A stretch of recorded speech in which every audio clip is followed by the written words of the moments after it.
At the beginning of the story, we see two old men drinking inside a building. A man known as Gwi Ryongja told the other man that he is a very cold-hearted person. He could not believe that the man only wanted to have one cup of drink after seeing him for the first time in decades. Ryongja poured the man some liquor. The moment he poured the liquor, Ryongja remembered that he and the man first met when they were quite young. 40 years ago, a younger version of the man stepped into Ryongja's house and asked him to use the Great Regression Technique to send him back to the past. The younger Ryongja was surprised to hear this. The Great Regression Technique is one of the great achievements of the GWI family. It is a technique that has been researched for centuries, and it has been passed down in the family. It was a technique that was incredibly difficult to use. Ryongja also tried to complete the technique, however, he had to give up. The man gave up after seeing the 5 materials needed to complete the technique. He knew that he could never get these materials. When the man came to Ryongja's house, he saw it as an opportunity to try to gather the materials. He told the mysterious man that he will help him if he can provide the materials that is required for the technique. The first material needed is the Thunder Bell. It is a sacred artifact of the Heavenly Wind cult. The next is the Divine Incense Brazier. This is a sacred artifact of the Divine Dragon family. The next is the core essence of the 10,000 Years Carp. The fourth item is the secret demonic soul of the demonic cult. The fifth material needed is 5 million Niang. Ryongja did not ask for this material because he could easily get it. To Ryongja's surprise, the mysterious man was able to obtain the first 3 items over several decades. However, for him to get the secret demonic soul of the demonic cult, the man had to disappear from the world for a long time. The scene shifts and we are taken back to the present. Ryongja told the man that he believed that he already died in an unknown valley. He asked the man to tell him how he was able to gather all the materials.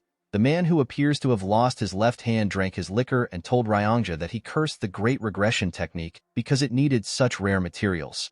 He revealed to him that he has actually thought of killing him while he was gathering the materials. Ryongja was not shaken by what the man said. He simply stared at him. He realized that he was really young when he met the man. Now the man has already become old and he had gray hair on his head. Ryongja noticed that the air around the man had changed completely. He wondered if the man had to change in order to gather the materials needed for the technique. Ryongja took a sip of his liquor and asked the man to tell him why he is trying so hard to go back to the past. With a menacing look on the man's face, he revealed to Ryongja that he wants to return to the past for revenge. The man was shocked to hear this. He asked the mysterious man if it is impossible for him to take revenge with his current skills. He asked him if he really needs to go back to the past to achieve his goal. The man explained to Ryongja that his current skills are not enough. Ryongja asked the man to tell him the name of the person that he hates so much. With a deadly look in his eyes, the man told Ryongja that he wants to kill Wamugi. Ryongja was shocked to hear this. Wamugi is the martial artist responsible for the death of the leaders of the 3 strongest groups in the Murim. He killed the leader of the Murim Alliance, the Unorthodox Alliance leader, and the Heavenly Demon. He is known as the strongest martial artist across all history. He is the strongest person in their era. Ryongja told the man that he will not be able to defeat Wamugi even if he returns to the past. The man told Ryongja that he must kill him no matter what. The man revealed to Ryongja that the Heavenly Demon who Wamugi killed was his father. Ryongja was shocked to hear this. The man explained to Ryongja that he does not seek revenge because his father was killed, or because his sly bastard of a brother was killed. He did not see it as a big deal for people who have given their lives to demons to be killed. Ryongja asked the man to share his reason. According to the man, on the day of the attack, Wamugi killed servants, cooks, and even young children who did not know martial arts. He even killed all the cats and dogs that were reared. Ryongja was shocked to hear this. He told the man that Wamugi would never do such a thing. He told him that he does not believe him. The man explained to Ryongja that he does not care if he does not believe him. He revealed to him that he cannot kill Wamugi in this age, so he must go back to the past to take his revenge. The man told Ryongja that he will ask Wamugi to tell him why a strong person like him needs to kill children. He told him that he will ask this question before he kills him. Ryongja felt bad for the man when he heard this. He told the man to do him a favor if he successfully returns to the past. He begged the man to find him in the past. The man asked Ryongja to tell him his reason for the favor. With a serious look on his face, Ryongja begged the man to stop him from getting married. The room became silent when Ryongja said this. The man immediately burst into laughter. Ryongja did not understand why the man was laughing. He assured him that he is quite serious. He begged the man to tell him to live alone for the rest of his life. With a smile on his face, the man promised Ryongja that he will fulfill his wish. After hearing the man say this, Ryongja asked the man to follow him to the room where he will perform the technique. When the man stood up, he could barely hold himself. Ryongja quickly ran to assist him. He asked the man if he is all right. The man told Ryongja that he is fine. He revealed to him that he lost one arm and one eye while trying to obtain the secret demonic soul. The man believed that this was a cheap price to pay for such an artifact. The scene shifts and we see Ryongja place 4 items in front of him. He opened the box containing the demonic soul and placed it next to the other materials. Immediately he did this, he began to chant something. The moment he started chanting, the demonic soul began to release a large amount of dark energy.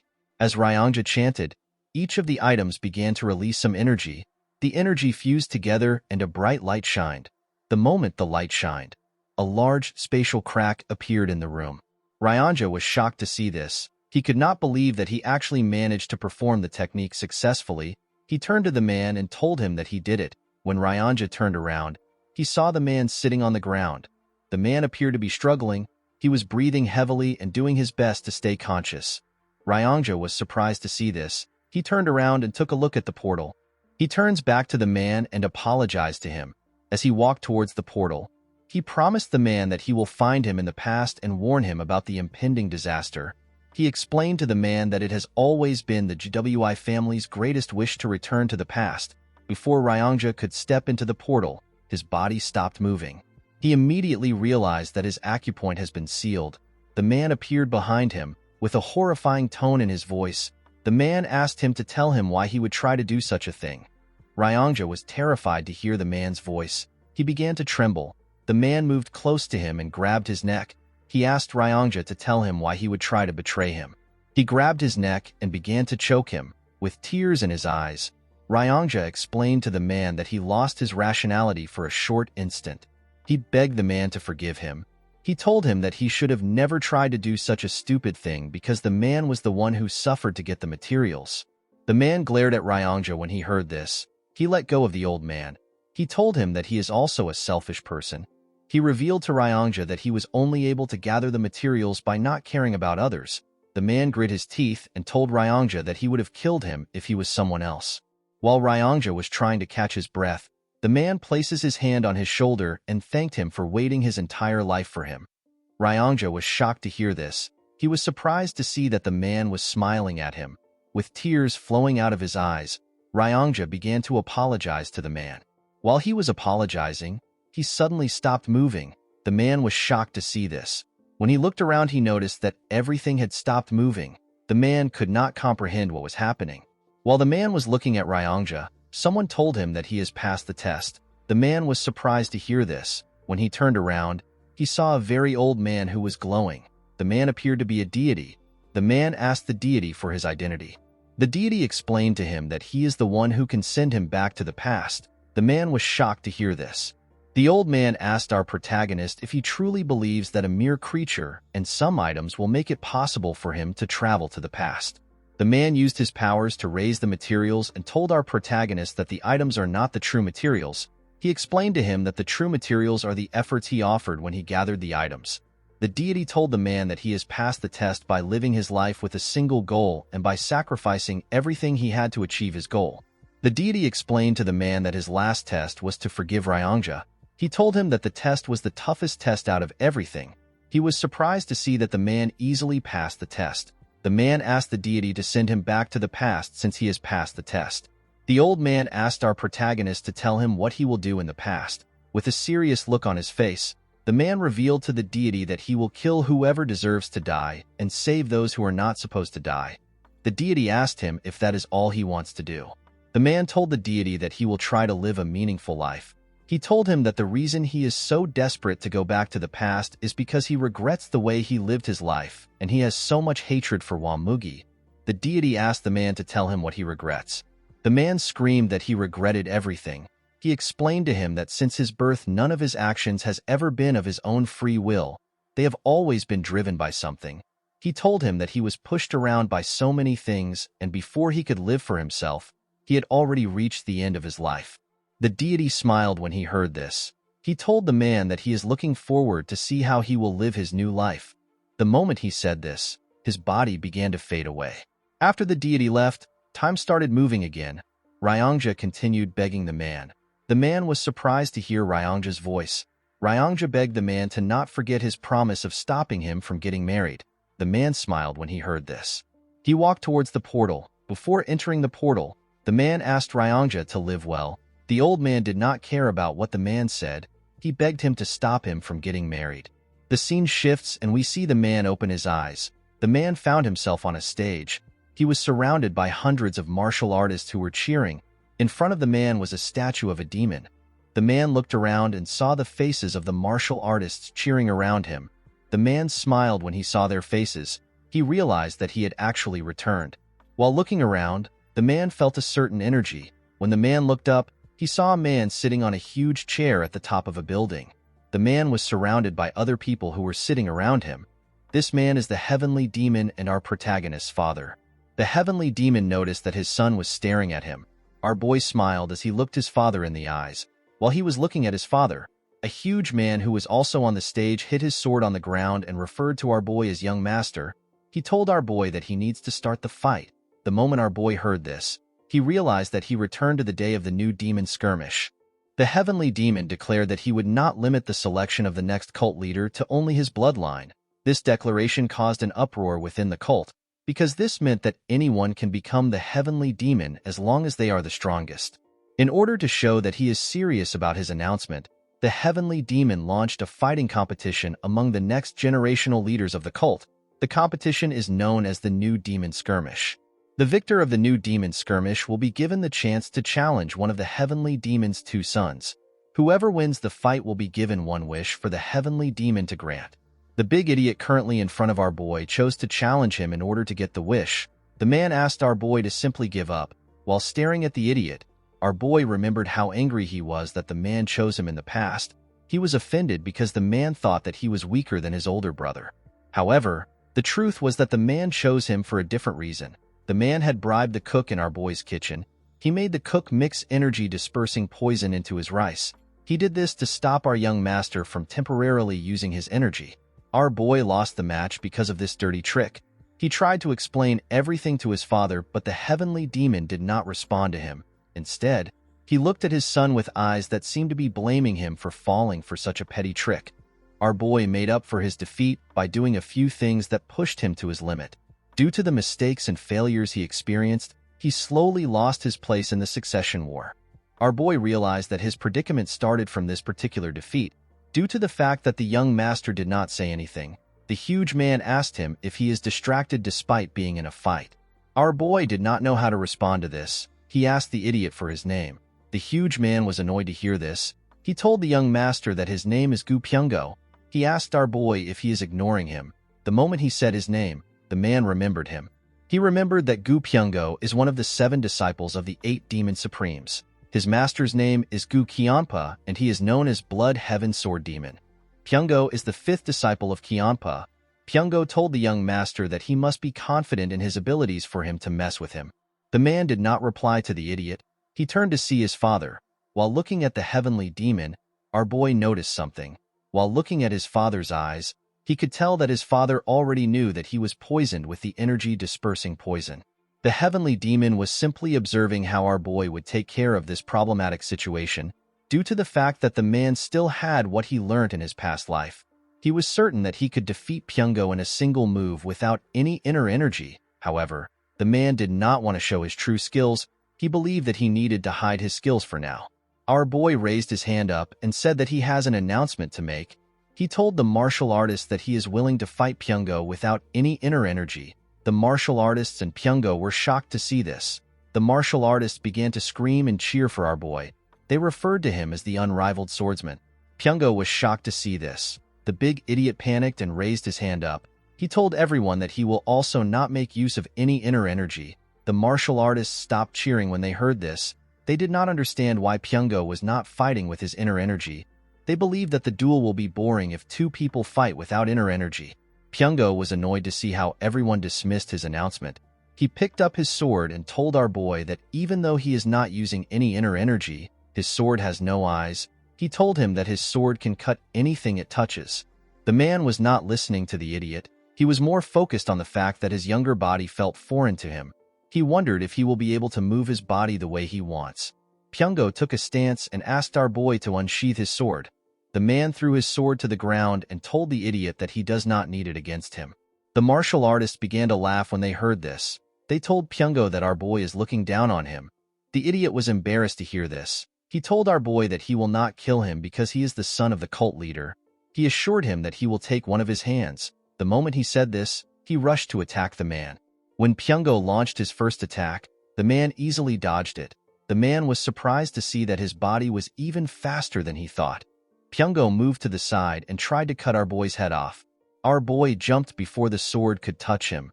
The moment he landed on the ground, he placed his hand on his chest to see how fast his heart was beating. He was happy to see his heart beating with so much strength. Pyongo was annoyed to see that the man was ignoring him. He rushed to attack him. This time our boy closed the gap between himself and the idiot. He used his elbow to hit the man in his chest. Pyongo screamed out in pain. Before he could fall to the ground, the man used his hand to hit him in the head. The attack was quite heavy. It made Pyongo cough out some blood. Before Pyongo could fall to the ground, our boy grabbed his cloth and pulled him. He took a stance and attacked the idiot with several punches. Pyongo could not do anything but take the punches. Pyongo fell on his knees as blood gushed out of his mouth and nose. The moment he fell to his knees, the man grabbed his right hand. He raised his leg up and asked Pyongo if this was the hand he used to give the cook the poison. Pyongo was shocked to see that our boy knew about the poison. Unfortunately for the poor bastard, our boy used his knee to snap his hand. Pyongo screamed out in pain as tears fell from his eyes. The martial artists were quite shocked to see what the young master did. While shaking in pain, Pyongo fell to the ground. While staring at the idiot, our boy swore to himself that he will no longer let people like Pyongo influence how he lives his life. While he was looking at Pyongo, someone raised his hand. The martial artist became silent when they saw the person that raised his hand.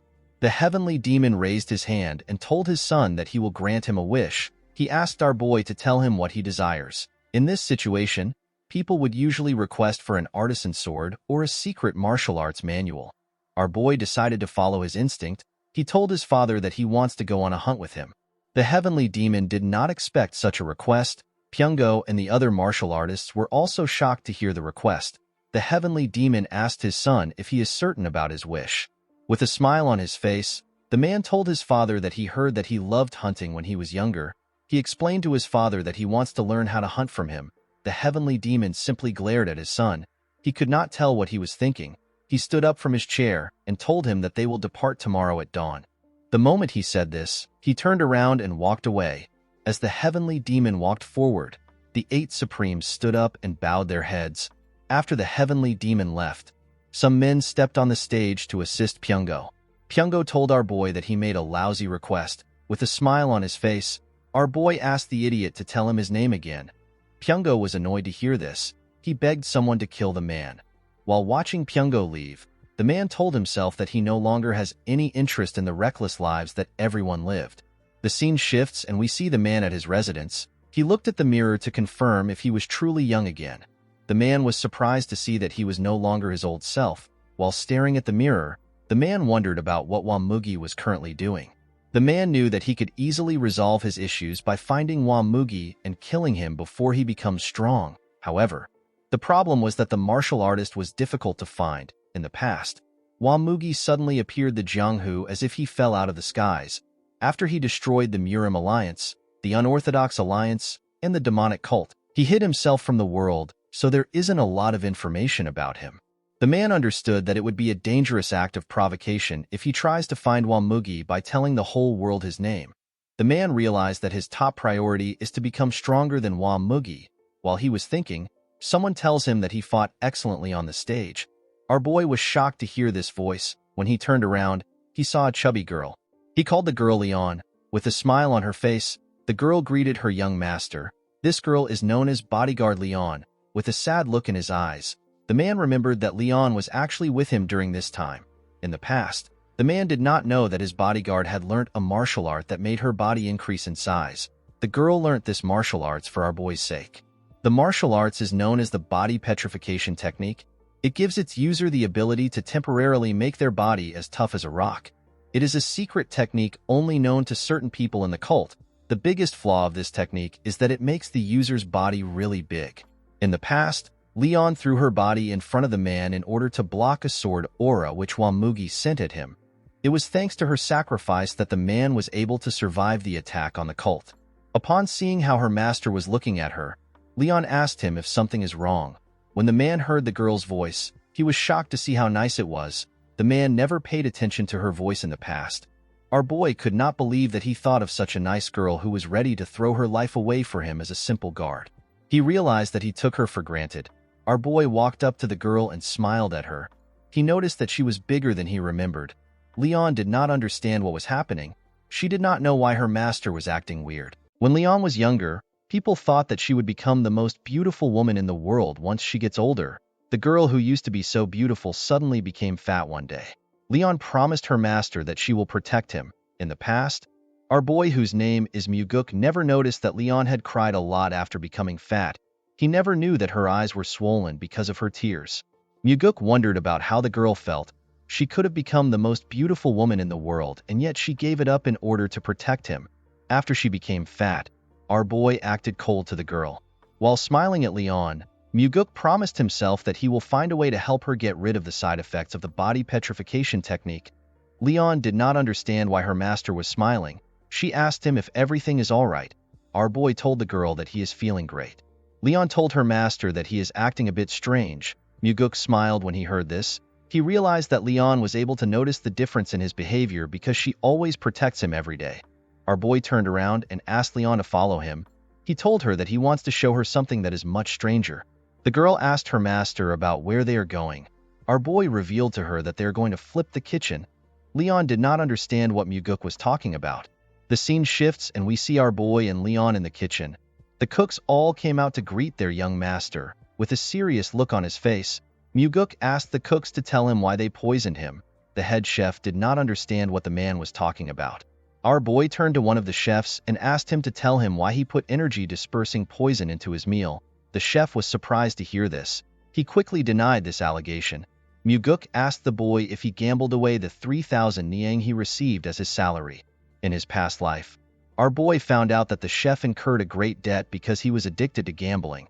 He spent all his parents' money and he even borrowed money from his friends. After losing the money, the boy was willing to do anything, even if it involved poisoning the son of the heavenly demon.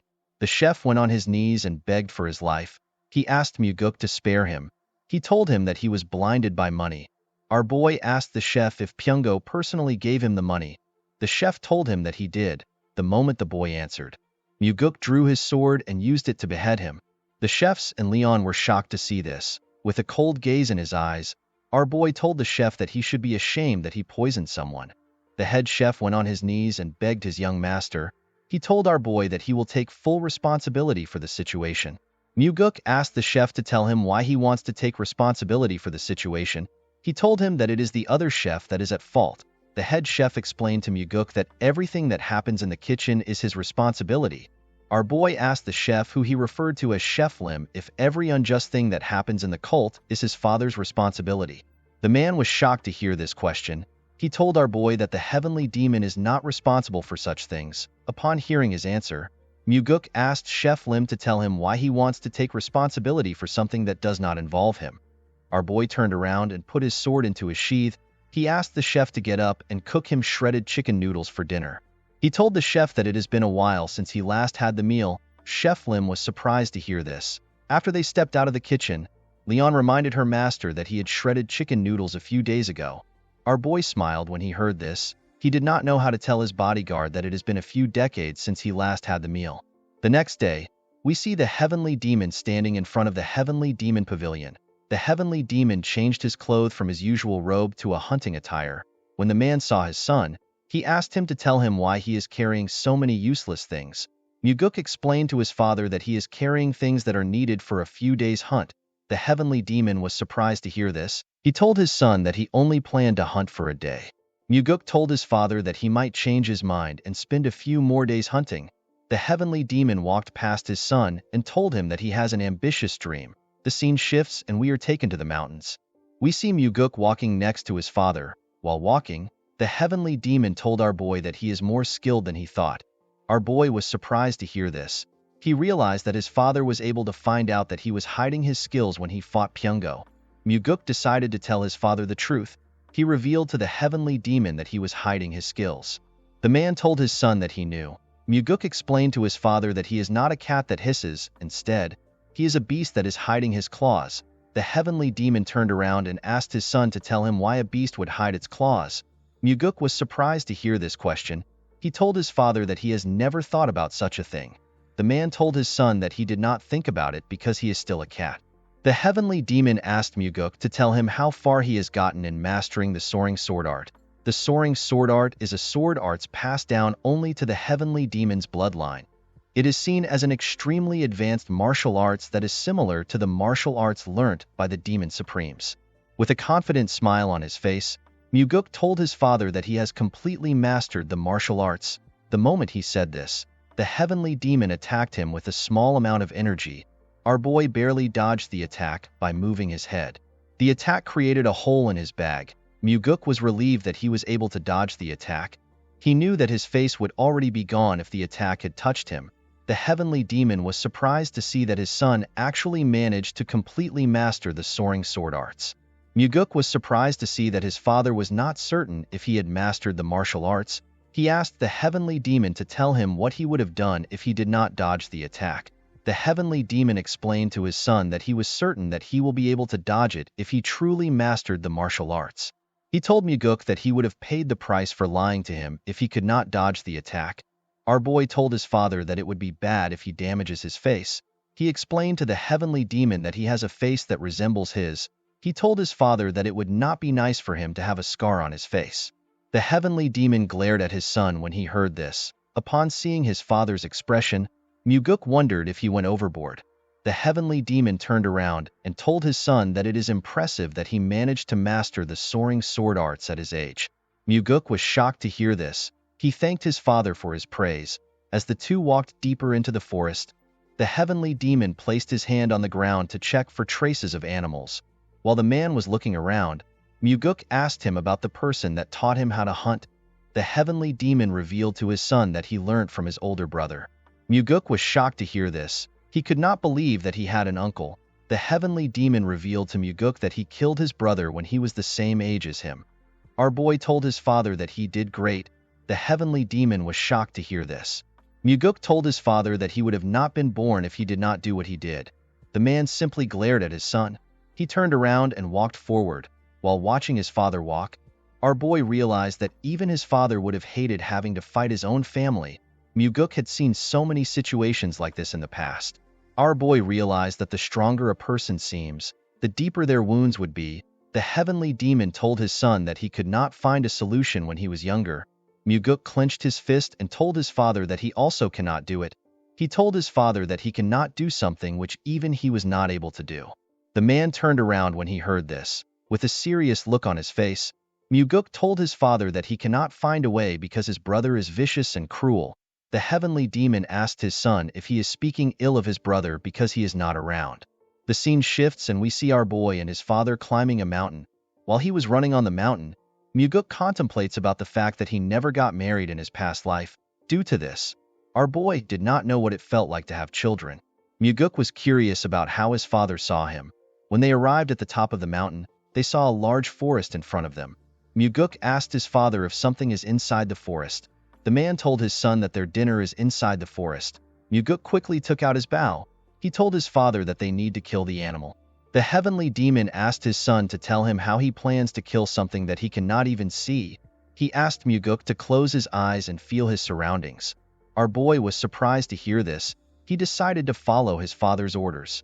Muguk closed his eyes and released some energy. When martial masters try to find their opponents, they sense the vibrations in the air. People usually refer to this as the energy flow of a being. When Muguk closed his eyes, he could only feel one energy flow in the surrounding. This was his father's terrifying energy. The heavenly demon asked our boy to send out some of his energy in a single line. He asked Muguk to make the energy thinner without breaking it. He asked our boy to think of his body as a ball of yarn. He told him to slowly discharge his energy as if he is pulling out a thread. Muguk followed his father's instructions and carefully moved his energy. While moving his energy, our boy hit something. The heavenly demon asked him if he has reached something. Our boy told his father that he sees a tree. The heavenly demon asked his son to search the vicinity slowly. As Muguk carefully moved his energy away from the tree, he pushed it into the forest. The moment he got past the tree, Muguk's energy hit a boar which was in the forest. Our boy was shocked to see this. He told his father that it is a wild boar. He told him that the animal has stiff fur and a long body. The heavenly demon was surprised to hear this. He told his son that he is correct. While staring at Muguk, the man told him that he was not able to quickly guess the animal from their current distance. With a smile on his face, Muguk told his father that he was blessed with a body that is gifted in martial arts. He told him that he can do this level of work easily. The heavenly demon simply glared at his son when he heard this. At night, we see our boy roasting the boar. The heavenly demon asked his son to tell him how he is able to cook hunted animals. Muguk told his father that he learnt from a book. The heavenly demon was surprised to hear this. He told Muguk that he is too skilled for someone who learnt from a book. Our boy told his father that he is glad that he looks skilled. In Muguk's past life, he hunted countless boar for food, so this was not a difficult thing for him. Our boy told his father that he prepared the tiger skin he is sitting on in order to win his favor. The heavenly demon asked his son if he wanted to hunt with him in order to impress him and become the successor. Muguk told his father that such a stupid thing would not work on him. He assured his father that he can become the successor without his help. The man was surprised to hear this. He told his son that he is quite confident. He asked Muguk to tell him why he wanted to hunt with him. Our boy revealed to his father that he has two reasons for hunting with him. The first is to learn whatever he could from the heavenly demon. Muguk told his father that he has already achieved his first goal. The man asked his son to tell him what comes next after strength. Muguk explained to his father that he is not trying to become strong because he wants to become the heavenly demon. He told his father that he does not want to waste his youth trying to become the heavenly demon, especially when his father is still strong and healthy. Muguk took a look at the stars and told his father that he is satisfied with learning the heavenly demon martial arts by becoming the successor. While looking at the stars, our boy reminded himself that he has to learn and master the 9 calamities demonic arts. Muguk quickly removed this idea from his head. He told himself that he has to go beyond the martial arts because even his father who mastered the 9 calamities demonic arts still lost to Wamugi. While he was lost in the stars, the heavenly demon asked his son to tell him his second reason. Muguk revealed to his father that he wanted to spend some time alone with him. The heavenly demon smiled when he heard this. He told his son that he has a useless emotion that will get him killed. Muguk asked his father to tell him why it is useless. He explained to his father that he gets to spend time with the strongest person in the whole world. He told the heavenly demon that if he sings a song, it will become the best song in the world, and if he drinks liquor, it will become the greatest liquor in the world. The heavenly demon turned to his son when he heard this. He was surprised to hear what Muguk said. The man looked away and gently smiled. Whenever Muguk tried to remember his father in his past life, he could not find a good memory in his head. The only memory he had were of him trembling in front of his father.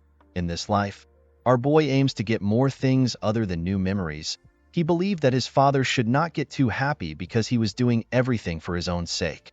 The next day, we see Muguk packing his bags in order to return to the cult.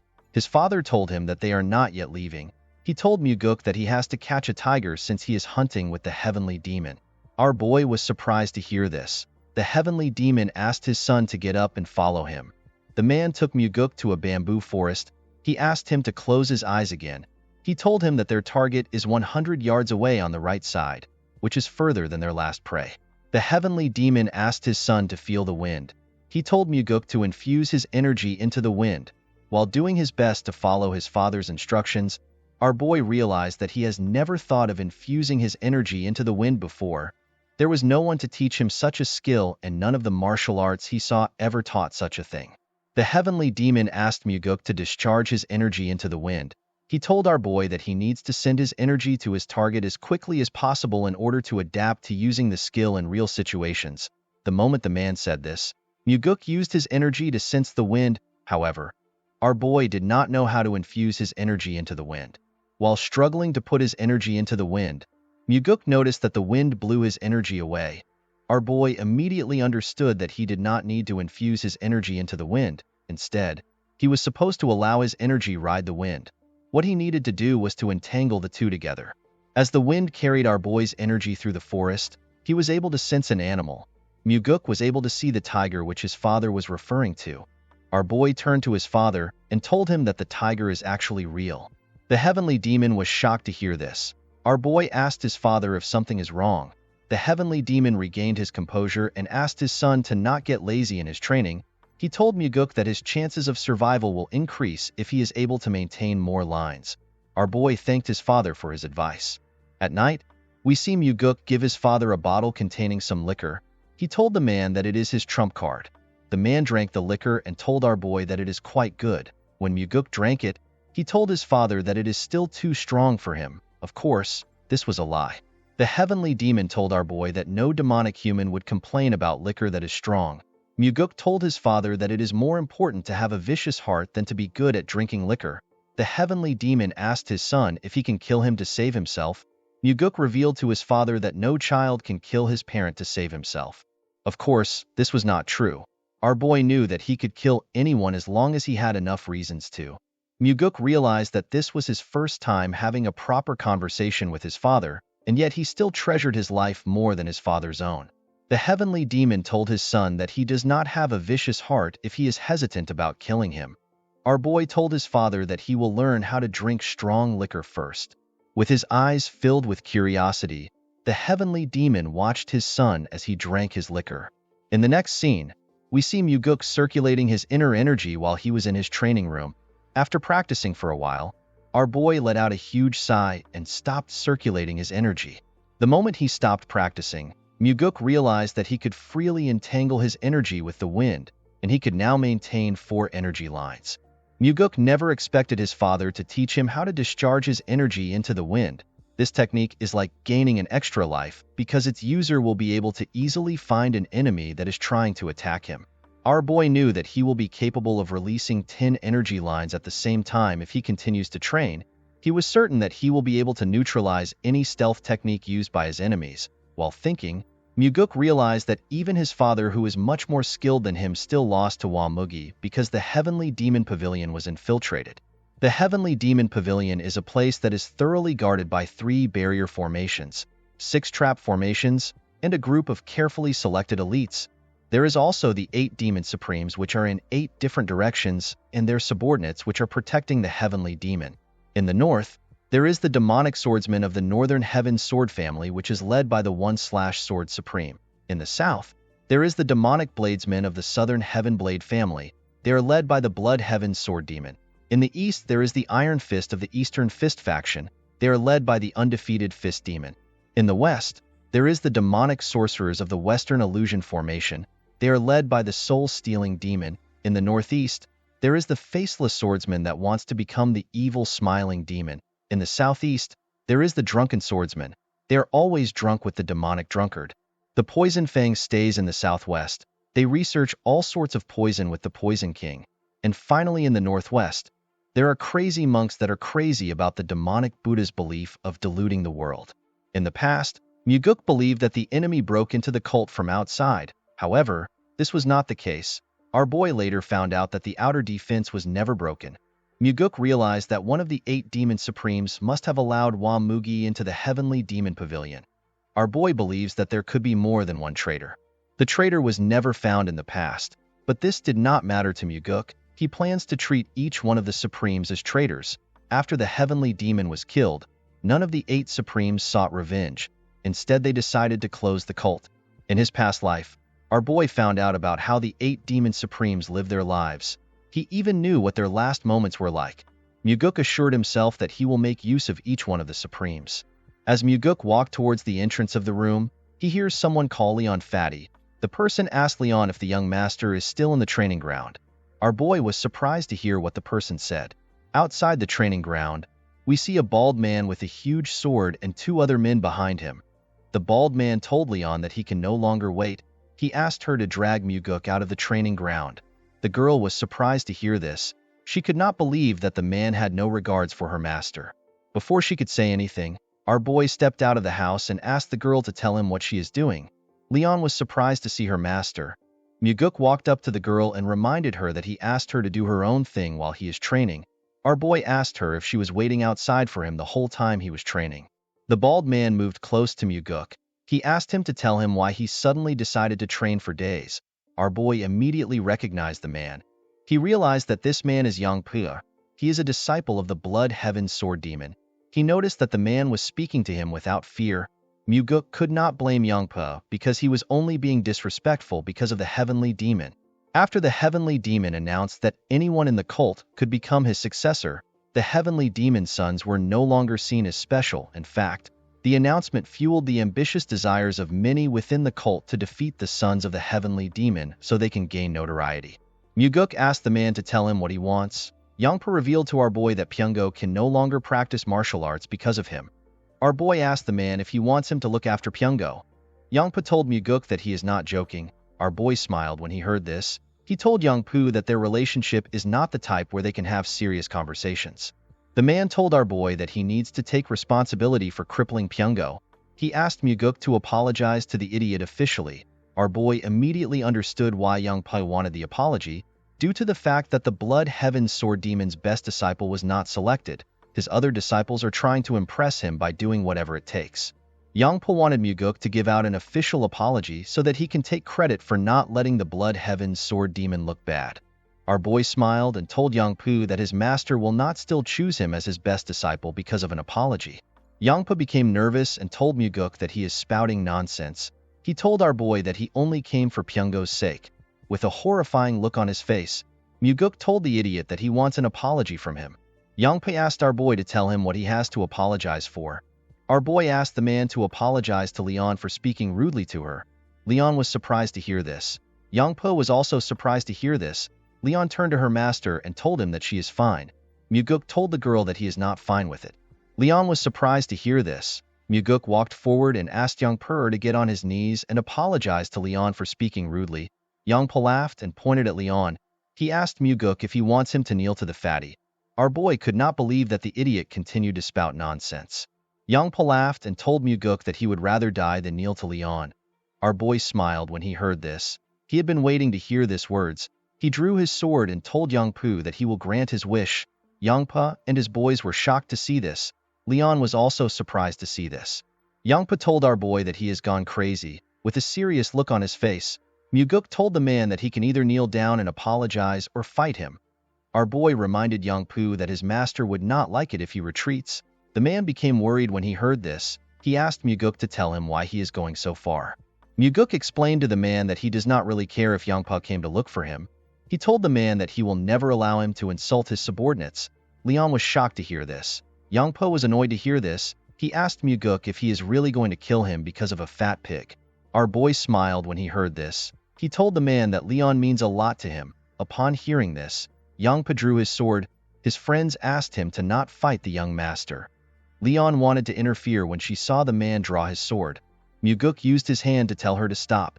Yangpu took a stance and told our boy that he will only take one arm because he is the son of the Heavenly Demon. Yangpu's friends and Leon became worried when they saw the man take a stance. Yangpu easily closed the gap between Muguk and himself. He tried to cut off our boy's hand. Unfortunately for him, Muguk dodged the attack by going low. While he was below him, Muguk stabbed Yangpu's head through his mouth. His friends and Leon were shocked to see this, as blood dripped out of his mouth. Our boy told the man that his mouth is the cause of his death. He told Yangpu that he used his mouth to insult his subordinate and refused to use his mouth to apologize to her. The moment he said this, Muguk took out his sword from the man's mouth. He watched Yangpu as he fell to the ground. Yangpu's friends ran to help him. One of them asked our boy if he can handle the consequences for his actions. Muguk told the man that his mouth resembles Yangpu's own. The man was horrified to hear this. With a terrifying look on his face, Muguk asked the two men to pass on his message exactly the way he says it. He told them that he will find them at dusk if they do not do as he says. After telling them his message, our boy allowed the two men to carry Yangpu's dead body away. As the men walked forward, Leon walked up to her master. She asked him to tell her why he killed the man. She asked him to tell her why he would do such a thing for someone like her. Muguk smiled when he heard this. He could not believe that Leon was actually worried about him even though she was already hurt emotionally. Our boy assured the girl that he did not do it for her. He told her that he simply killed someone that deserved to die. Leon reminded her master that the Blood Heaven Sword Demon will not let his actions slide. Muguk understood why Leon was scared. The 8 Demon Supremes are people who have great influence in the cult. They also possess superior martial arts prowess and subordinates that not even the Heavenly Demon can ignore. Our boy had already crippled one disciple and killed another disciple of the Blood Heaven Sword Demon. Muguk assured his guard that the Blood Heaven Sword Demon will not take action. He told her that the man has nothing to gain from getting involved. He told her that the Blood Heaven Sword Demon will simply get criticized for teaching his disciples the wrong way. Leon told her master that the man's pride might be hurt. Muguk assured the girl that the Blood Heaven Sword Demon does not have any pride. Our boy placed his hand on Leon's shoulder and asked her not to worry about him. The girl was surprised to hear this. Muguk did not have a problem killing Yangpa because he was going to gain something from it. Due to the fact that he crushed Pyungo in a fight and killed Yangpa, our boy was certain that he will be able to attract everyone's attention in the cult. He did this in order to get closer to becoming the successor. As Muguk walked forward, Leon thanked him for what he did. With a bright smile on her face, the bodyguard thanked her young master for being on her side. Muguk turned around and smiled when he saw the look on the girl's face. He asked Leon to always be thankful. He told her to never forget what he did for the rest of her life. Our boy smiled as he walked forward. He hoped that Leon would not stop smiling in this life. He wanted the girl to live a life of happiness. Later in the night, we see Muguk outside his room in his nightwear. Our boy was sitting on a huge rock. As Muguk looked at the stars, he remembered that he was drowned in a sense of defeat when he ran away after the cult was disbanded. The sense of defeat was so great that Muguk would not be able to continue living if he had not been chasing after a goal in life. Our boy wondered about how his life would have been if he had not found out about the Great Regression Technique. While he was thinking, our boy felt something terrifying. When he turned to his side, he saw a huge sword next to his neck. The sword was showing him his reflection. When Muguk looked behind him, he saw an old man releasing a terrifying energy next to him. Our boy quickly recognized the old man as the Blood Heaven Sword Demon. He never expected the old man to get to his house so quickly. While looking at the sword next to his neck, Muguk wondered if he could dodge the sword with his current strength. Our boy immediately knew that he could not dodge it. This is because his inner energy is severely lacking. While Muguk was sweating in anticipation of the man's choice, the old man took his sword away from his neck and sat next to him. With a smile on his face, the Blood Heaven Sword Demon asked Muguk to tell him why he behaved the way he did. Our boy told the man that his subordinate acted like a fool. Our boy asked the Sword Demon if he came to pick a fight with him because he is the youngest son of the Heavenly Demon. The old man raised his sword up and put it next to our boy's throat. He asked Muguk if he should cut off his head and show it to the Heavenly Demon. He told our boy that he wants to see if his father will care. With a smile on his face, Muguk told the man that he will not cut his head once he remembers how terrifying his father's eyes are. The Sword Demon smiled when he heard this. He took away his sword and dragged it on the ground. Our boy was surprised to see what the man did. The Blood Heaven Sword Demon created a long line and put a small demarcation at the end of the line. The man explained to Muguk that the small ratio represents how much his father cares for him. He told our boy that the majority belongs to him. Muguk was surprised to hear this. He went down and used his hand to create another demarcation. With a smile on his face, he reminded the Blood Heaven Sword Demon that he is the son of the Heavenly Demon. He told the man that he will probably take majority of his father's love. The old man smiled when he heard this. He told Muguk that they can test out his theory. He told him that he wants to see if the Heavenly Demon will allow him to live if he carries his head to him. Our boy laughed when he heard this. He asked the Sword Demon to not underestimate the love a father has for his son. The Blood Heaven Sword Demon raised his sword and began to release a large amount of energy. He told Muguk that they can test it out. Our boy was shocked to feel the man's energy. With a nervous smile on his face, Muguk told the old man that they do not need to test the theory. He explained to the man that the Heavenly Demon has 2 sons and there is only one of him. In other words, the Blood Heaven Sword Demon was more valuable than him. The old man removed his energy when he heard this. With a smile on his face, he told Muguk that he is not as foolish as his disciple. Our boy assured the man that his disciple would be alive if he was a little bit like him. With a serious look on his face, the Blood Heaven Sword Demon revealed to Muguk that he has lived his whole life with misfortune. He told our boy that he hopes they do not meet often. Muguk assured the man that he will remember his words. The moment he heard this, the Blood Heaven Sword Demon jumped out of the residence. Our boy was relieved when he saw the old man leaving. After the Sword Demon left, Muguk noticed that he was feeling some pain in his body. When our boy raised his clothes up, he saw some marks on his body. Muguk immediately realized that the old man used his sword hilt to hurt him when he sat next to him. He was annoyed to see that the crazy old man would hurt him. Our boy knew that the Blood Heaven Sword Demon came to see him for a different reason. Although the old man looks like someone who acts as he pleases, he is actually very calculative and he plans things meticulously. The fact that the old man told our boy that he will carry his head to his father twice means that he was really thinking of doing it. Muguk knew that the Sword Demon came to see him because he left a deep impression when he fought with his disciple. He knew that the old man must have thought of his wish to hunt with his father to be unique. Muguk realized that the Sword Demon felt the need to test him, especially since he killed his disciples. He understood that the man came to see if he was worthy of being the successor. Our boy wondered if his first opponent is going to be the Blood Heaven Sword Demon. In the next scene, we see Muguk circulating his energy in his training room. While trying to improve his energy lines, our boy sensed something above him. He quickly went up to the roof. To his surprise, his father was waiting for him on top of the roof. The heavenly demon asked his son if he really killed a disciple of the Blood Heaven Sword Demon. Muguk told his father that the disciple deserved death. The heavenly demon told his son that he does not care if the disciple deserved to die. He explained to our boy that the Blood Heaven Sword Demon came to him with the issue. He told Muguk that the old man wants him to receive punishment. Our boy was surprised to hear this. He could not believe that the Blood Heaven Sword Demon would meet his father because of his disciple. He was more surprised to hear that the old man wanted him to be punished. The heavenly demon understood why his son was surprised. He told him that the Blood Heaven Sword Demon is not the kind of person who would make such a request over a single disciple's death. Muguk immediately understood that the Blood Heaven Sword Demon is trying to test the relationship his father has with him. The old man wanted to see if the heavenly demon will punish his son and the kind of punishment he will give our boy. He did this to see if the heavenly demon considers our boy as one of the successor candidate. While staring at his son, the heavenly demon told him that he intends to punish him. Muguk was surprised to hear this. He told his father that he has no justification to punish him. The heavenly demon assured his son that a reason can be created. Muguk was surprised to hear this. He did not understand what his father was thinking. The heavenly demon reminded his son that he asked him about which demon supreme he trusts the most while they were hunting. When Muguk asked this question, his father did not give him an answer. Presently, the heavenly demon revealed to his son that he does not trust anyone in the cult. Muguk was shocked to hear this. The man reminded our boy that he told him that they need to set hierarchy and discipline within the cult. The heavenly demon asked his son to tell him how he wants to do this. He told him that he is not interested in hearing stupid answers. He asked Muguk to share his true thoughts.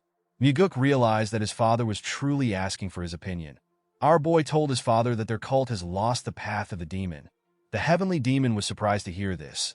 He asked his son to tell him what the path of a demon means to him. Muguk explained to his father that the path of a demon should be the belief that their cult has to defeat absolute evil.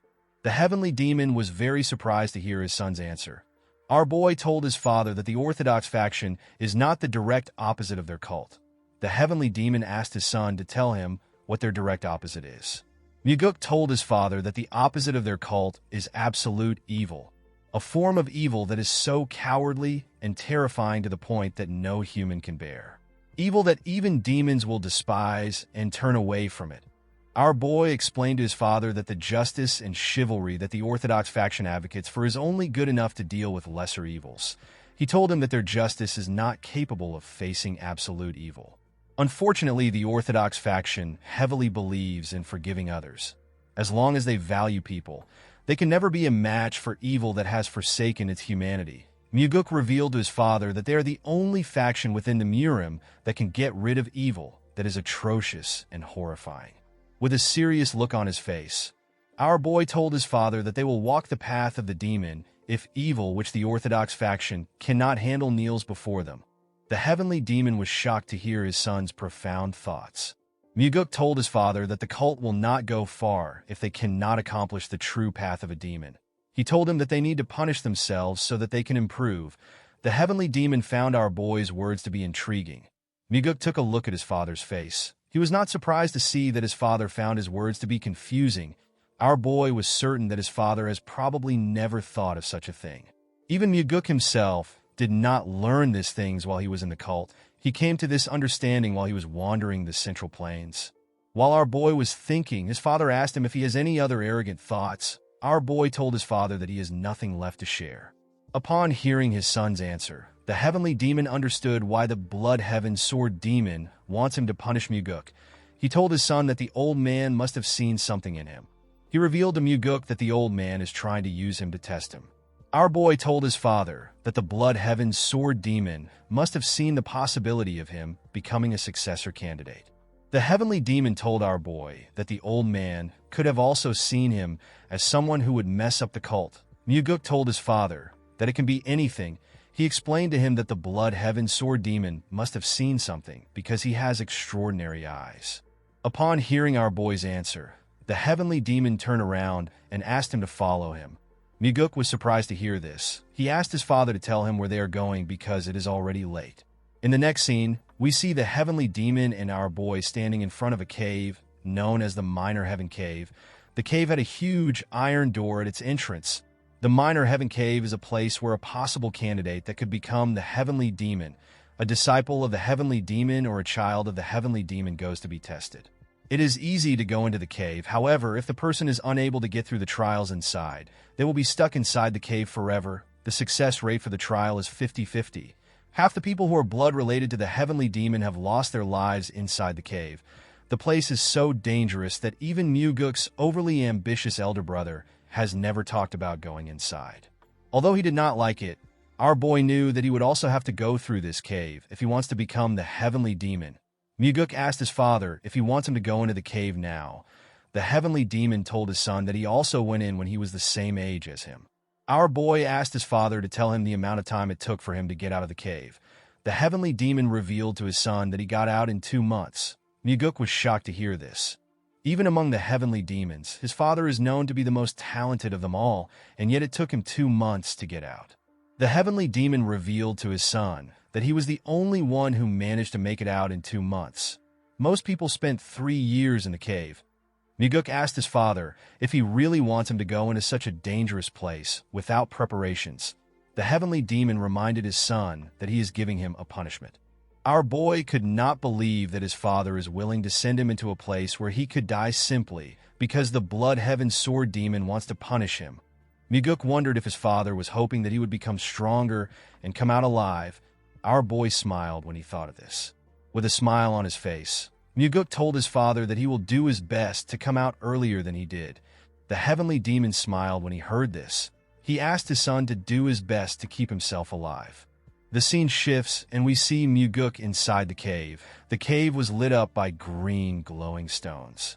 While walking, our boy took a look around. He wondered about how terrible the cave must be for people to get stuck inside. Muguk passed through the first entrance he saw and arrived inside a large room. Next to the entrance was a tablet containing instructions. Our boy was asked to cut down his enemies without using sword aura or enhanced sword aura. He was told that he will be given another chance in 10 days if he does not succeed within the time limit given. He was asked to stand within a crimson circle once he is ready. Muguk was surprised to see that the test would restart in 10 days if he fails. When our boy looked around, he saw a large amount of rice balls in huge pots. Our boy realized that he was expected to eat the rice balls while he waits for 10 days. After looking around, Muguk decided to start the test. He stood in the crimson circle. The moment he stood in the circle, several wooden dolls rose out of the ground. Each wooden doll had a red mark on its body. Our boy realized that he is supposed to slash the dolls where the red marks are. Without wasting time, Muguk immediately began to cut the dolls in front of him. He swiftly tore the dolls apart. As he cut through the dolls, our boy noticed that the test is much difficult than he expected. When he turned around, he noticed that some dolls which he had not yet cut were going back down. Muguk knew that he could not let the dolls go back down because he would fail the test. Our boy immediately ran towards the dolls. He moved close to the doll and bent his body to cut it. The moment he cut the dolls, our boy stood up to check if there are still any dolls left. To Muguk's surprise, there were still 3 more dolls which he had not yet cut. Our boy immediately moved close to the dolls. He barely managed to cut them on their red marks. He fell to the ground after he cut the dolls. However, to his surprise, there was still one last doll that was yet to be cut. The doll had its mark on its neck. The wooden doll was about to completely go down. Muguk grit his teeth and ran towards the last doll. Before the doll's head could go down, our boy got close to it and landed a clean cut on its head after taking care of the doll. Muguk took a look around. He could not believe that he almost had to spend an extra 10 days in the room because he let his guard down for a second. Our boy realized that it would actually be impossible for him to get through this first trial with the skills he had before his regression. The moment Muguk put his sword back into its sheath, the door leading to the next room opened up. Before our boy left the room, he saw another tablet at the exit. The former test takers wrote on the tablet. One of them said that he succeeded after 9 tries. Another test taker said that he succeeded after 16 tries. Another person asked if he was going to die in the room because he could not complete the test. Another test taker wrote that he has tried to go back, but there is no way out. While Muguk was looking through the tablet, he recognized the handwriting at the end of it. The person called the other test takers idiots. Our boy smiled when he realized that this was his father's handwriting. Muguk laughed as he walked to the next test room. He could not believe that his father would berate their ancestors. Inside the second room, our boy saw the crimson circle on the ground and hundreds of weapons on the walls. Due to the amount of weapons in the room, Muguk realized that he would need to make use of some of the weapons for the trial. According to the instructions on the tablet, Muguk was asked to use the weapons that are hung on the wall to split the ball in half within 2 hours. Our boy is allowed to use Sword Aura or Enhanced Sword Aura. He was told that he will be given another chance in 20 days if he does not succeed within the time limit. Muguk was asked to stand in the Crimson Circle once he is ready. Without wasting time, our boy stood in the circle. The moment he stood in the circle, a huge rock rose out of the ground. The rock had a small metal ball on it. Muguk was surprised to see the ball. He could not believe that he was given 2 hours to cut a single ball into half. He was certain he could cut the ball into 100 pieces if he uses Enhanced Sword Aura. Our boy was certain that there must be a reason why he was given 2 hours to cut a single ball. He took one of the swords on the wall and tried to use it to slash the ball. Unfortunately for him, his sword broke in half immediately. He hit the ball. Our boy was surprised to see this. He took another sword and decided to use Enhanced Sword Aura to cut the ball in half. He wanted to quickly move on to the next trial. Muguk took a stance and gathered his aura into his sword. He was about to cut the ball when he realized something. Our boy realized that it would be too easy for the test to end with him using Enhanced Aura. He became curious about how other test takers performed. One of them said he tried to cut the ball 89 times without aura, but he failed, so he ended up using Enhanced Aura. One test taker said that he cut the ball without Enhanced Aura. The other test takers after this person said that the person is lying. They said that it is impossible to cut the ball without Enhanced Aura. While looking through the tablet, Muguk searched for his father's comment. When our boy found his father's comment, he was surprised to see what he wrote. The heavenly demon wrote that if there is heat, the person will lose. Our boy could not comprehend his father's words. He was quite surprised to see that his father did not just insult their ancestors like his usual self and go to the next trial. After reading his father's comments, Muguk went to check the instructions again.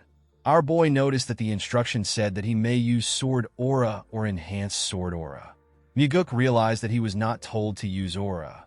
He was simply given the option to use it. He immediately understood that he could not use Sword Aura if he truly wants to pass the trial.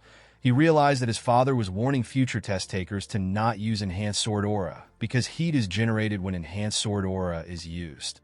Our boy grabbed another sword and tried to break the ball again. Unfortunately, the sword broke again. He grabbed a huge hammer and hit it on the metal ball. This attempt also failed. While breathing heavily, Muguk grit his teeth out of anger. He could not believe that he was not able to leave a scratch on the ball. Our boy could not comprehend how he was supposed to split the ball in half if he did not use Enhanced Sword Aura. He was more annoyed to see that his time is almost up. While staring at the ball like a mad person, Muguk wondered if he should just use Enhanced Sword Aura to pass the test. Our boy let out a sigh and calmed himself. He remembered that his father actually managed to split the ball in half without Enhanced Aura. The moment he remembered this, Muguk realized something. He closed his eyes and he let out his energy. He formed an energy line and used it to touch the ball. Immediately he did this. Our boy noticed something. He could detect a faint line that he could not see with his eyes. Muguk moved closer to the ball and took a stance. He closed his eyes to sense the line. Our boy noticed that the faint line forms a perfect circle around the ball. He aimed his sword at the faint line and swung his sword. Muguk perfectly split the ball in half. Our boy was extremely happy to see what he had accomplished while he was cheering. He saw something inside the ball. Muguk was shocked to see a demonic essence pill inside the ball. A demonic essence pill is a pill that gives any demonic human a tremendous amount of energy if they consume it. Muguk realized that the pill would have exploded if he used enhanced sword aura because of the heat it produces. The pill is a reward given to the person who managed to cut the ball with their sword. Our boy thanked his father when he remembered that he warned him to not use aura. Immediately, he thanked his father. Muguk ate the pill. He sat on the floor and began to circulate his inner energy. A bright light shined from our boy's body as he circulated his energy. His energy slowly began to disperse after a while. Muguk opened his eyes and stood up. The moment he stood up, our boy felt a strong power in his body. Muguk was happy to see that he was able to acquire the thing he lacked the most, which was energy. After checking his energy, our boy moved on to the next room. According to the instructions in the room, Muguk was asked to differentiate between life and death. He was told that he will be given another chance in 5 days if he fails. He was asked to stand in the Crimson Circle if he is ready. Our boy did not understand what it means for him to differentiate between life and death. He wondered about what the trial will be like. The moment he stepped into the circle, a slab containing several plants appeared in front of him. Upon seeing the plants on the slab, Muguk realized that the trial requires him to differentiate between herbs and poisonous plants. Our boy smiled when he understood the trial. He remembered how he struggled when he searched for the ingredients which Ryanja asked him to get. Muguk could easily differentiate between herbs and poisonous plants. He even knew the effects of each plant. This trial was quite easy for him. He stretched out his hand and took a plant. Muguk took the plant because it was the only one that was not poisonous. The moment he took the plant, the slab went down. Immediately, the slab went down. Another one came up. Our boy was surprised to see this. He realized that the second slab was put into test if a person got the first one by guessing. Those who don't know anything about herbs will be forced to taste each one to get the correct answer. Muguk easily picked out the herb among them. After he did this, the slab went back down. To our boy's surprise, another slab did not come up. He wondered if the test had come to an end. Muguk turned to the tablet to see what other test takers said. One of them said that he is going to become a poisonous human due to the amount of plants he has eaten. Another test taker called the person who created the test an idiot. He did not understand why someone would create such a test. A test taker said that he succeeded on his 96th try. Another test taker said that he lost all his hair from eating poisonous plants. Muguk smiled when he saw the comments each person left. Our boy's father said that no one should rely on luck. Upon seeing his father's comment, Muguk realized that his father knew all the plants from the beginning. After seeing the comments, our boy went to the next room. This room is the last trial. According to the instructions, Muguk is expected to survive the illusory life and death trap formation. He was told that he will die if he actually dies in the trap formation. He was asked to stand in the circle when he is ready. Upon seeing how serious the trial was, our boy decided to check the comments of past test takers. One test taker said that he will kill the creator of the illusory life and death trap formation once he becomes the heavenly demon. Another person said that he will never step into the trap formation again in his life.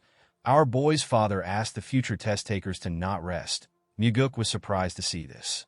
Upon seeing his father's advice, our boy stood in the circle. The moment he stepped in the circle, he noticed that the space around him was getting distorted. While he was looking around, Muguk found himself in a desert. Our boy was surprised to see this. He noticed that he could feel the wind on his skin, and he could also feel the sand on the ground. Everything felt real to him. Muguk could not believe that the trap formation was capable of creating such realistic things. While he was looking at the sand, our boy noticed that he was surrounded. Several zombie warriors surrounded him. Although they were illusions, Muguk could feel their presence and their intent to kill him. Our boy was happy to see his situation. He believed that he has been given an amazing opportunity. Our boy drew his sword and took a stance. The moment he drew his sword, the zombies rushed to attack him. A soldier managed to get close to him and tried to pierce his head. Muguk bent his head to dodge the attack. While he was below the zombie, he stabbed it in the head. The moment he stabbed the zombie, 3 more zombies tried to attack him. Our boy jumped and dodged the attack. Immediately, he landed on the ground. Muguk realized that he could fight freely since he is not dealing with humans. Our boy used his aura to tear apart the zombies close to him. Thanks to the demonic essence pill, our boy was now able to freely use his energy. After he killed the zombies, a larger amount of zombies rushed to attack him. Muguk let out a sigh as the zombies attacked him from every angle before their swords could touch him. Muguk swung his sword with his energy and cut each one of them in different parts. Each of the zombies fell to the ground. When our boy looked around, he noticed that there was no more zombie soldier in the area. He wondered if he was already done. Muguk felt bad that the fight ended so quickly. While he was looking around, our boy smiled. He saw more zombie soldiers in front of him. These soldiers were wearing armors and were far more powerful than the ones from earlier. The zombies rushed to attack Muguk. Among the zombies were archers. The archers shot their arrows at our boy. Muguk managed to dodge the attack. While he was breathing heavily, our boy began to smile. He was excited to fight the zombies. While he was breathing heavily, a zombie tried to attack him from behind. Muguk dodged the attack by going low. Our boy noticed that his enemies are slowly getting stronger. He stood up and stabbed the zombie in its neck. He killed the other zombies around him. While fighting the zombies, Muguk understood why his father asked him to never rest. Our boy realized that this was the first battle that felt like a real battle after he regressed. Due to the fact that he was fighting with his life on the line, Muguk was able to digest the insights he had in his past life. Our boy did not stop moving. He continued to use his sword to tear the soldiers apart.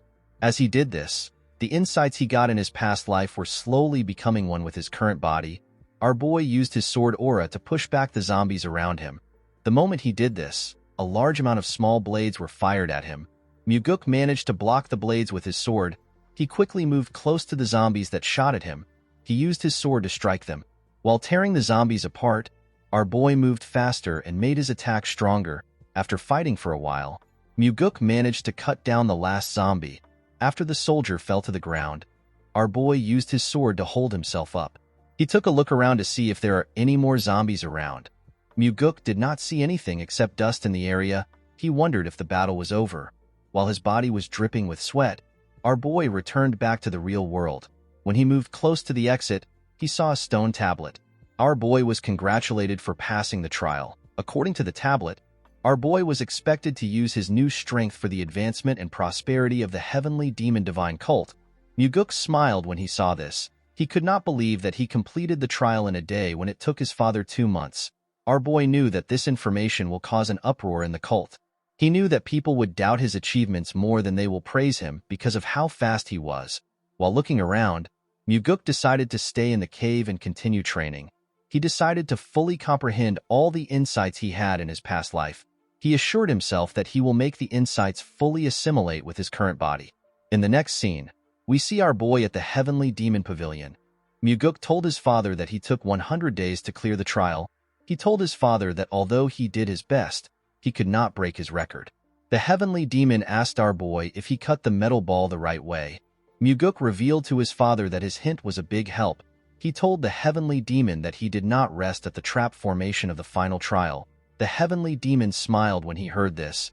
Muguk was surprised to see this. He wondered if his eyes were playing tricks on him. He was certain that he saw his father smile for a moment. The Heavenly Demon commended his son for not being a fool.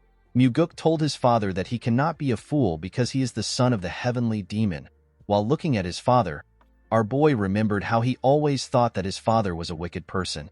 Before his regression, Muguk assumed that his father enjoyed pitting his children against each other in a fight of life and death in order to become the successor.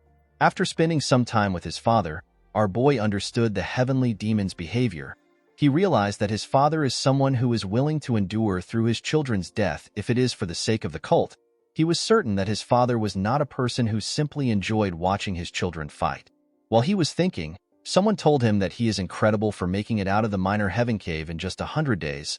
Muguk was surprised to see that the person talking was the chief advisor whose name is Sima Myung. He is the second in command in the cult, and he is the person whom the Heavenly Demon trusts the most. Muguk put his hand together and greeted the advisor. The man told our boy that he is glad to see him. He told him that he actually has a cult-related issue to discuss with him. Our boy was surprised to hear this. He could not believe that the advisor wanted to discuss something relating to the cult. He immediately realized that his father must have asked Myung to discuss the issue with him. Myung revealed to Muguk that they have received an anonymous letter recently. According to the letter, there are corrupt practices taking place in the demonic army. Our boy was surprised to hear this. The demonic army is one of the combat groups of the cult, and the leader of the army is the blood-related sibling of the Blood Heaven Sword Demon. The advisor revealed to our boy that they also received the same letter last year.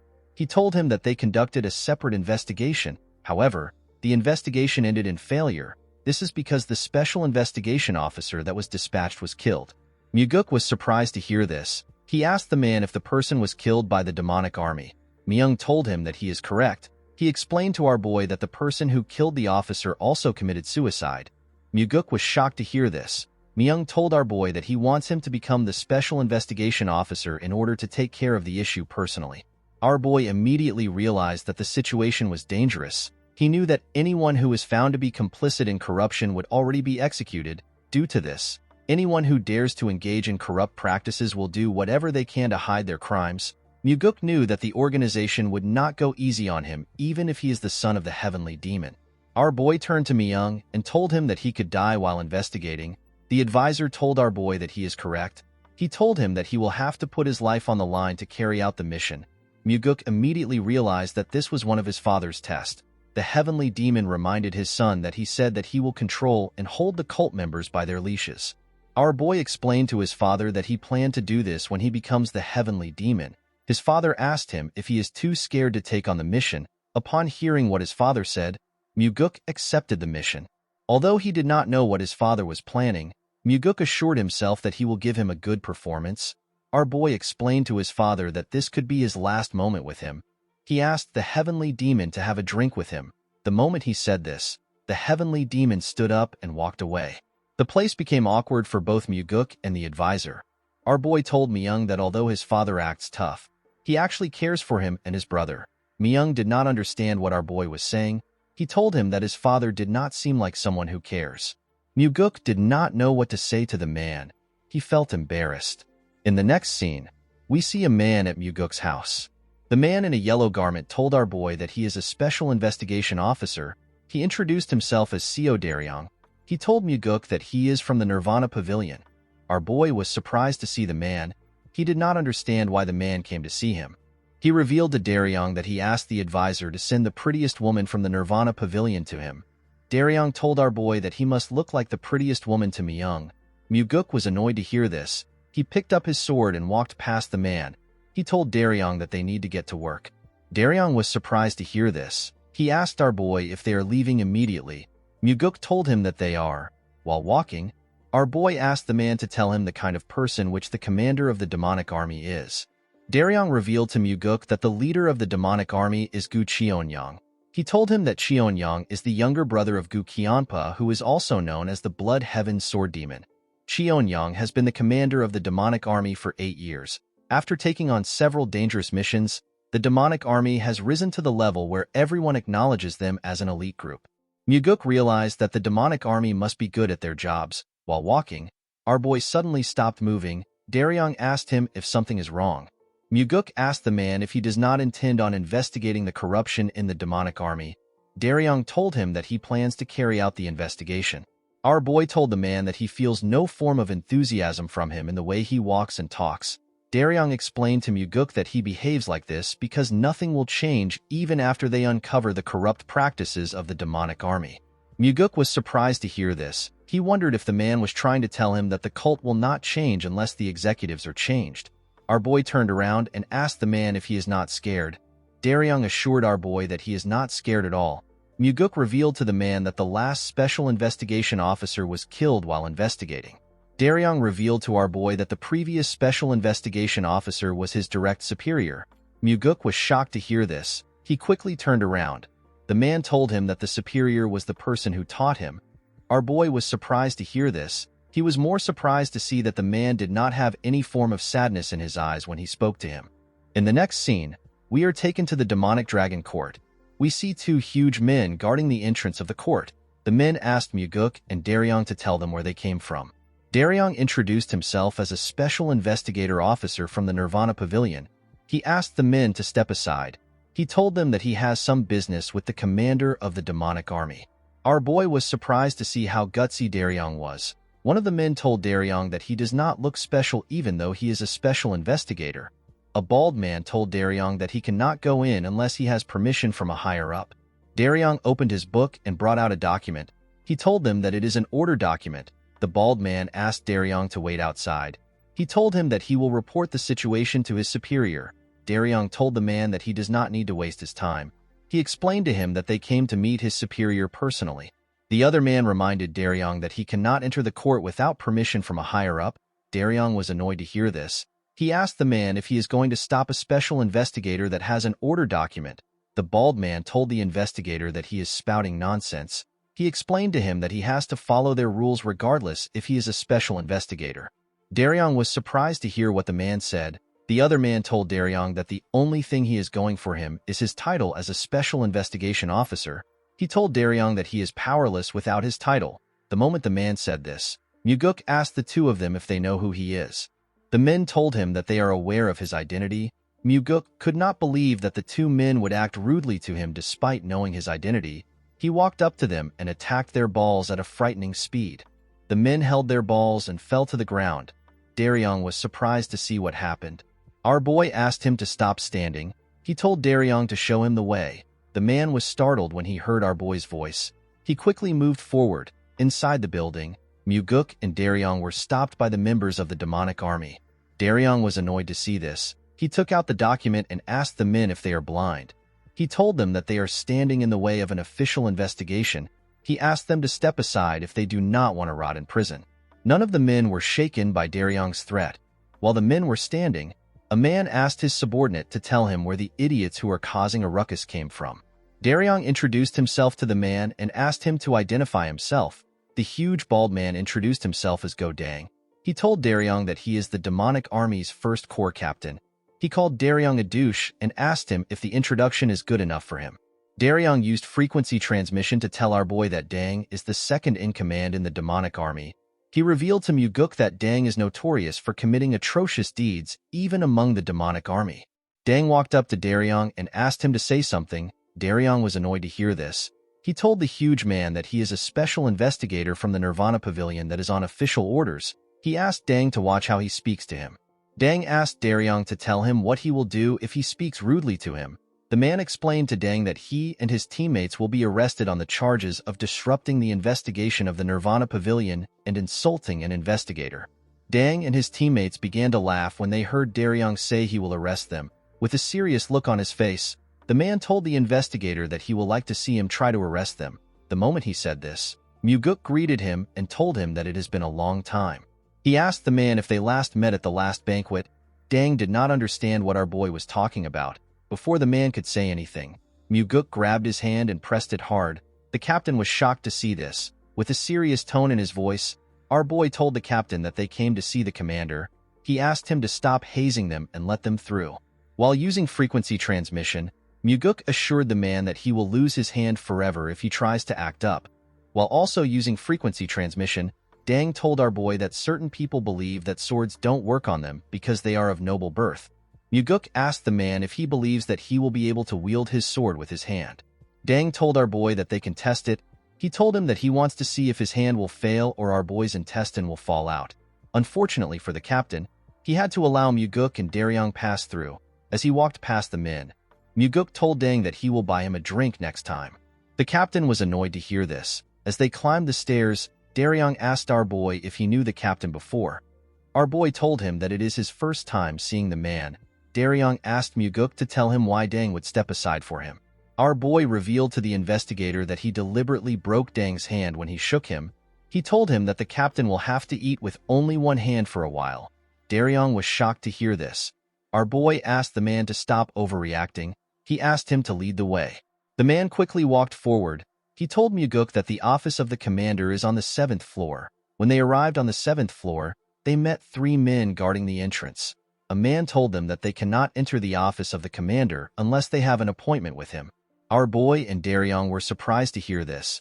Muguk asked the men if they are not already tired of their nonsense. He moved close to them and asked them to step aside. The man who appears to be the leader told him that they cannot move. Our boy took out the order document and showed it to the man. He told him that they are stopping the heavenly demon by stopping them. The man and his subordinates became nervous when they heard this. Muguk told the man that he is allowed to look down on them, but he is not allowed to look down on the document. He asked them if they are okay with looking down on the cult leader. The men did not know what to say. They could only tremble in fear. While they were shaking, their commander asked them to let our boy in.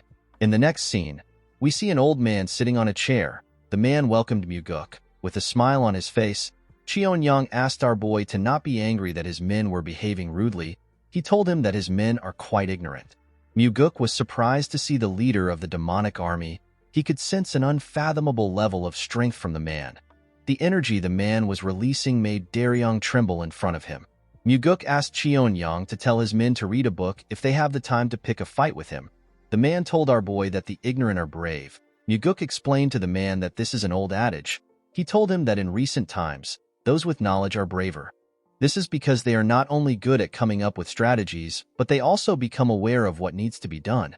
Cheon-young smiled when he heard this. He told our boy that he has fallen behind the times after growing old. Muguk was surprised to see that the old man was staying calm even after he provoked him. Cheon-young asked our boy to tell him why he has been tasked with the investigation this time. Muguk told the man that he was given the job because his father is trying to punish him. Cheon-young was surprised to hear this. Our boy revealed to him that he made a slight mistake while they were hunting. Cheon-young laughed when he heard this. Muguk knew that Cheon-young and his subordinates must have racked their brains in order to think about why he was sent as a special investigation officer. Cheon-young asked our boy to tell him why the Nirvana Pavilion started another investigation. He asked him if someone sent another anonymous letter like last time. Daryong told the man that they cannot reveal this information to him. Immediately he said this. Muguk told the commander that he is correct. Daryong was shocked to hear our boy share the information with the man. Cheon-young told our boy that he already knew that something like this would happen. He explained to Muguk that he receives all types of slander because he is the leader of the demonic army, which comprises of ignorant and rough people. He told our boy that it is quite tiring. Muguk assured the old man that they will finish their investigation as quickly as possible. He asked Cheon-young to be understanding if the investigation causes some inconvenience. The old man laughed when he heard this. He told our boy that he does not care since their relationship is quite strong. Muguk told the man that it is a known fact that the Blood Heaven Sword Demon is supporting his brother. With a smile on his face, Cheon-young told our boy that his brother is a different person from him. He assured Muguk that he is supporting him. With a bright smile on his face, our boy thanked the old man. He told him that his words make him feel relieved. Muguk told the man that he will need his cooperation for the next few days. Cheon-young told our boy that he is also counting on him. He assured Muguk that he will prepare a place for him to stay after he leaves his office. The moment he said this, our boy and Daryong turned around and decided to leave. Before he could step out of the office, Cheon-young told him that he is worried about him. With a cold gaze in his eyes, Muguk asked the commander if he is referring to the incident where the previous special investigation officer was killed. With a smile on his face, Cheon-young told our boy that he is not talking about the incident. He told him that the heavenly demon would never send his son to the demonic dragon court to die. He explained to Muguk that he is simply concerned. Our boy thanked the commander for his concern and walked forward. As he watched him walk out of his office, Cheon-young stared at Muguk with a cold gaze in his eyes. Daryong noticed something weird about our boy. He saw that Muguk was smiling. Our boy understood why his father sent him here.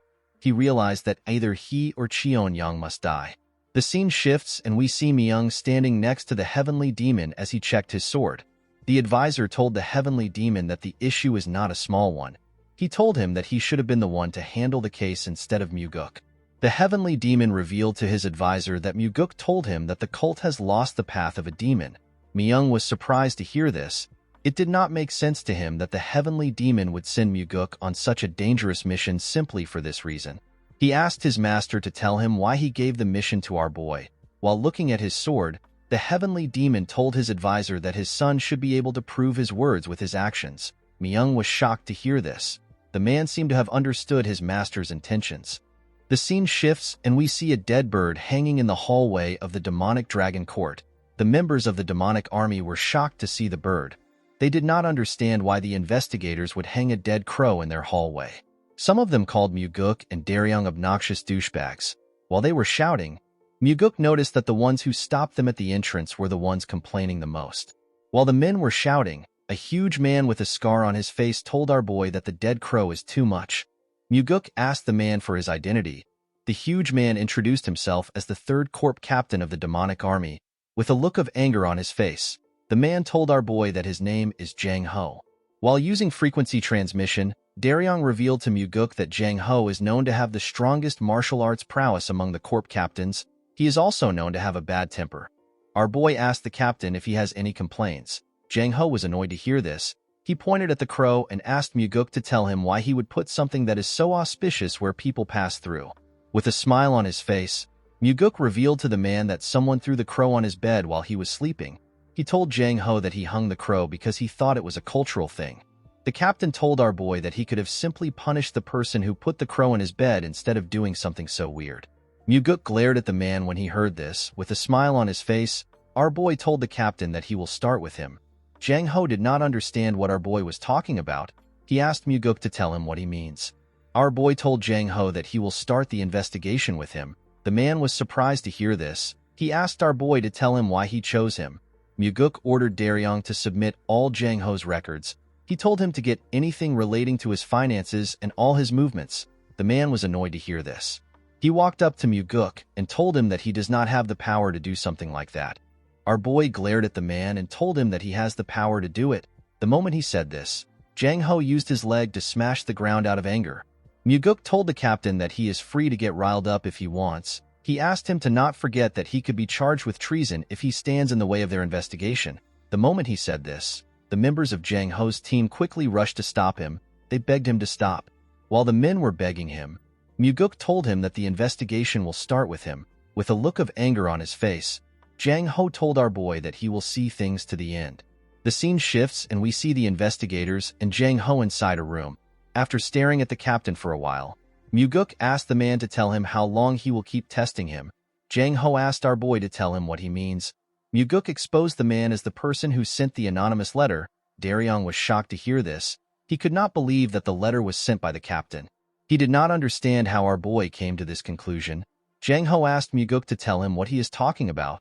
The moment he said this, our boy glared at him. Upon seeing that Muguk was certain, the man asked our boy to tell him how he found out. Our boy told the captain that he got involved in yesterday's incident even though he did not have to. He revealed to the man that he did this in order to avoid being suspected by his commander. Jang Ho told our boy that he is right. Muguk explained to the man that he has most of his squad members under his control. Our boy was able to notice this because none of Jang Ho's squad members laughed or cursed him after he hung the dead crow. Jang Ho was shocked to see that Muguk saw this.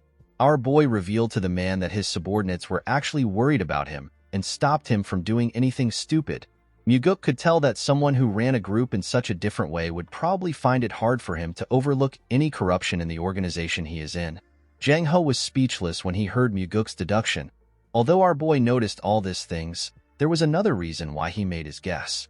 The moment Daryong introduced Jang Ho to him using frequency transmission, Muguk remembered something from his past life. He remembered the incident where the strongest corps captain of the demonic army died. Our boy was able to deduce that Jang Ho got killed by someone because he sent the anonymous letter to resolve the issues of the demonic army. Jang Ho revealed to Muguk that he did not know if the letter would work, so he could not write the exact details involved. The captain never expected that the second young master would be sent to perform an investigation.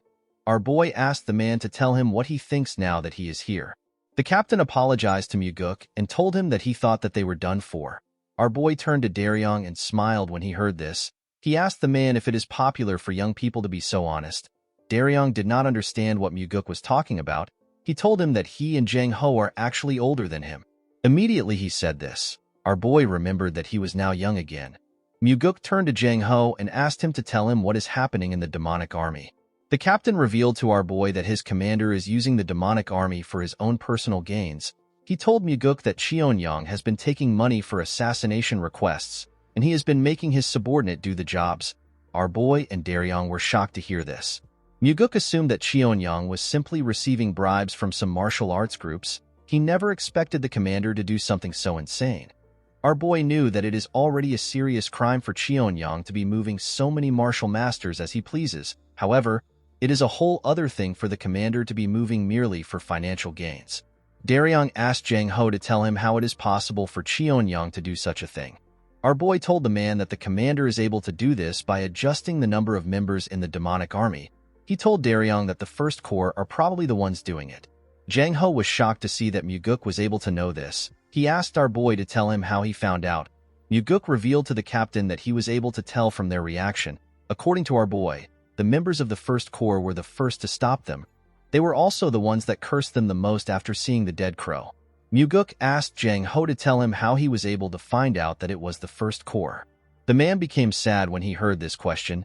He revealed to our boy that the martial artist who committed suicide after killing the previous special investigator was his friend. The martial artist was also the first person to send the anonymous letter. Muguk asked Jang Ho to tell him how close he was with the man. With a shaky tone in his voice, the captain revealed to our boy that he and his friend joined the cult at the same time. He told him that his friend was basically like family to him. Muguk asked the man to tell him the person who he thinks killed his friend. Jang Ho explained to our boy that his commander probably gave the order and Captain Go Dang personally killed his friend by himself. Our boy realized that if Jang Ho's words were true, then he is looking at an immense corruption case that involves the commander of the demonic army and the whole First Corps. Due to the fact that Cheon-young was willing to kill an investigator, our boy wondered if his father and Myung truly did not know anything about the case. Muguk knew that the heavenly demon and the advisor already knew what was happening to a certain extent. Our boy knew that his father sent him here for this reason. Muguk could not believe that his father was trying to see if he could resolve the incident even though he has to go up against the demonic army's commander. Our boy told the captain that he made a good friend. Jang Ho told our boy that he was supposed to do something when his friend died if he was also a good friend. With a sad look in his eyes, Muguk thanked Jang Ho for being courageous. The captain was surprised to hear this. He began to cry. While watching Jang Ho cry, Muguk began to feel some hope for their lost demonic path. While looking at the man, our boy reminded himself that the heavenly demon cult that he wants to create is a place where people like Jang Ho are placed in important positions. Although Jang Ho died in his previous life, Muguk assured himself that he would not let this happen again. This is because the main reason why he regressed is to save people who should not die. In the next scene, we see Muguk and Daryong walking out of the demonic dragon court. The investigator told our boy that he is quite different from the rumors. Muguk was surprised to hear this. He asked Daryong to tell him the kind of rumors he has heard about him. The investigator became nervous when he heard this. He did not know how to tell our boy about the rumors. He revealed to Muguk that the rumors say that he is not suited to become the heavenly demon. The moment he said this, he apologized to our boy. Muguk smiled when he heard this. He told the man that the rumor is actually a compliment. Daryong was shocked to hear this. He asked our boy to tell him what he means. Muguk explained to the investigator that he does not see it as a praise for him to be suited to become the heavenly demon. He told the man that their cult does not need to be ruled by any form of fear or terror. As the gentle breeze blew past him, Muguk told the man that it is about time that their cult changes. Daryong was shocked to hear this. He never expected our boy to say such a thing. As he walked forward, Muguk assured himself that he will change the cult. Our boy knew that he had to change the cult in order to stop the extermination of his family and the cult itself. The next day, we see a chubby man who was wearing the same clothes as Daryong. The man was also an investigator. The investigator rushed to meet Muguk. He told our boy that something bad has happened. He asked Muguk to follow him immediately. The man took Muguk to the hallway of the demonic dragon court. When he arrived in the hallway, our boy was shocked to see what happened. Muguk saw members of the Nirvana Pavilion bleeding on the floor. Daryong and another man were bleeding from their heads. The other man appeared to be unconscious. Two men from the Nirvana Pavilion held their swords tightly. They were ready to defend themselves. In front of the investigators were the members of the demonic army. The men held their swords tightly. Our boy ordered the men to stop moving. He walked up to Daryong and asked him if he is badly hurt. Daryong assured our boy that he is fine. He told him that his colleague has been severely hurt. When Muguk touched the man, he noticed that his ribs have been broken. Our boy ordered the other men to take the unconscious man to the infirmary. One of the men holding a sword quickly put the unconscious man on his back and carried him away. Immediately the men left. Muguk turned to the members of the demonic army. He asked Dang if he was the one who wounded the men. With an arrogant look on his face, the captain told our boy that he is right. Muguk asked the captain to give him his reason for harming an investigator of the Nirvana Pavilion. Dang revealed to our boy that the investigator bumped into his shoulder in the corridor and walked away without apologizing. He told Muguk that he taught the man a lesson for his actions. Muguk could easily see through Dang's words. He told the man that he is certain that he bumped into the investigator on purpose. He told Dang that he would have never let the man go even if he apologized. Instead of denying this allegation, Dang laughed and told our boy that he is correct. The moment he did this, Muguk told him that they are poison. The captain was surprised to hear this. He could not comprehend our boy's words. He asked Muguk to explain what he means. With a deadly look in his eyes, Muguk told Dang that his subordinates are poison to him. The captain was surprised to hear this. He asked our boy to tell him why he is spouting nonsense. With a serious look on his face, Muguk asked the captain if he also killed some members of their cult in this manner last year. Our boy told Dang that he also killed 3 members after getting in a fight with them at a bar 2 years ago. The members that Dang fought were low-ranked martial artists. Before things blew out of proportion, the demonic army covered the situation up for the captain. With a confident smile on his face, Dang told our boy that there are too many idiots in the cult that do not revere the demonic army. With a serious look on his face, Muguk asked Dang if he knows that he possesses the authority to carry out an execution. Dang and the other members were surprised to hear this. They became nervous. The captain laughed and told Muguk that he does not care if he has such an authority. He asked our boy if he is even capable of performing an execution. Our boy was not surprised to hear Dang's reply. He already expected it because this was the poison he was talking about. Muguk knew that only fools would act this way when they are conscious of how others around them see them. Normally, this ought to be a situation where Dang would be nervous, but instead he is acting tough in front of his subordinates. Muguk realized that the captain's head is too far up his own ass. Dang did not have any idea about the kind of stage he is standing on. When our boy walked forward, Dang's subordinates placed their hands on their swords and took a stance. The men were ready to attack. With a confident smile on his face, Dang told our boy that if he messes with him, then he will be messing with the entire demonic army. He asked Muguk if he has the courage to do this. Our boy decided to taunt the man. He told the captain that he is better than him because he is not hiding behind his subordinates. The captain raised his right hand. He told Muguk that he is injured because of a certain coward. He asked our boy to count himself lucky. Our boy raised his right hand up. He told Dang that he will not use his right hand. He asked the man if he will fight with him now. The captain was surprised to hear this. He told our boy that he will probably tell the heavenly demon what happened after he gets injured. Dang's teammates laughed when they heard this. Muguk swore to the captain that he will not hold him responsible for whatever happens. He assured him that nothing will happen to him even if he dies here. Daryong was surprised to hear this. He did not understand what Muguk was trying to do. Dang smiled when he heard this. He picked up his sword with his left hand and told our boy to start the fight. The moment he said this, Daryong used frequency transmission to reveal to Muguk that the captain is ambidextrous. He told him that Dang can use a sword with his left hand as proficiently as he can with his right hand. Our boy realized that this was the reason why the captain was confident. Muguk placed his sword in his left hand and took a stance. Daryong and the members of the demonic army were surprised to see our boy's smooth stance. The moment he took his stance, Dang swung his sword at him. Our boy managed to easily dodge the attack. The captain's sword hit the floor and destroyed the bricks. Dang quickly turned to his side and tried to stab Muguk, who was close to the wall. Our boy easily dodged the man's attacks and landed on the floor. The moment he landed on the floor, Muguk changed his stance and used his sword to cut off Dang's left hand. The arrogant man screamed out in pain. While he was screaming, Muguk hit his sword hilt on his face. The attack destroyed the man's face. As blood gushed out of his nose, the captain fell to the ground. The members of Dang's group were annoyed to see this. They unsheathed their swords and rushed to protect their captain. Daryong was shocked to see this. He called out to our boy. Muguk turned around and simply swung his sword once. His attack killed the 3 men in front of him. He stabbed them in different parts. The men could not even react. They all fell to the ground. Daryong and the other members of the demonic army were shocked to see this.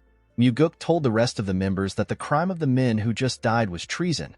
The other men became nervous when they heard this. While our boy was staring at the men, he hears someone begging him to spare him. When our boy turned around, he saw Dang trembling on the ground. Muguk asked the idiot if he knows what happened to the families of the people he killed in the fight at the bar. The captain did not know what to say. Our boy was not surprised to see this. He knew that the man did not care. Muguk told the idiot that the families lost their father, son, and husband. He asked Deng if this families will be able to continue to live a normal life. Deng began to tremble when he heard this. He told our boy that he was wrong. Muguk asked him to shut up. He raised his leg up and used it to crush Deng's head. The members of the demonic army and Daryong were shocked to see this. They never expected our boy to kill the captain. With a horrifying look on his face, Muguk asked Deng's dead body to tell him who gave him the right to kill the members of the cult. In the next scene, we see a beautiful woman playing a musical instrument. Some women were dancing to the music which the instrumentalist was playing. The women were in the same room as Muguk and the demonic commander. Cheon-young poured our boy a drink. He asked Muguk about the trouble he got into while he was downstairs. Our boy explained to the man that he got into a conflict which was not intentional. The demonic commander said that it is a bit sad that his first corps captain was killed. He told our boy that he has no choice but to let Deng go since there were so many questionable things about him. Muguk was surprised to hear this. He realized that Cheon-young is a complete trash. He could not believe that the commander would badmouth someone who served him. Instead of trying to avenge the captain, Cheon-young was trying to make him out as a criminal. After taking a sip of his drink, the commander explained to Muguk that although Deng was killed in an investigation, he is still a captain of the demonic army. The commander told our boy that he will be in a tough spot if his group decides to make an issue out of it. Cheon-young put his cup down and told Muguk that it will be better to bring the whole case to a close. The commander assured our boy that the death of a captain and 3 of his subordinates should be enough to close the case. Our boy thanked the man for his consideration. With a worried look on his face, Muguk told the man that he will also like to close the case on a good note. He revealed to Cheon-young that he has only one problem. The man glared at Muguk when he heard this. He asked our boy to share the problem with him. Muguk revealed to the man that he has no evidence. He explained to the commander that he came for an official investigation, but he has nothing to give to his superior. Cheon-young poured more liquor into his cup and asked Muguk if he cannot just create some evidence. Our boy explained to the man that this will not be possible. He told Cheon-young that in the letters they receive, they were told that external requests were carried out for money. Muguk told the man that they cannot easily cover the issue. With a serious look on his face, our boy told the man that evidence is required to close the whole investigation. Of course, what Muguk really wanted was for the commander to give him enough evidence to close the case. In the next scene, we see Daryong surprised to see our boy. The man asked Muguk to tell him why he came to such a place. Our boy did not know why Daryong was surprised. He told him that he came to see an injured man. Daryong explained to Muguk that the demonic physician is currently treating his colleague. He thanked our boy for asking the demonic physician to come for his colleague. Muguk reminded the man that they are colleagues even if he is just a temporary investigator. Daryong was surprised to hear this. While they were talking, someone asked if our boy had arrived. An old man stepped out of the patient's room. This man is the demonic physician. He is the most skilled physician in the cult. He does not treat everyone in the cult. He only takes care of a few important people within the cult. Muguk asked the old man about how the investigator is doing. The physician revealed to our boy that the man's life is not in danger. He told Muguk that the investigator will have to recuperate for a while before he can return to work. Our boy explained to the physician that the man was hurt while he was faithfully carrying out his duties for the cult. Muguk asked the old man to use the best medicine for the investigators. The demonic physician assured our boy that he will do his best. While he was talking to the old man, Muguk noticed something weird. Our boy did not understand why the investigators were smiling brightly at him. He wondered if something is wrong. While smiling warmly, the chubby investigator thanked our boy for his help. After hearing the men's thanks, Muguk stepped out of the room. The scene shifts and we see our boy and Daryong walking in a hallway. The investigator asked our boy to tell him what the demonic commander said.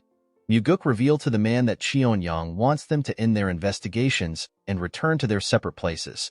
He told Daryong that Cheon-young wants them to blame Deng as the main perpetrator. The investigator was shocked to hear this. He could not believe that the commander would behave in such a way when his most important subordinate was just killed. Muguk corrected the man by telling him that Deng is not the most important subordinate. Instead, he was simply the subordinate that was made use of the most. Our boy assured Daryong that someone will soon take Deng's place. Daryong asked Muguk if he has a plan. Our boy revealed to the investigator that he has thrown out a bait for Cheon-young. Muguk told Daryong that he wants to see what Cheon-young will do. The investigator was surprised to hear about a bait. With a confident smile on his face, our boy told the investigator that he will let him know once the commander bites his bait. Daryong asked Muguk to tell him what he wants him to do. With a smile on his face, Muguk asked the investigator to drink with him. The man was surprised to hear this. With a bright smile on his face, Daryong told our boy that drinks are on him. Our boy was happy to see that the man accepted his offer. The next day, we see a large amount of books on Muguk's table. Daryong explained to our boy that the demonic army gave them the books. He revealed to Muguk that the assassination request logs and banknote papers that are worth thousands of niangs were found in Dang's house. Muguk smiled when he heard this. He was happy to see that the commander bit his bait. Our boy asked Daryong to find the smartest person in the first corps. He told him to search for the person that is strangely smart and knowledgeable. Muguk told the investigator that the person is the one who made everything they are seeing. Our boy stood up from his chair. He explained to Daryong that he is going to meet the demonic commander in order to buy him some time to search for the smart man. The scene shifts and we see Muguk at the commander's office. Our boy revealed to the man that they have received the evidence found in the first captain's house. Cheon-young laughed when he heard this. He told Muguk that all that is left to do is for them to celebrate with drinks. The commander assured our boy that he has already booked the place they drank in last time.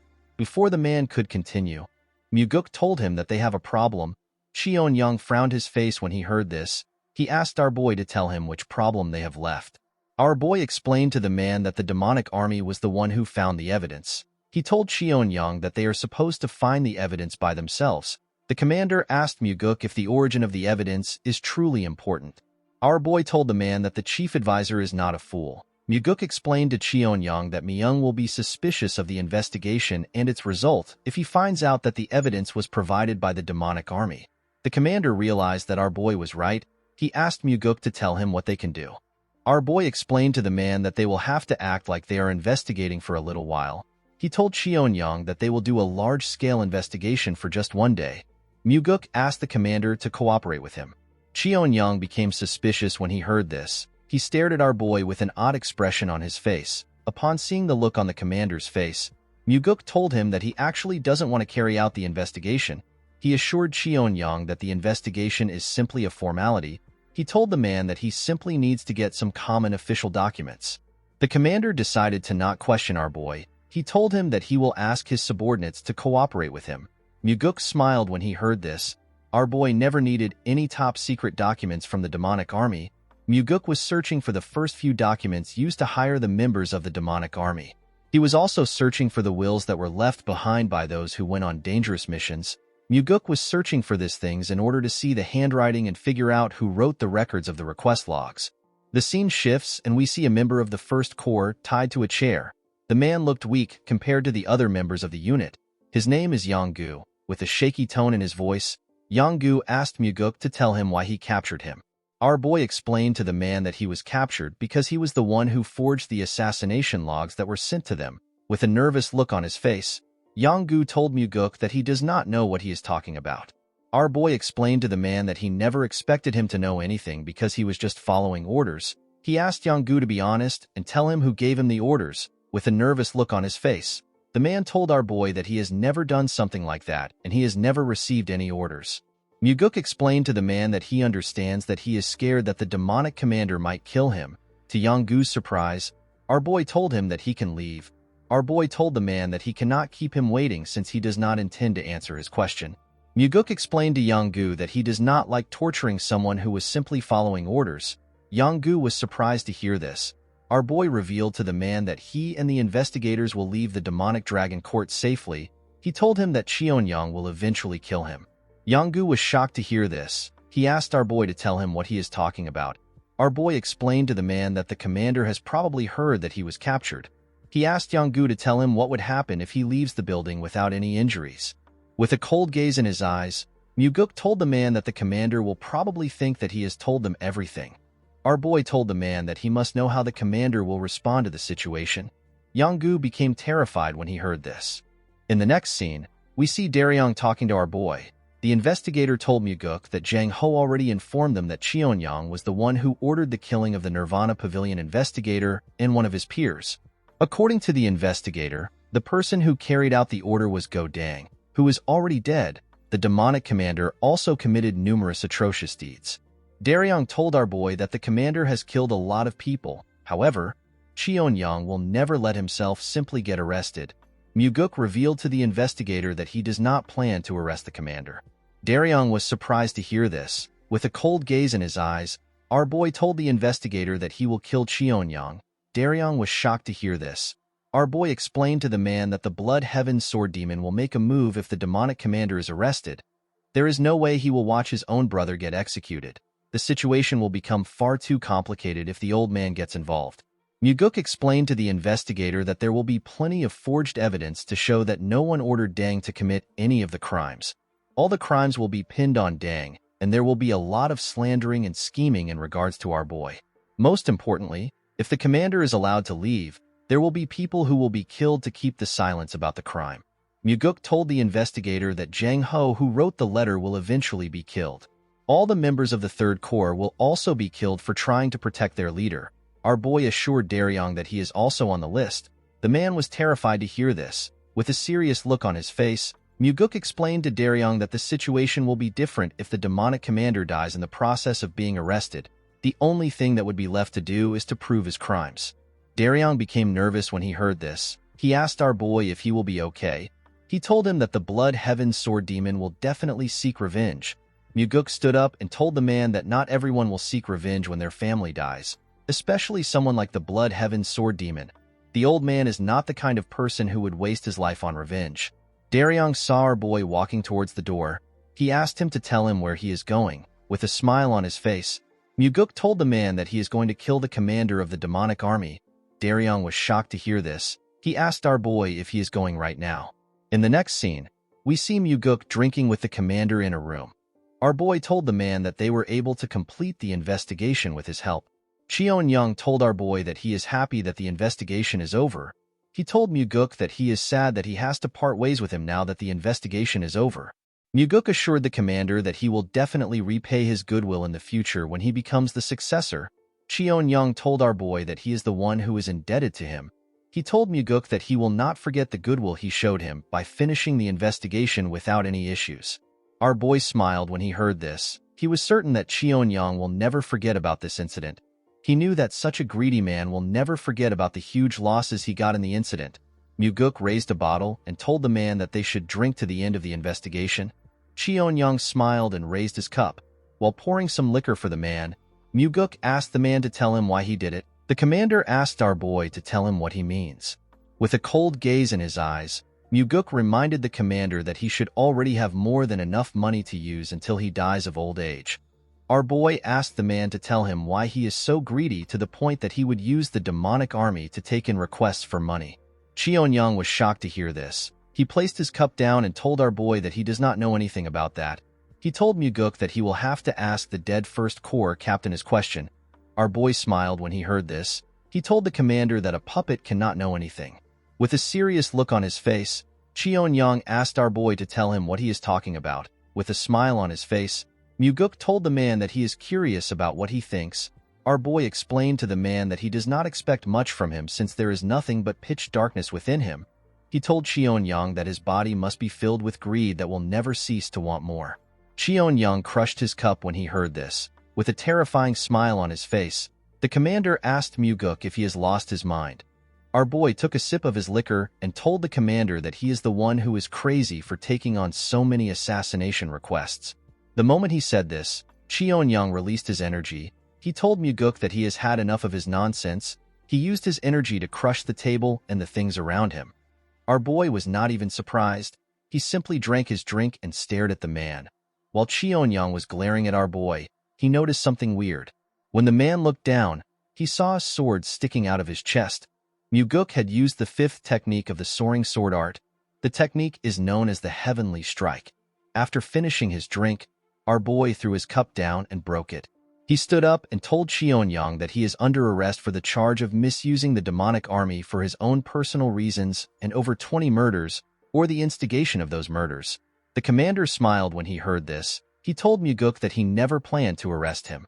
Muguk smiled when he heard this. He told the man that he is still going to get executed anyways. He asked Cheonyang to leave the world for the sake of those who will live on.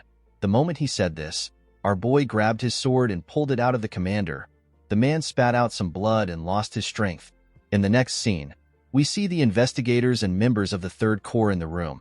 Everyone was shocked to see what was in front of them. They were horrified to see the commander's dead body on a chair. Muguk told the people in front of him that the commander of the demonic army died in the process of resisting arrest for the grievous crimes he committed. The men did not know how to react to this statement. Our boy asked Daryong to arrest all the members of the First Corps and imprison them. He told the man that the case will be investigated officially. The investigator accepted Muguk's order. Our boy called out to Jang Ho. He told him that all those under him, excluding any First Corps members, are to help the Nirvana Pavilion investigators to arrest the First Corps. Muguk explained to the men that he has received the authority to take full charge of the matter. He told them that his orders are equal to the heavenly demon's orders.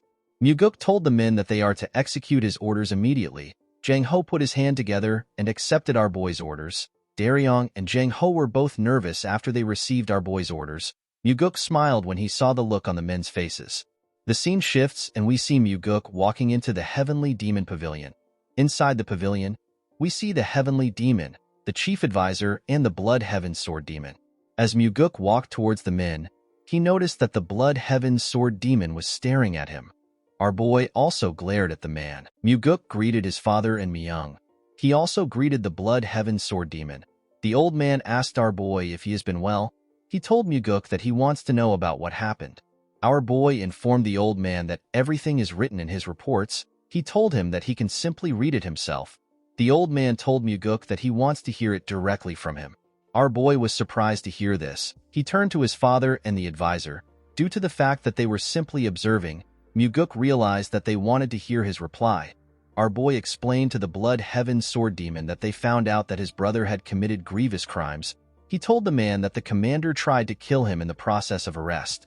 He apologized to the Blood Heaven Sword Demon for his brother's death. The old man assured our boy that it is fine. He told him that his brother deserves to be punished if he committed a crime. The man told Muguk that he doesn't understand something.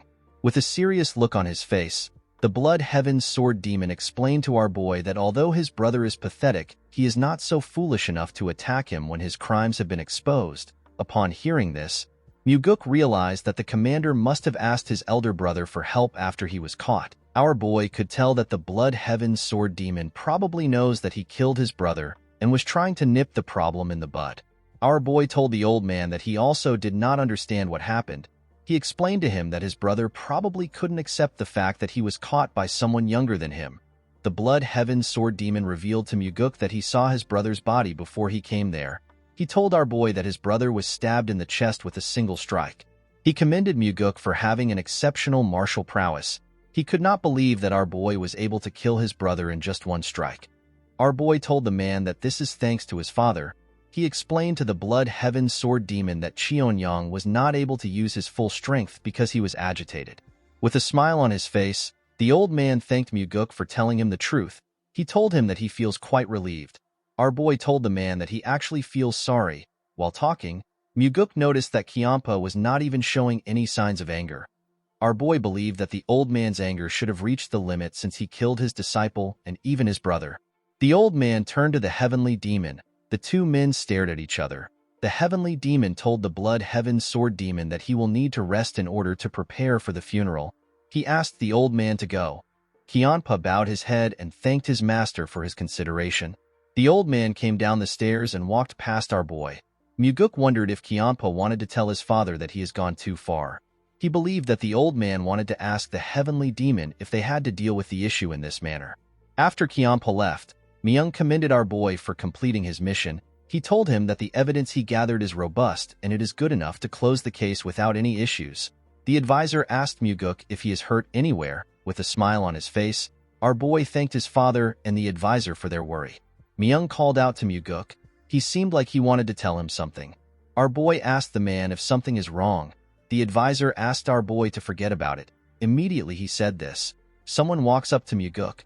The person was holding a box. Myung told Muguk that his father wanted to give him a reward for his hard work. When the man opened the box, we see a long sword in a black sheath. Muguk was shocked to see the sword. The advisor revealed to our boy that the Heavenly Demon has bestowed the black demonic sword onto him. The black demonic sword is one of the treasured swords in the cult. It is like the white demonic sword. Our boy smiled when he picked up the sword. He turned to his father and told him that it would have been better for him to give him the white demonic sword because it matches his aloof personality. With a serious look on his face, the heavenly demon informed his son that the black demonic sword suits him. Muguk grabbed the sword and took it out of its sheath. The sword released its energy the moment our boy took it out.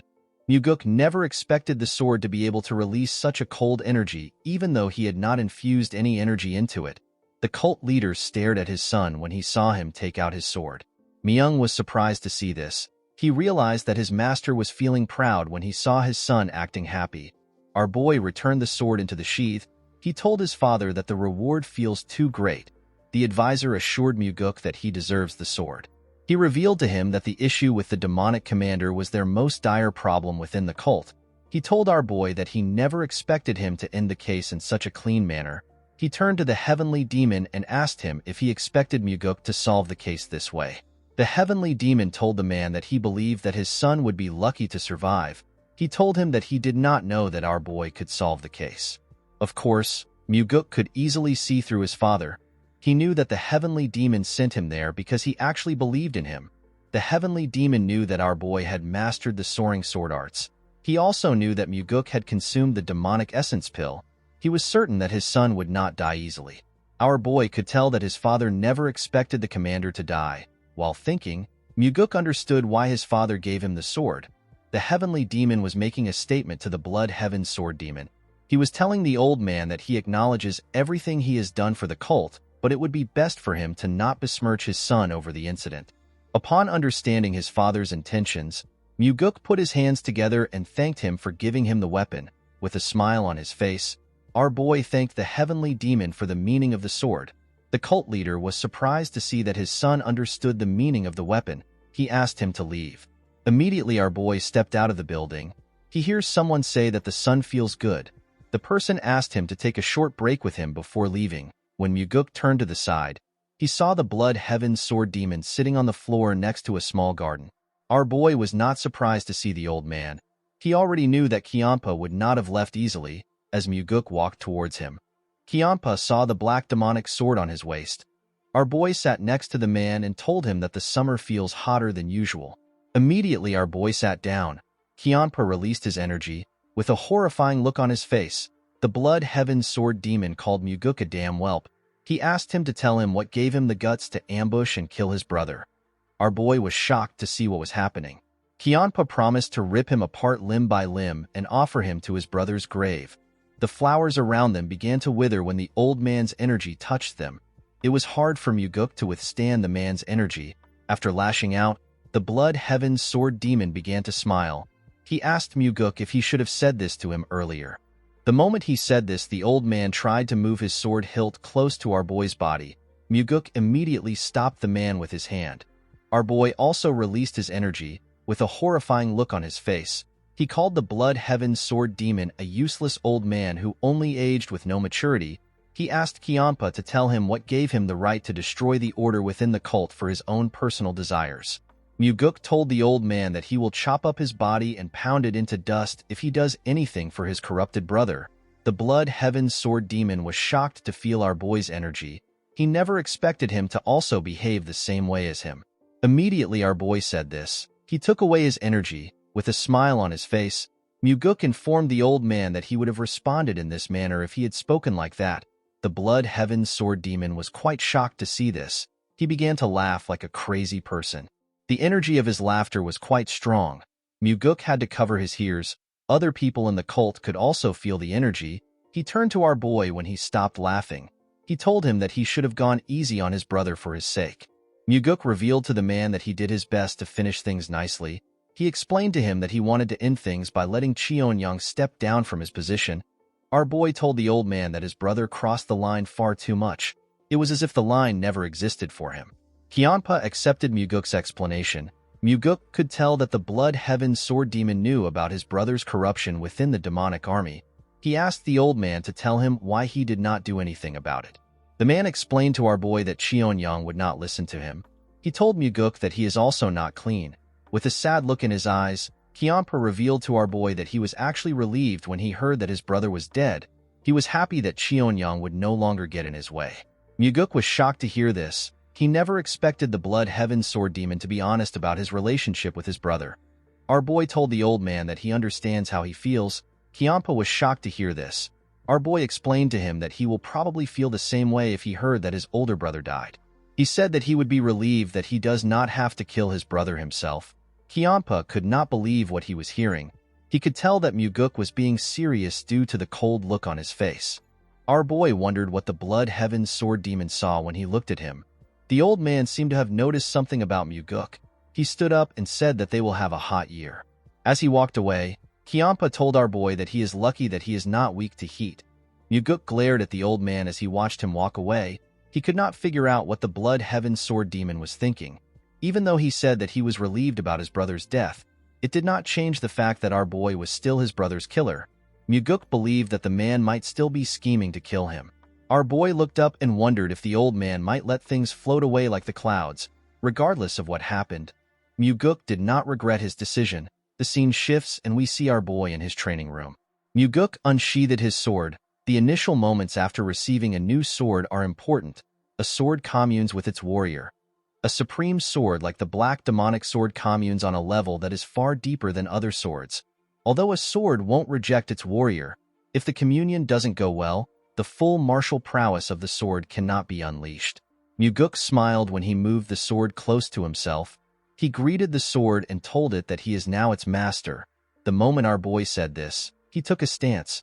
Muguk took a deep breath and decided to infuse his energy into the sword.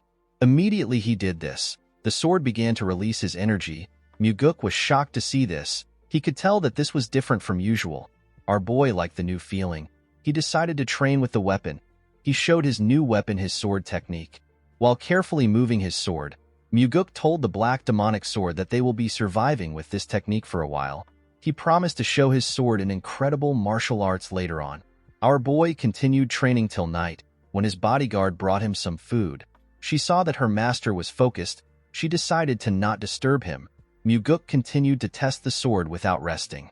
The next day, we see our boy step out of his house. When Muguk raised his head up, he saw something shocking. Our boy saw a large amount of martial artists gathered at his doorstep. This martial artists were the sword demons. Muguk did not know if the Blood Heaven Sword Demon asked his men to come or if they came on their own. As the men began to release their energy, our boy could tell that they were hostile towards him. They were all unleashing their demonic energy in his direction. Our boy knew that he could get internal injuries if he takes on this level of demonic energy. The sword demons pushed their energy at our boy. Muguk grit his teeth and stood his ground. He realized that the sword demons were trying to intimidate him and make him into a coward that cannot leave his house. While struggling, our boy remembered something. He quickly activated a technique known as Meridian Strengthening Technique. Immediately he did this, his body began to glow. This technique is a secret technique used to strengthen the meridian by having multiple martial artists discharge their energy and strike every part of the target's body. The more martial artists there are, the more efficient the technique will be. Muguk believed that this is the best opportunity for him to use the technique to become stronger. Our boy grit his teeth as the sword demons pushed their energy into him. He wanted the men to give him more energy. As they pushed their energy into him, Muguk slowly walked down the stairs as he absorbed the energy. The sword demons were shocked to see this. They could not believe that our boy could actually walk in this situation. The energy passed through Muguk's veins. While he was walking, the Meridian Strengthening Technique passed through the second stage and was advancing to the third stage. Our boy did not falter. He closed his eyes and continued to absorb the energy of the sword demons. He craved for more energy. The sword demons became nervous when they saw Muguk moving. They could not comprehend what was happening. The men had already slowly began to lose their strengths. Muguk continued to take in their energy. His Meridian Strengthening Technique passed through the fourth stage and was now heading for the fifth stage, which is the last stage. While he was waiting for the technique to reach the final stage, our boy noticed that he could no longer sense any energy. When he opened his eyes, he saw that the sword demons were no longer releasing their energy. The men all seemed to be scared of our boy. The man that stood in front of Muguk was quite nervous. With a cold gaze in his eyes, our boy glared at the man. The poor guy became more nervous when he saw the look on his face. He and the other sword demons cleared a path for Muguk. Our boy walked past the martial artists. While walking forward, Muguk smiled. He was happy to see that the sword demons had acknowledged his strength. The scene shifts and we see our boy at the Heavenly Demon Pavilion. He was staring at his father's chair. While he was looking at the chair, someone asked him if he wants to sit down. Muguk was surprised to hear the person's voice. He was shocked to see that it was the Heavenly Demon. Muguk did not know when the man arrived into the pavilion. He told his father that he does not want to be trapped by the chair. The Heavenly Demon asked his son to stop trying to sound sophisticated again. He climbed the stairs and asked his son to come up. When Muguk climbed the stairs, his father asked him to sit down. The moment our boy sat down, the Heavenly Demon asked him to tell him how it feels. Muguk looked around the building from the top. He turned to the side and looked at a statue of a demon which was next to him. Our boy told his father that he thought he would feel excited. Instead, he actually doesn't feel anything. The Heavenly Demon revealed to his son that he also felt the same way. Muguk remembered that his father had to kill numerous people and even his own brother to climb up to the seat. He wondered about what his father felt if it was not excitement. While our boy was thinking, his father revealed to him that the sword demons went to look for him on their own. He told him that Kyampa never asked them to do anything. Muguk was surprised to hear this. He did not expect his father to know about what happened. Our boy explained to the Heavenly Demon that he acted like he was strong when he was enduring the energy they threw at him. He refused to be suppressed by them. However, after Muguk left that place, he began to tremble. The Heavenly Demon asked his son if the sword demons were really that scary. Our boy clenched his fist and told his father that he was scared that his judgment was wrong. According to Muguk, if any one of the sword demons got agitated and tried to fight him, he might have died there. Even if he survives, he wouldn't have been able to become the successor after he killed the sword demons. Our boy revealed to his father that he is scared of the fact that there could be another moment when he is to make a decision where everything is on the line. Muguk told his father that he actually missed him when he had these thoughts. Our boy did not understand why he would miss his father. It did not make sense to him. The Heavenly Demon informed his son that demonic humans do not look back. Instead, they look forward and advance. Our boy was surprised to hear this. He could not believe that his father was trying to comfort him with words. Muguk smiled when he thought of this. Our boy turned to the statue and told his father that he has been thinking about something else. He advised his father to change the demon statue into a statue of a beautiful woman. He told him that they can create a statue of the famous Central Plain Four Flowers. With a smile on his face, Muguk wanted to give his father more suggestions. He quickly closed his mouth when he saw the look on his father's face. The Heavenly Demon looked at his son as if he was spouting nonsense. Muguk immediately stood up. He told his father that it is better for him to leave before he continues to spout nonsense. Our boy walked down the stairs. Before he left the pavilion, Muguk turned around. With a cold gaze in his eyes, our boy asked his father if he can kill the Blood Heaven Sword Demon. The Heavenly Demon's expression changed when he heard this. The Heavenly Demon laughed when he heard what his son said. With a smile on his face, he revealed to his son that he stands no chance against the Blood Heaven Sword Demon. Muguk smiled when he heard this. He asked his father to tell him the reason why he created conflict between him and the old man if he did not want them to fight. Our boy told his father that he needs to take responsibility for his actions. The Heavenly Demon revealed to Muguk that he will appoint him as the Nirvana Pavilion leader. Our boy was shocked to hear this. He could not believe that his father wanted him to become the leader of the Inspection Bureau.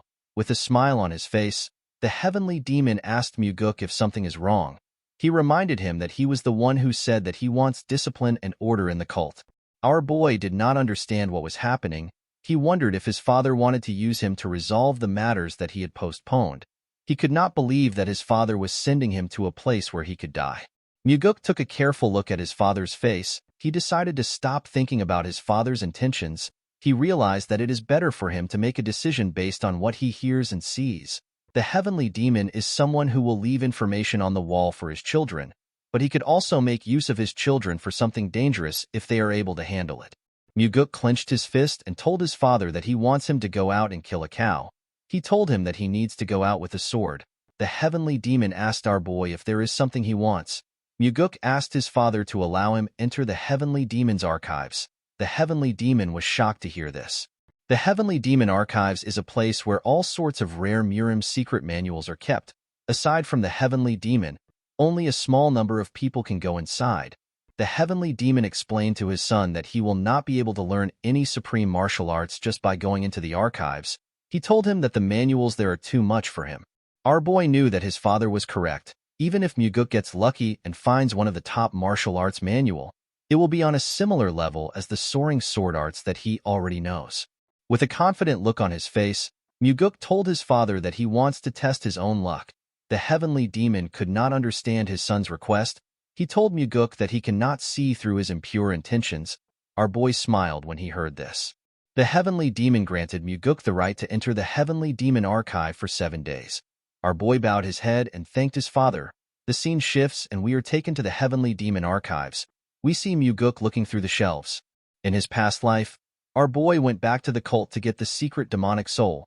People in the cult already believed that our boy died. It had been decades since he left. His face was disfigured so no one recognized him. It took Muguk a long time to go from being a normal warrior to a rank where he could meet the new heavenly demon privately. During his meeting with the cult leader, our boy heard about a certain martial arts. The name of the martial arts is the 4 strides of the wind god. This martial arts is the greatest mobility art that consists of just 4 moves. It was said to be a supporting technique for the heavenly demon's martial arts at one point in time. Unfortunately, knowledge of it went missing and it was no longer passed down. In Muguk's past life, the person who obtained the manual is Ju Baekdo. This person was the cult leader. While pouring himself a drink, Baekdo revealed to Muguk that he was able to become the heavenly demon because he found the lost 4 strides of the wind god. He told our boy that he found it in the heavenly demon archives. Muguk was surprised to hear this. He asked the cult leader to tell him why people thought the manual was lost when it was in the archives. The man told our boy that the manual was not kept on the shelves. While looking around the archives, Muguk looked down. He went down to look at a book. He remembered asking Baekdo to tell him where he found the manual. The man told him that the precious book was used to prop up the 19th shelf. While on his knees, Muguk took out the manual from the leg of the shelf. The book has a huge hole on its surface. Our boy opened the book to see it. He smiled when he realized that 4 steps were enough to walk all over the world. The 4 strides of the wind god has 4 main techniques. The first is the shadow step. The second is the flicker step. The third is the death step, and the last is the swift step.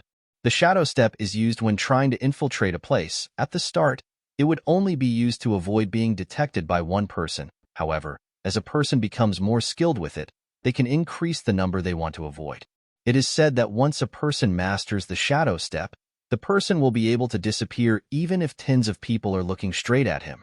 The flicker step is used for defense. It is a technique that will definitely help you find a way to escape, even when an unavoidable attack is coming towards you.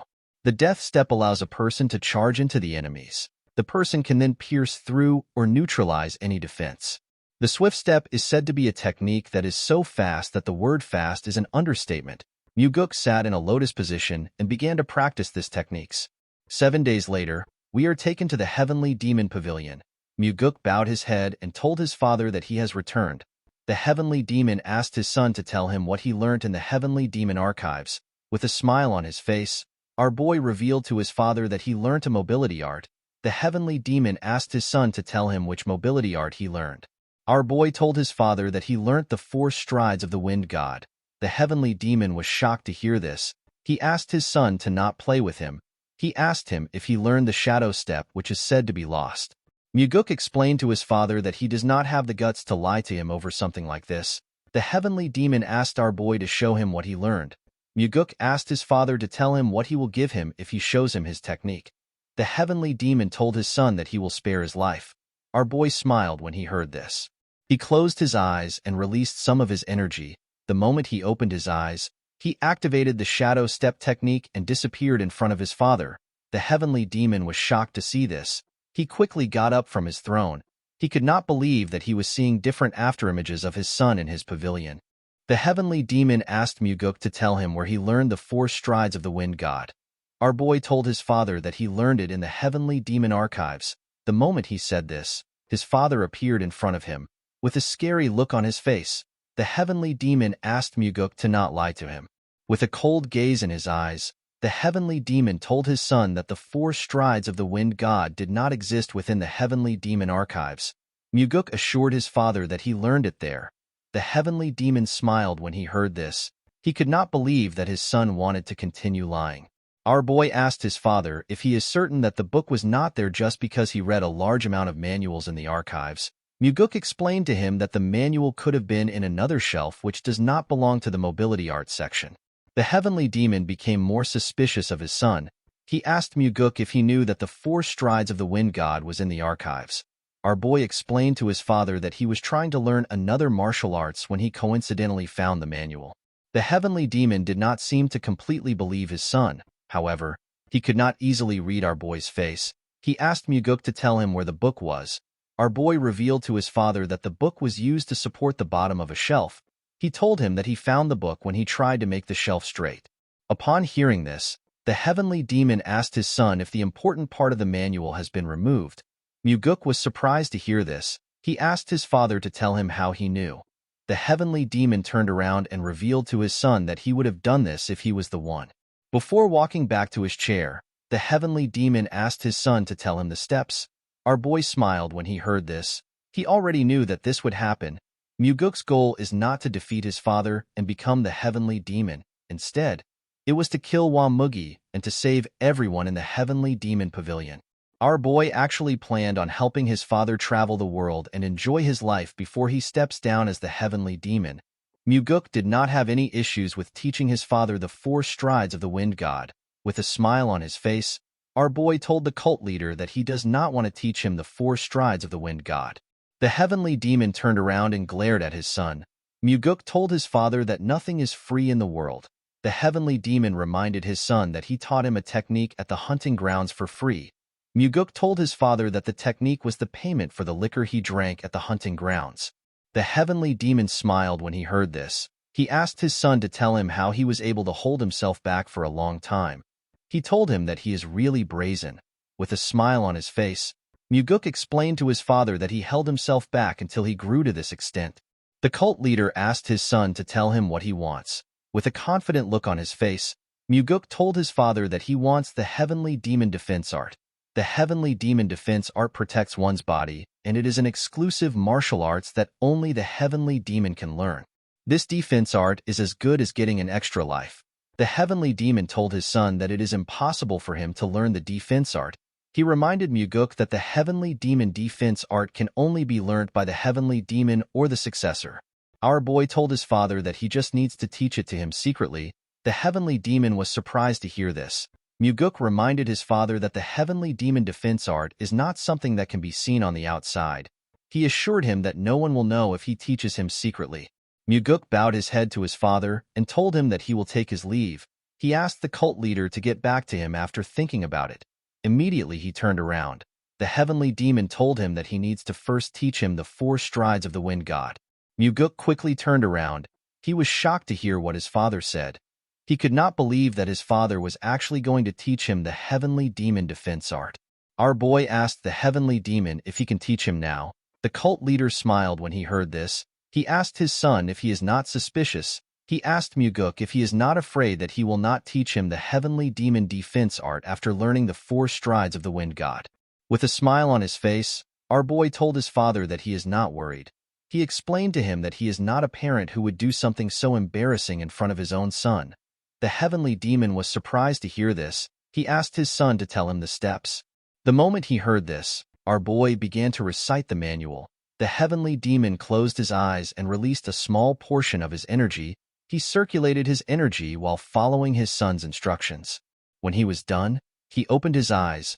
Muguk asked his father if he should say it one more time. The heavenly demon told his son that there is no need. Immediately he said this. He disappeared in front of Muguk and began to move around the pavilion. Our boy only saw his afterimages. Muguk could not comprehend what was happening. The technique his father was using was different from his. He realized that this was his father's interpretation of the manual. While he was thinking, the heavenly demon returned to his original position. With a smile on his face, he said that the martial arts is quite good. Muguk turned around. He realized that this is the biggest change he has made since he regressed. Our boy wondered if Wamugi will be able to defeat his father now that he has learned the 4 strides of the wind god. While raising his voice, the cult leader told his son that he will teach him the heavenly demon defense art now. He asked Muguk to memorize it because he is only going to say it once. With a smile on his face, our boy told his father that he will do his best.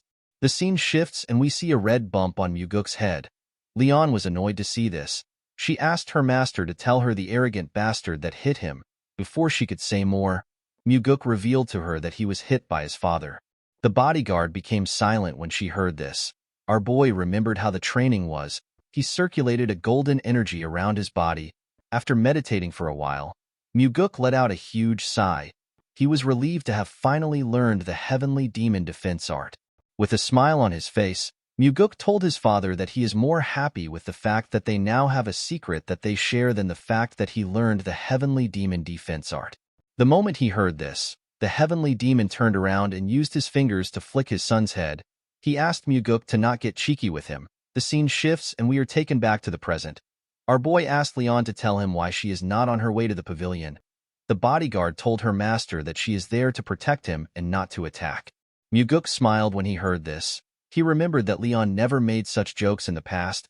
He used his hair to cover the bump and walked forward before going inside. Our boy told his bodyguard that he can't do something right now. The girl did not understand what her master was talking about. Muguk turned around and assured Leon that he will definitely find a way to fix the side effects of her body petrification technique for her. Our boy asked her to wait a little longer for him. Leon was shocked to hear this. Muguk explained to Leon that he told the heavenly demon that their cult needs to change into a place where people no longer have to damage their bodies to protect others. Our boy did not want the cult to become a place where people like Leon do what they don't want to do. Muguk smiled at his bodyguard when he said this. Leon could not believe what she was hearing. Muguk moved close to her and ordered her to listen carefully. The girl bowed her head when she heard this. Our boy fired her as his guard warrior. Leon was shocked to hear this. She asked her master if he is serious.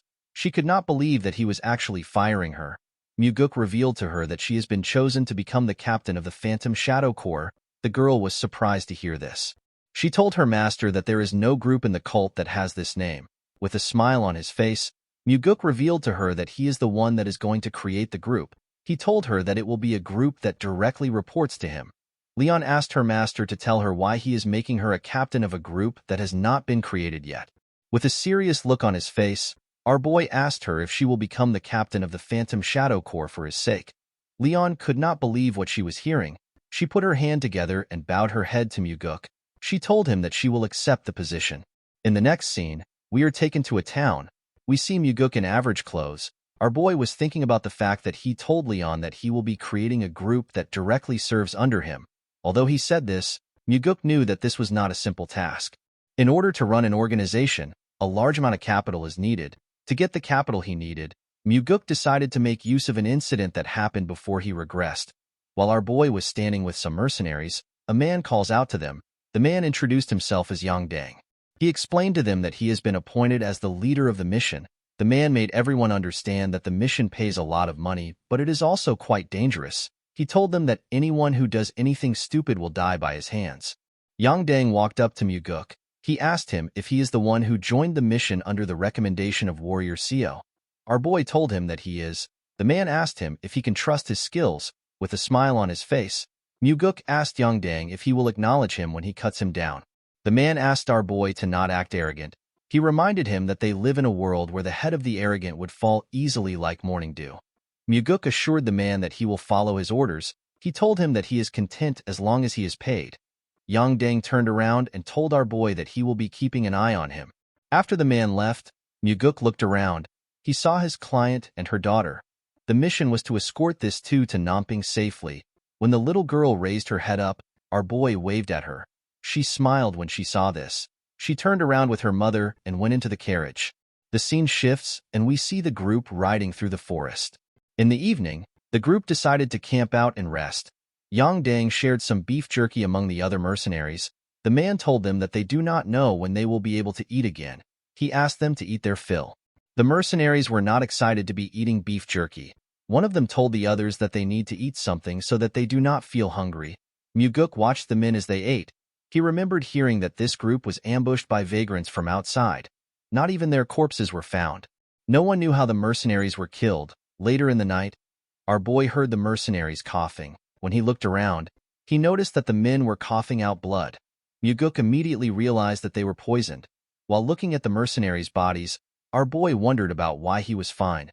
Someone asked him about why he is okay. The person turns out to be Yang Dang. Muguk realized that the man put poison into the food he gave out.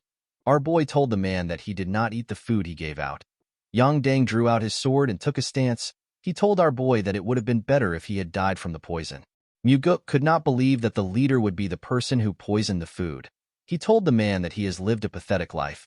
He asked him to tell him what he wants to do with the money he earns from killing his comrades. With a smile on his face, Yang Dang told our boy that he can do plenty things with money. He said that he can drink liquor and buy women. Muguk couldn't believe that he killed his comrades for these reasons. Yang Dang told our boy that he needs to be worried about his own life. The moment he said this, someone said that things are already over. Our boy and Yang Dang quickly turned to the side. They saw a man with 3 other men who covered their faces. Muguk could tell that the 3 men were decently strong. Yang Dang welcomed the men.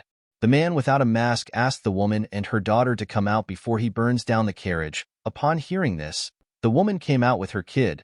The man told her that she is really good at hiding. He revealed to her that he was scolded for not being able to find her. With tears in her eyes, the woman referred to the man as Warrior Quan. She asked him to spare her child's life. Upon seeing the look on her face, Quan said that he will spare her life because of their relationship. He referred to the woman as a crazy bitch and asked her if this is what she wants to hear. He told her that she should be kneeling and begging him. He could not believe that she dared to act like his master. The little girl and her mother began to cry when they heard this.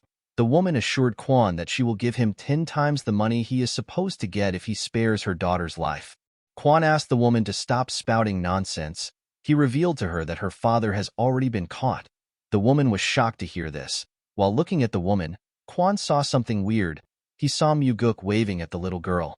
The man asked Yang Dang for our boy's identity. Muguk stepped forward and introduced himself as someone who received money to bring his clients to their destination. Quan could not believe that our boy was not Yang Dang's subordinate. Yang Dang told the man that our boy is simply a vagrant that he has not dealt with. He assured him that he will deal with him now. Quan asked him to do it immediately. The man stepped forward when he heard this. With a smile on his face, Muguk told Yang Dang that these men are street thugs that would betray their own master. He asked him if he really believes that he is going to get a reward. He told him that they will probably kill him to tie off loose ends and take his share of the money. Yang Dang became nervous when he heard this. Quan was annoyed to hear Muguk call him a street thug. Our boy did not understand why the man was angry. He told him that he is actually speaking politely because a child is here. Quan could not believe that some crazy bastard was calling him a street thug. Muguk asked the man if he is flustered because he hit the bullseye. Quan became enraged when he heard this. He referred to Muguk as a filthy vagrant and ordered his men to kill him first. Our boy told Yang Dang that they said that he is first. He assured the man that he will be next. Yang Dang became nervous when he heard this. Before the man could react, something hits him in the neck. Yang Dang fell to the ground. It turns out that Quan stabbed Yang Dang in the neck with a blade. Quan said that the idiot was too sloppy. He could not believe that he entrusted an important mission to a vagrant. Our boy watched the man as he bled out, with a cold gaze in his eyes. Muguk said that this is what happens to those who betray others for money. Quan asked his subordinates to stop listening to Muguk's rambling. He ordered them to attack. Our boy turned around and asked the woman to cover her child's eyes and ears. The woman closed her eyes and did what Muguk asked her to do. Immediately she did this. The 3 men swung their swords at him. Our boy was not even bothered. He activated the death step, which is one of the techniques of the 4 strides of the wind god. The moment he did this, he appeared in front of Quan. The man was shocked to see him. He did not know how he got so close to him. When the man looked behind our boy, he saw his subordinates' heads in the air. The heads fell in front of the woman. She quickly opened her eyes when she heard the sound. Quan became scared. He asked Muguk to tell him who he is. Our boy told the man that he has the same question for him. The woman revealed to him that Quan Won is one of the vassals that protects her household. She introduced herself as Jiam Seon. She revealed to Muguk that she is the daughter of the Golden Manor Master. Our boy smiled when he heard this. He already knew about the woman. This is why he hid his identity and joined the group as a vagrant warrior. Seon's father is known as Jiam Ah-su. He is one of the top 10 largest merchants in the Central Plains. He is the richest man in Fujin and the master of the Golden Manor. In Muguk's past life, there was an incident where the Golden Manor Master was betrayed by his most trusted vassal and lost his life. His daughter also died as well. Quan noticed that our boy was looking at Seon. He believed that he had gotten an opening. He quickly drew out his sword. Before the man could attack, Muguk swung his sword without turning around. Kwon did not know what was happening. All he knew was that he was seeing Muguk and everything around him upside down. He did not know when his head left his body. Seon was shocked to see this. Muguk put his sword away and said that scums like this always try to attack him whenever he is looking elsewhere. While holding on to her child, Seon told Muguk that she wants to hire him. She begged him to help them. Muguk explained to her that it will cost her more now that the situation is different. Seon assured our boy that they will be able to pay him no matter how expensive he is. She begged him to save her father. With a smile on his face, Muguk asked the woman to follow him. The scene shifts and we see a man laughing when he saw the carriage arrive into the compound. He was happy to see that they had finally caught Seon and her daughter. He said that the plan they have prepared for 10 years has finally succeeded. While the man was talking, he noticed that it was only Muguk and the family that came down from the carriage. He asked our boy to tell him where Kwon is. Muguk revealed to him that everyone is dead except for him. The man was surprised to hear this. He asked our boy to tell him who killed Kwon. Muguk told the man that Kwon was killed by a mysterious martial master who is young and handsome. The man was surprised to hear this. He asked Muguk to tell him why he is praising the enemy. Our boy did not respond to the man. After carefully looking at him, the man realized that Muguk was the one who killed Kwon. With a smile on his face, our boy told the man that he has a good eye for people. The man's subordinates quickly surrounded Muguk. They pointed their weapons at them. The man told our boy that he should have ran far away if he saved Seon and her child. He could not believe that Muguk came back into the tiger's den. Our boy asked the man to tell him where the tiger is. He told him that he only sees stupid dogs that bit the master that raised them. The man became nervous when he heard this. He found it weird that Muguk would come into the enemy's base after killing Kwon. A normal person would have ran away. More importantly, Muguk looked confident and relaxed even though he was surrounded. The man was certain that our boy was not an ordinary person. The man put his hand together and asked Muguk to follow him in to have a drink. He assured him that he will give him some good liquor even though they are meeting under these circumstances. Muguk asked the man to stop behaving polite. He told him that he will not go easy on him even if he acts kind. He asked him to curse and swear as he wishes. The man realized that he could not get through to our boy. He ordered his men to kill him. The men charged at Muguk when they heard this. Our boy drew out his sword and disappeared in front of the men. He tore a man apart when he reappeared. One of them said that Muguk is too fast. Immediately he said this. Muguk cut off his head. Our boy used his sword to tear through the men. It did not even look like a challenge for him. The man became terrified. He saw Muguk standing in the middle of his subordinates' bodies. He asked our boy to tell him who he is. Muguk swung his sword to clean off the blood on it. He told the man that he is simply a hired swordsman who smelled an opportunity to make a lot of money. With a nervous look on his face, the man asked Muguk if money is the only thing he wants. He asked him to tell him the amount that would make him go away. With a smile on his face, Muguk told the man that he looks rich. The man revealed to our boy that he has enough money to change a person's life. He asked him to tell him the amount he wants. Muguk asked the man to tell him why he betrayed his master when he is already so rich. He asked him to tell him why he did not use his money to change his life. He urged the man to tell him why he wants to steal his master's money. The man did not know how to respond to Muguk. While he was staring at our boy, someone asked Muguk to drop his sword. The man was surprised to hear this. He quickly turned around. He saw his subordinate holding a sword to their master's neck. Seon called out to her father. The man smiled when he saw this. He believed that his situation had changed. He asked Muguk to drop his sword if he does not want the Golden Manor Master to die. Our boy neatly raised his sword up. The man did not understand why he did this. Before he could react, a red line passed by his side and it also passed through his subordinate. The energy tore through everything in its path. The subordinate's sword broke.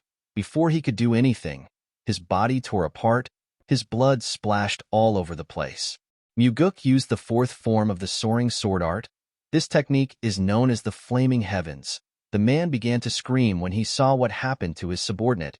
With a look of disappointment in his eyes, Muguk asked the man to repeat what he said. Muguk moved closer to the man.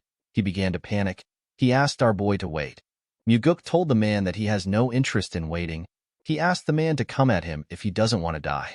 The man was surprised to see that Muguk gave him the chance to attack.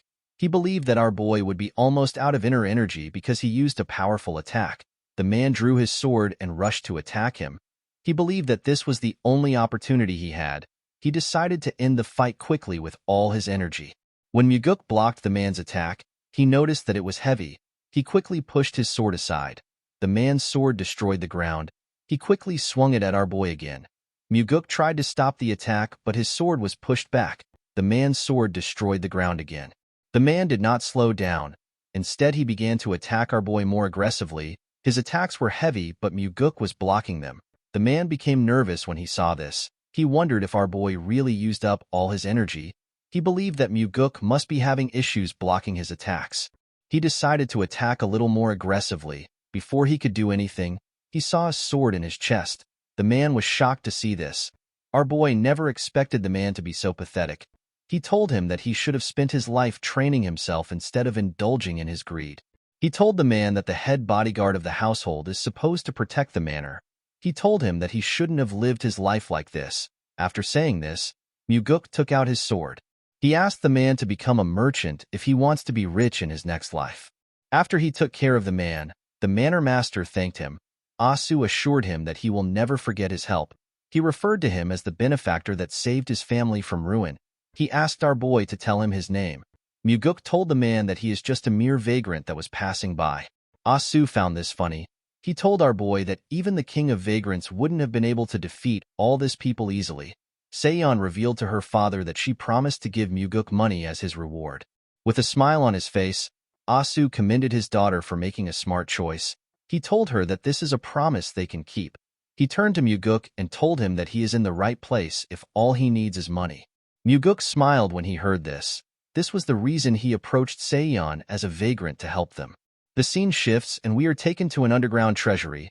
Asu told our boy that they want to give him everything they have because he saved their lives. However, this was not something he could easily do. Muguk assured the old man that he wouldn't ask for such a thing.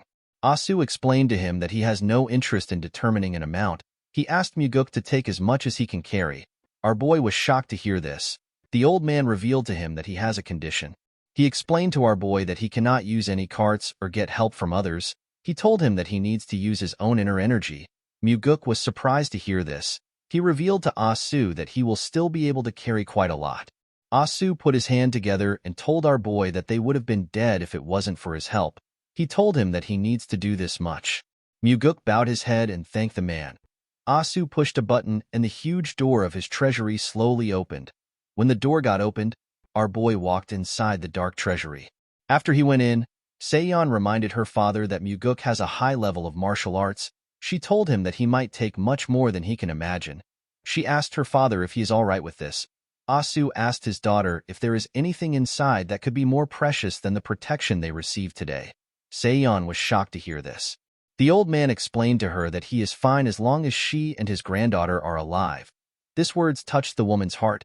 Asu told his daughter that Muguk is not an ordinary man. Seon agreed with him. Although he was trying to hide it, Seon could tell that our boy was exceptionally skilled even though he looked so young. Asu told her that he is not referring to the skills they saw today.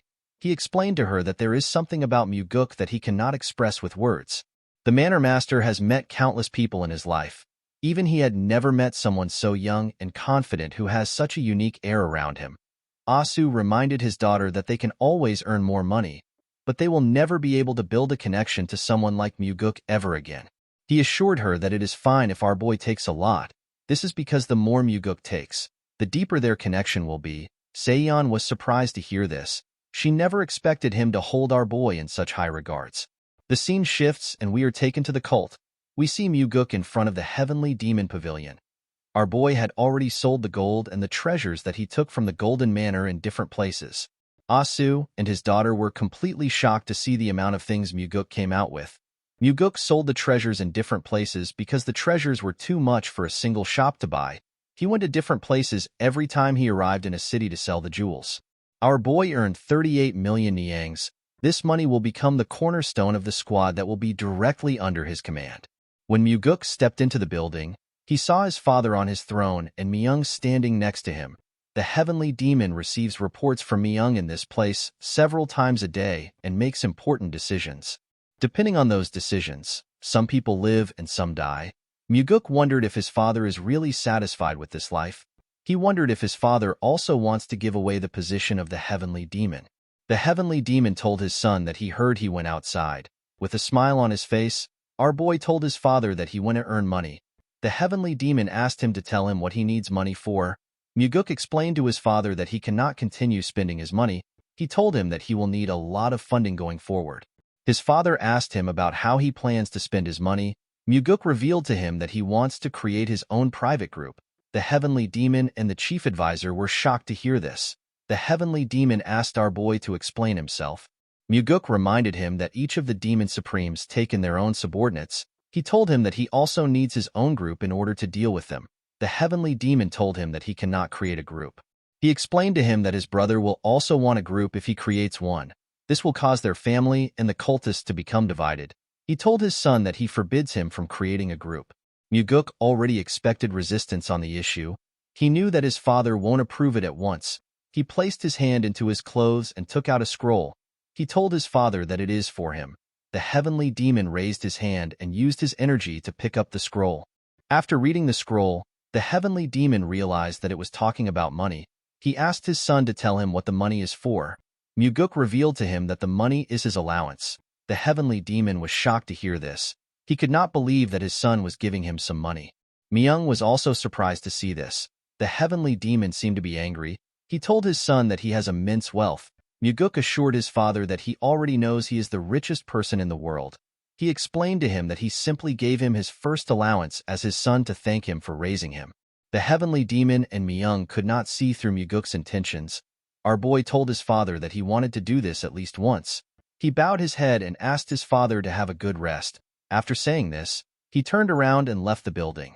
The heavenly demon stared at the scroll after his son left. Myung became nervous when he looked into his master's eyes.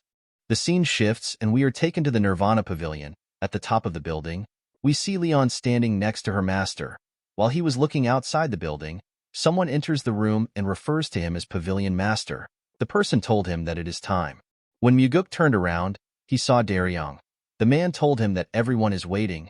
Our boy smiled when he heard this. He was happy to see the man. Daryong revealed to him that he volunteered to take the job. Muguk asked him if he ever expected them to meet again like this. The man told him that he is actually quite shocked.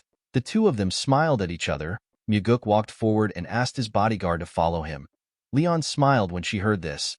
The three of them stepped out of the building together. In front of the building, all the investigators of the pavilion gathered. They were quite much. Muguk stood in front of the investigators. While screaming at the top of their voices, the investigators bowed their heads and welcomed their pavilion master.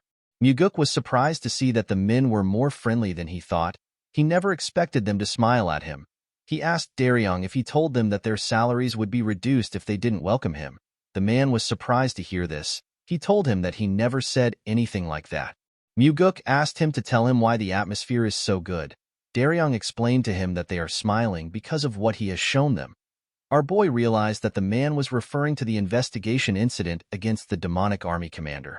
Go Dang killed the investigator that held the first investigation, and he injured an investigator during the second investigation. In this situation, Muguk took care of the second investigator by getting the demonic physician to look at him.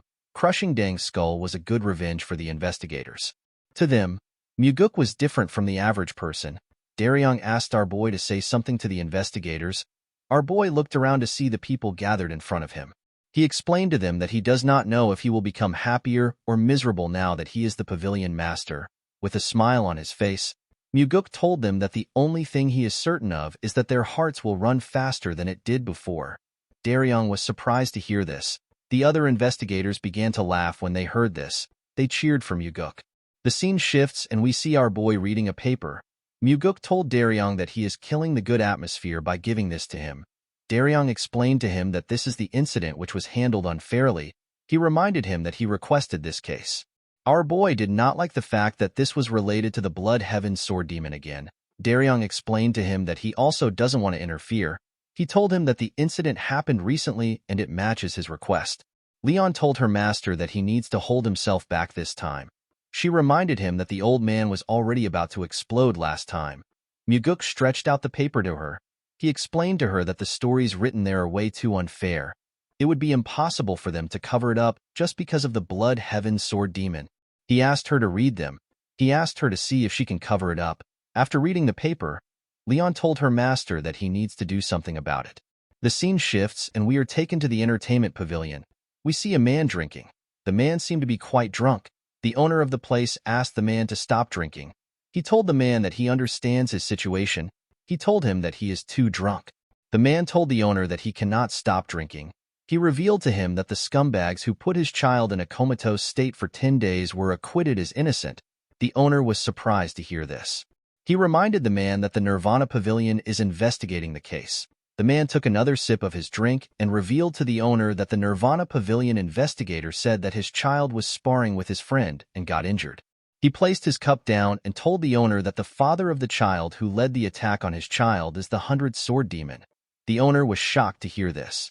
The 100 Sword Demon is a subordinate of the Blood Heaven Sword Demon, and he is the leader of 100 Sword Demons. With a look of anger on his face, the man said that the Nirvana Pavilion is even worse than the 100 Sword Demon.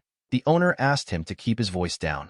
He asked him to not let anyone hear him. The man did not care about this. He said that the Nirvana Pavilion and the 100 Sword Demon can come there to kill him. The owner told him that he needs to pull himself together in times like this. With tears in his eyes, the man said that his wife won't be able to live if his son doesn't wake up. He said that he will kill the bastard by himself if his son doesn't wake up. Someone asked him if he thinks he can kill the boy. The man was shocked to hear this. When he turned around, he saw 3 guys. He asked the guy with a mohawk for his identity. The mohawk boy asked him to tell him who he is for him to go around saying that he will kill someone else's precious son. The man was annoyed to hear this. He recognized the boy in front of him. He stood up and referred to the mohawk boy as a bastard. He asked him to bring back his son. He told him that they haven't received a single apology from him. The boy bowed his head and apologized to the man for what he did. He told him that he committed a heinous crime. He assured him that it will never happen again. The man was surprised to hear this. Immediately he said this. The boy told the man that he has done enough. He asked him to not say that he never apologized. The man was shocked to hear this. The boy's friends laughed when they saw the look on the man's face. The man grit his teeth out of anger. He picked up his sword. Before he could draw it, the boy appeared in front of him with his fist next to his face. He gave the man a heavy punch in his face. The punch sent the man flying. The boy told everyone that the man was the first to pull out his sword. His 2 friends told him that they saw it. They told him that they are his witnesses. The boy climbed on top of the man. He began to attack him aggressively. He was annoyed to see that a mere storage keeper dared to report him to the Nirvana Pavilion. While beating up the man, he told him that it is all his son's fault. He said that they asked his son to steal money from his home. The boy told them that he won't do it because his father earned it with his blood and sweat. The bastard told the man that his son acted kind and made him out to be some trash. He asked the man if he wouldn't also be angry and hit his son if this happened. Immediately he said this. The man told him that he just confessed with his own mouth.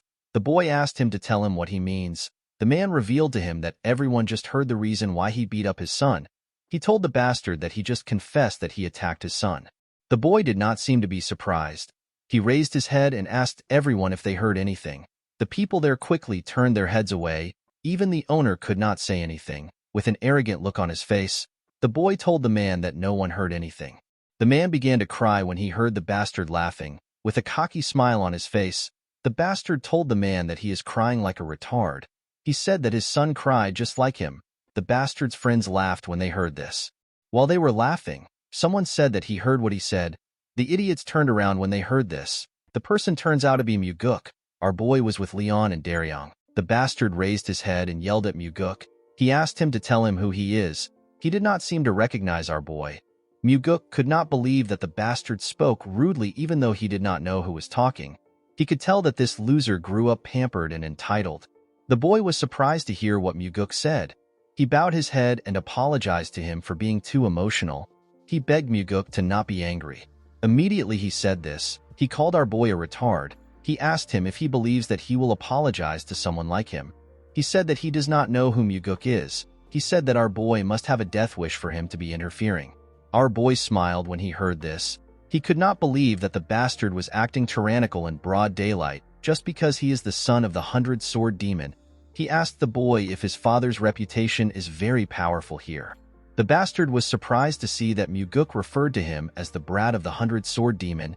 He did not expect him to speak to him rudely. Before he could say anything, the man on the floor referred to Muguk as second young master. The bullies were shocked to hear this. The people at the pavilion were shocked to see the second young master.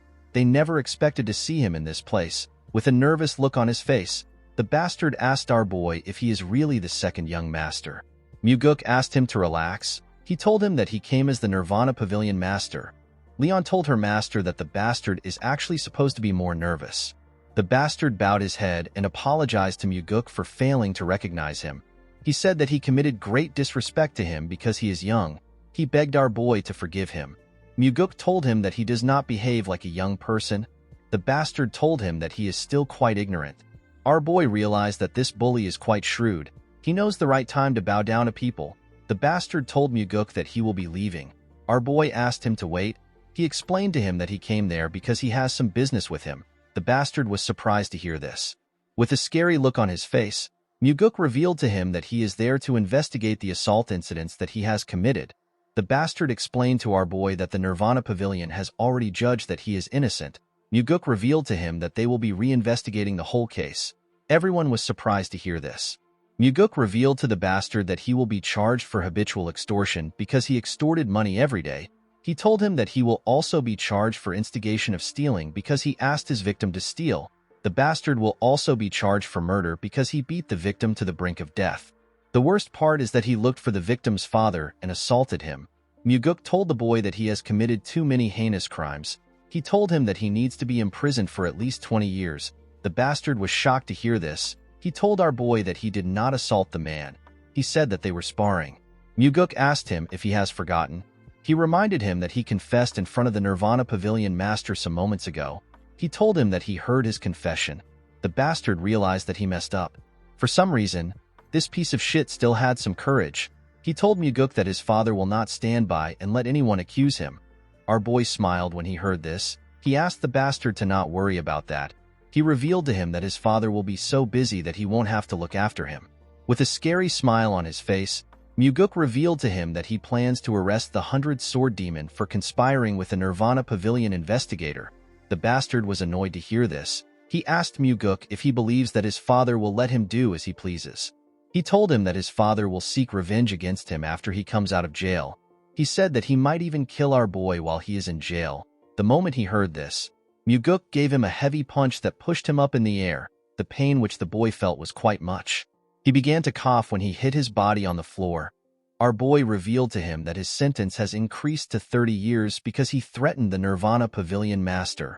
While he was coughing, tears poured out of his eyes. He begged Muguk to forgive him. Our boy glared at him. He asked him to give him one reason why he should forgive him. The boy did not know what to say. Muguk asked him if he has ever spared or helped anyone. He asked him to tell him something kind he has done before. He assured him that he will hear him out even if it is far-fetched and made up. The bastard could not say anything. Muguk explained to him that he cannot make up something because he has never done anything kind before. He asked the bastard to tell him why he should forgive trash like him. While crying like a little girl, the boy promised Muguk that he will be nice from now on. Our boy gave him a heavy slap on his face. The boy spat out some blood. The slap knocked him out. Everyone was shocked to see this. Muguk asked the bastard to live like a nice person after he comes out of jail. Immediately he said this, he turned to the bastard's goons. The boys were horrified to see him looking at them. The fat one told him that they only did what they were told. The slim one begged Muguk to let them go. Our boy explained to them that they will become scapegoats if they don't tell them everything they know.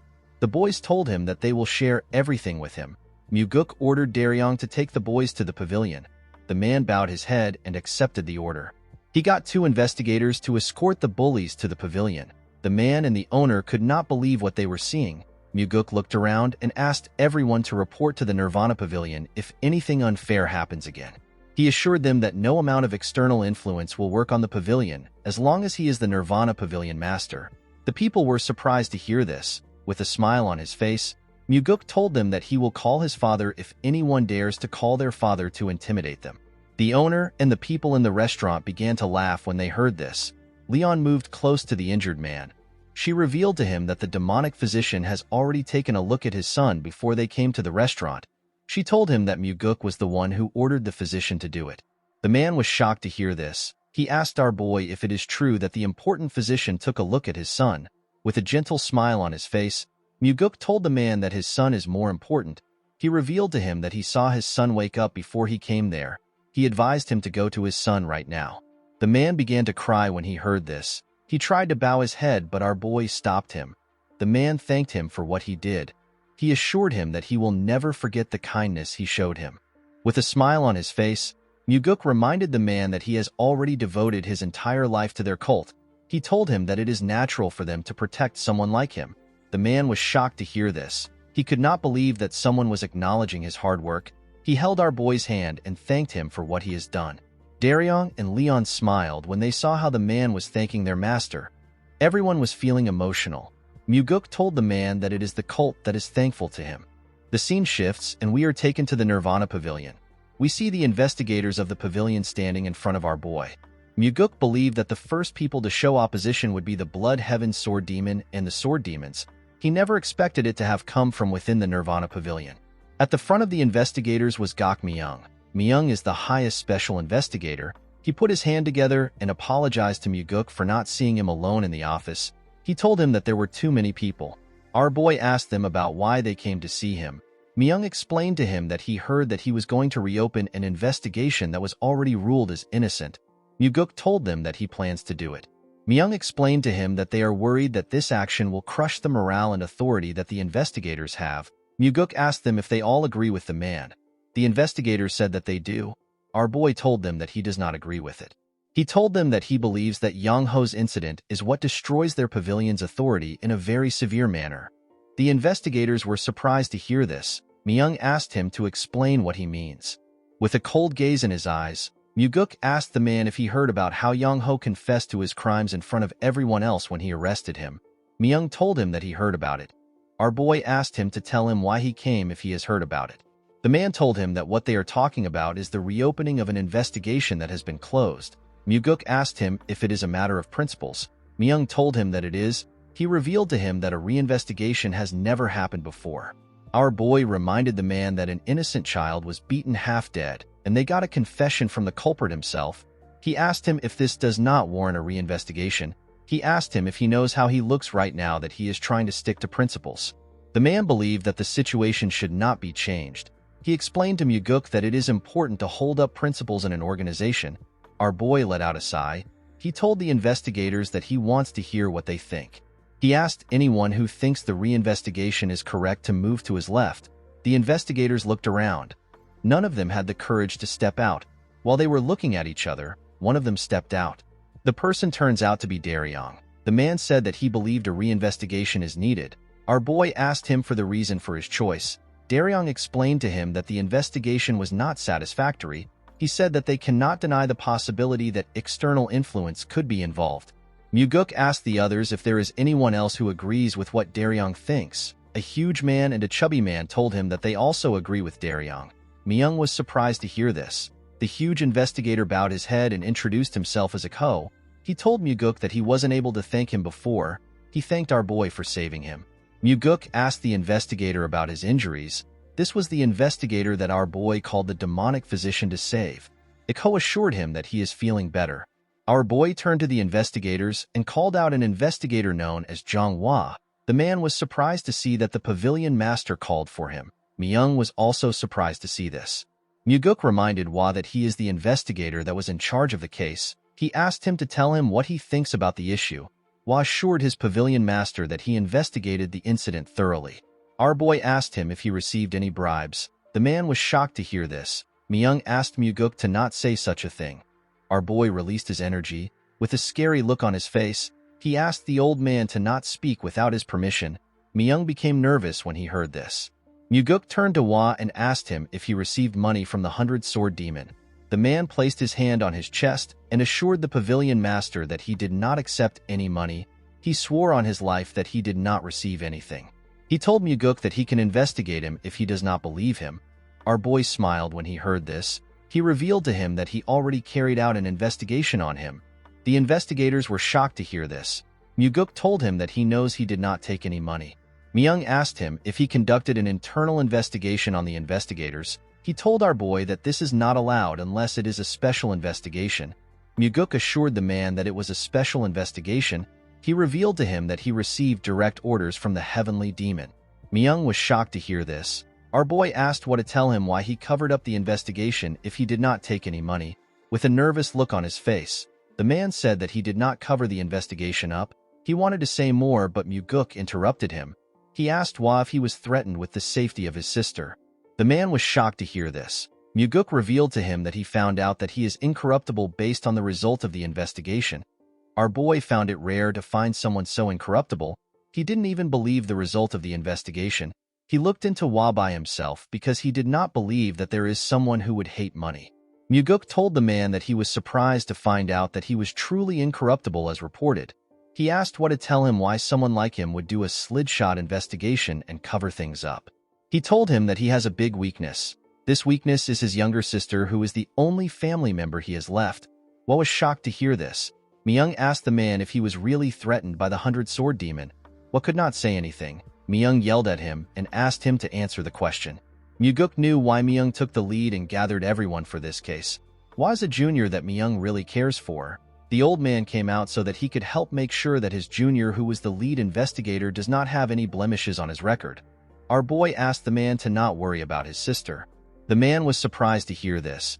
Muguk revealed to him that he has already sent warriors to his house to protect her. He assured him that his sister will be protected until the incident is over. Hwa was shocked to hear this. He asked our boy if he is serious. Muguk told him that he is. Hwa burst into tears when he heard this. He fell on his knees and told the pavilion master that he has committed a grave offense. Myung was shocked to see this. He asked his junior if he was really threatened. Muguk told the man that he shouldn't have covered the case up. With tears in his eyes, Hwa told him that he knows. He told him that he will gladly accept any punishment. The investigators were surprised to see what was happening. Our boy asked him to get up. He explained to him that he wouldn't have forgiven him if this happened after he became the pavilion master. He told Hwa that he will make an exception because the incident happened before he got there. The man was surprised to hear this. He asked Muguk if he will really forgive him. Our boy told him that he will. He revealed to him that he is forgiving him because of the life he lived as an incorruptible investigator. He told him that the incorruptible life he lived before no longer exists because of the incident. He asked him to start building his incorruptible life again. Hwa thanked our boy for the chance he gave him. Muguk asked the other investigators to listen to him. He explained to them that he thinks of their families as his own now that he has become the pavilion master. He assured them that he will crush anyone who dares to mess with his family. The investigators were surprised to hear this. Muguk told them that they will no longer allow themselves to be swayed by any external influence. He told them that he will not allow anyone to mess with them with their influence. He assured them that he will protect their families if they receive a threat and tell him about it. Our boy asked them to trust their cult leader if they do not trust him. He revealed to them that he is willing to beg his father if he has to beg. He asked them to report to him if anyone dares to try to exert influence on them from outside. He assured the investigators that he will make it possible for them to do their work with their heads held high. The investigators were shocked to hear this. Muguk told them that the Nirvana Pavilion will work as it is supposed to when they are sure that their families are safe. He said that everyone deserves to be punished if they commit a crime. Their status is irrelevant.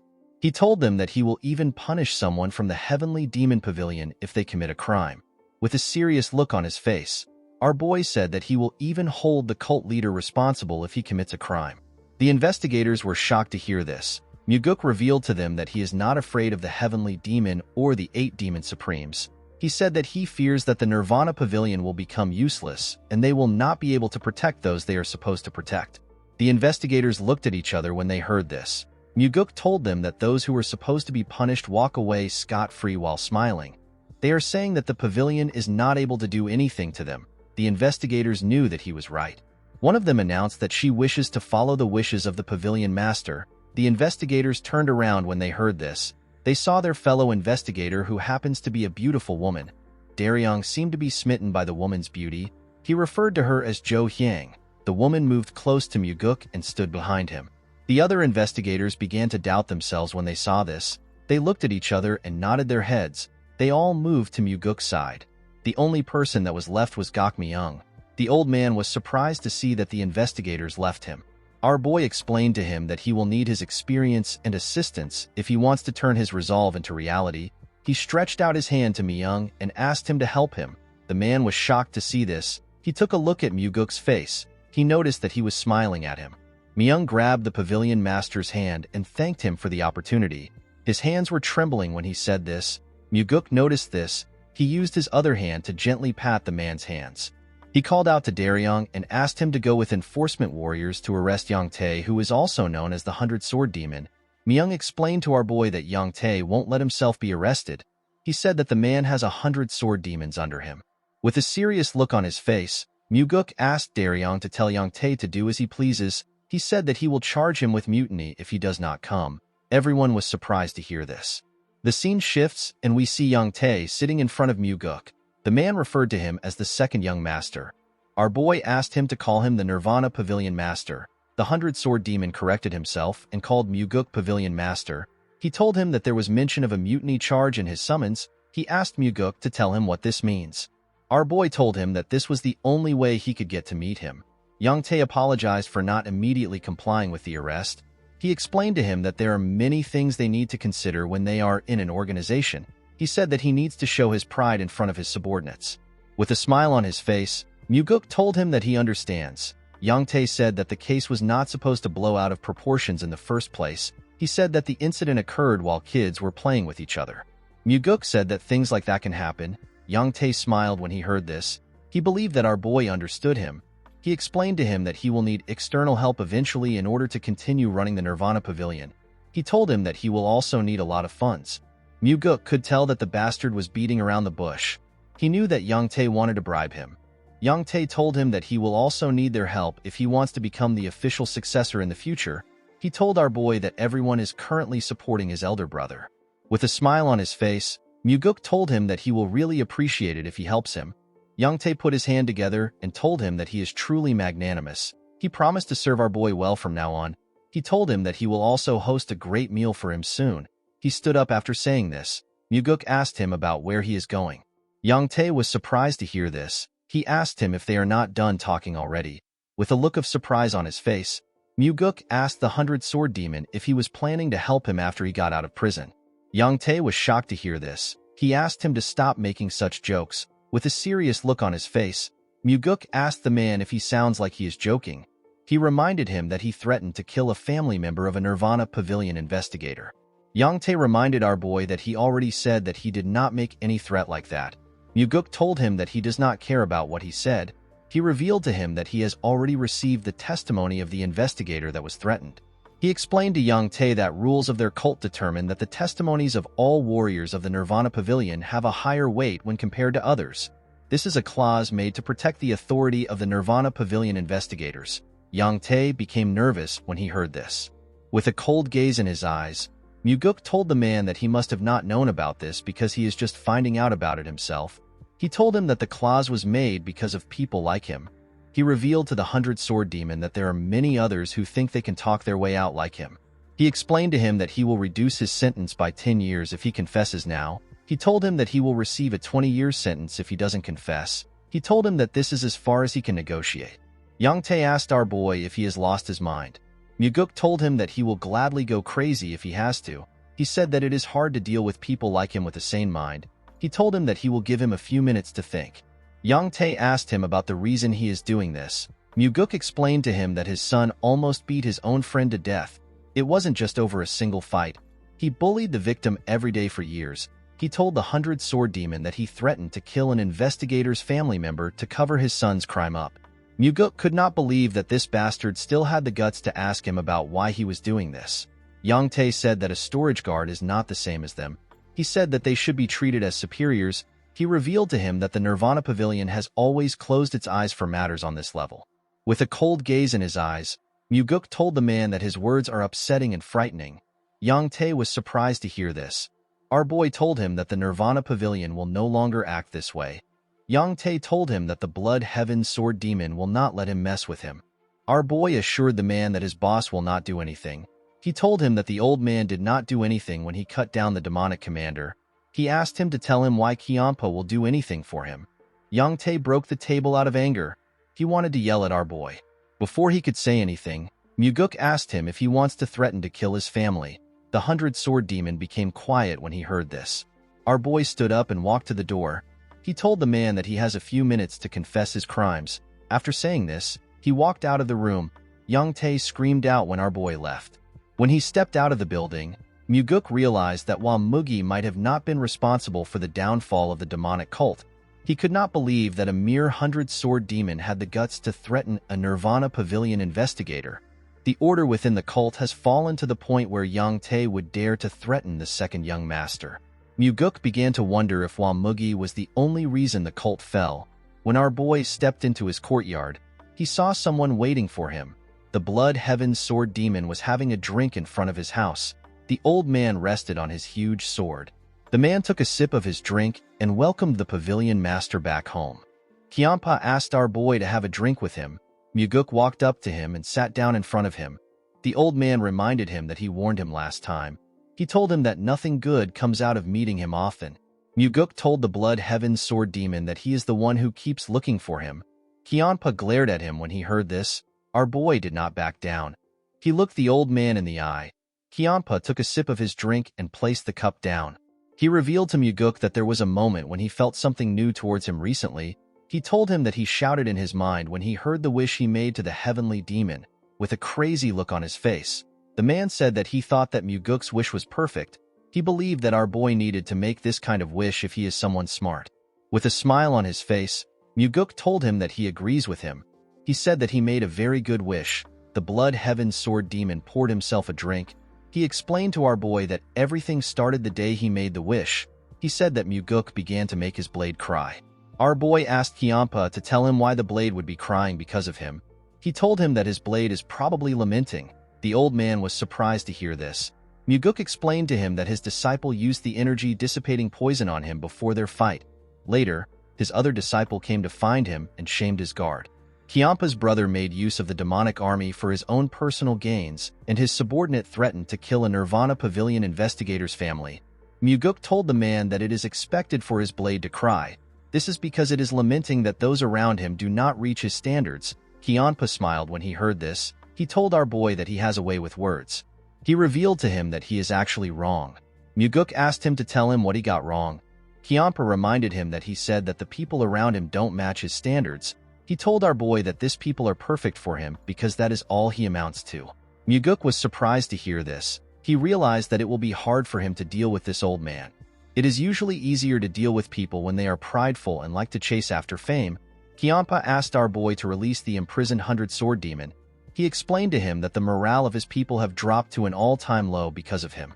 Muguk told him that he will release Young Tae if he is found innocent after the investigation. The Blood Heaven's sword demon released his energy when he heard this. Muguk was shocked to see this. The man's energy was ridiculously powerful. Our boy could barely stand the pressure.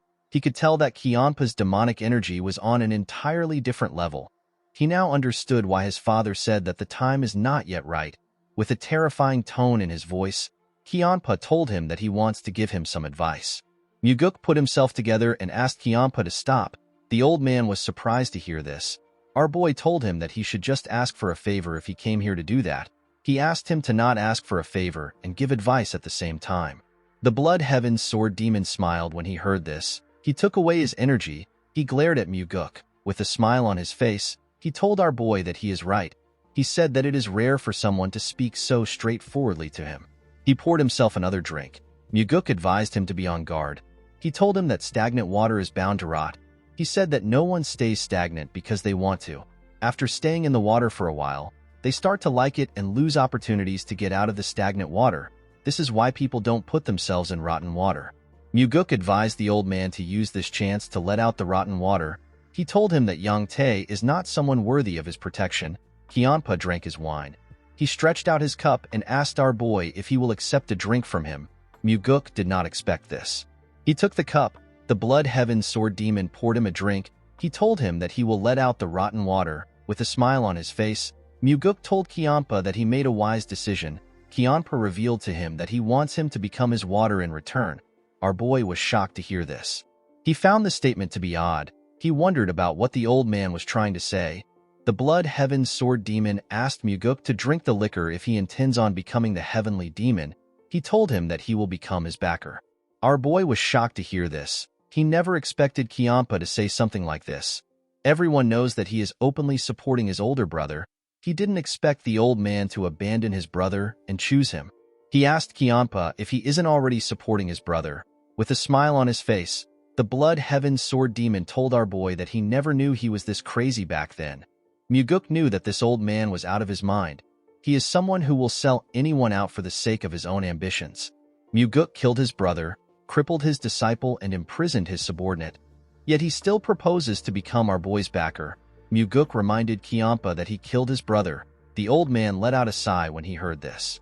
He explained to him that everyone becomes a stranger once they are out of their parents' embrace. He asked Muguk if he really expects him to suffer just because his bloodkin has died. He asked him to not be ridiculous. He explained to him that thorns under a human's fingernails are the ones that hurt the most. He revealed to him that he has not officially decided to work with his brother. He told Muguk that he can always change his mind if this happens. While looking at the liquor, our boy said that he will have a whole army behind him if the old man sides with him. He asked Kiampa to tell him why he chose him now. The Blood Heaven Sword Demon explained to him that he is willing to bet his fate on his madness, which bulldozes everything fearlessly. Muguk asked him if he is choosing him simply because he is crazy. With a creepy smile on his face, Kiampa told him that he is going to devour his madness. Muguk was not surprised to hear this. If he was a young man, our boy might have completely trusted Kiampa's words purely because he was flattered. However, Muguk already knows the dirty tricks old men play just to make use of younger men. He could tell that the Blood Heaven Sword Demon is trying to make it sound like he will become the heavenly demon if he works with him. He placed the cup on the ground. He told Kiampa that he is thankful that he thinks highly of him. He said that it is time for him to do what has been entrusted to him.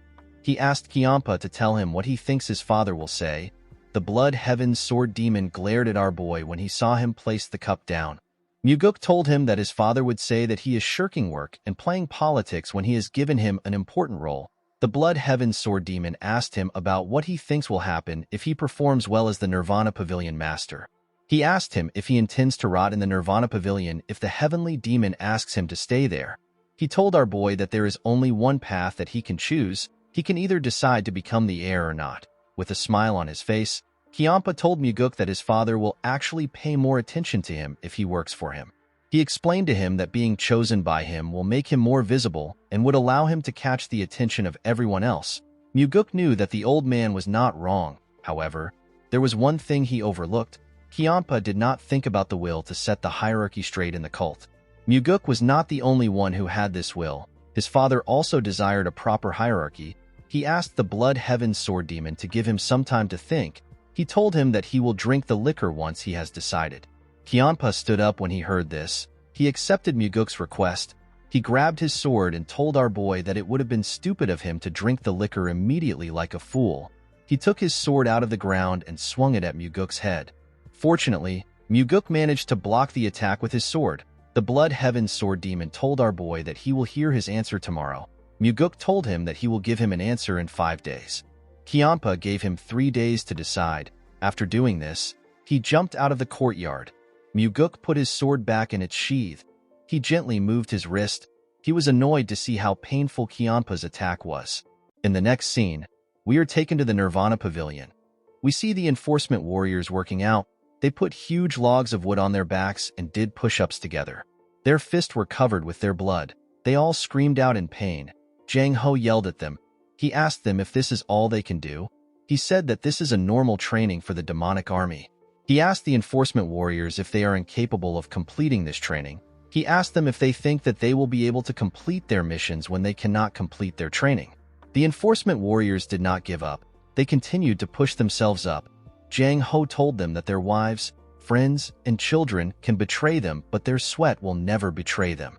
Muguk and Daryong watched Jang Ho as he yelled at the enforcement warriors. Daryong found it weird that Jang Ho was mentioning wives and children. He told our boy that the man is not even married. Muguk smiled when he heard this. He told the man that he is right. Daryong asked his boss to tell him how he did it. Our boy asked him to be specific about what he is talking about. Daryong asked him to tell him how he got the Southern Blade House to publish their apology statement publicly. Daryong never expected the Southern Blade House to acknowledge the wrongdoings of the 100 Sword Demon. They even apologized. He told his master that this has never happened before. With a smile on his face, Muguk asked the man to ask the Southern Blade House by himself if he is curious.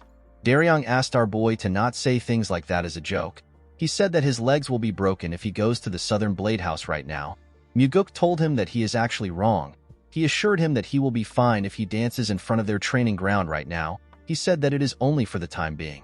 Daryong did not understand what Muguk was talking about. Our boy remembered that the Blood Heaven Sword Demon told him that he is waiting for his reply. With a serious look on his face, he asked Daryong to send Yang Tae and his son to a prison where it is hard for them to be contacted. He said that the father and son must take full responsibility for what they have done. The man bowed his head and said that he understands. Muguk walked out of the building. He thinks about the fact that Yang Tae and his son would have done as they pleased for the rest of their lives if he had not interfered. Guak Su and his family who were the victims would have lived a miserable life. Muguk was certain that there are other victims like Guak Su who he doesn't know about. He knew that more victims will continue to appear in the cult. Our boy did not want people like Yang Tae to continue wreaking havoc in the cult. The scene shifts and we are taken to the demonic village. We see the restaurant owner and other people gathered somewhere. They seem to be surprised. They saw some people hanging the sign of the Nirvana Pavilion on a building. The man wondered if this was the branch of the pavilion. Muguk appeared next to him and told him that he is correct. He asked the man and the others to report there if any of the cult's warriors abuse their authority. The people were surprised to hear this. Muguk asked them about what they do when the warriors abuse their authority. The restaurant owner seemed to be confused by the question.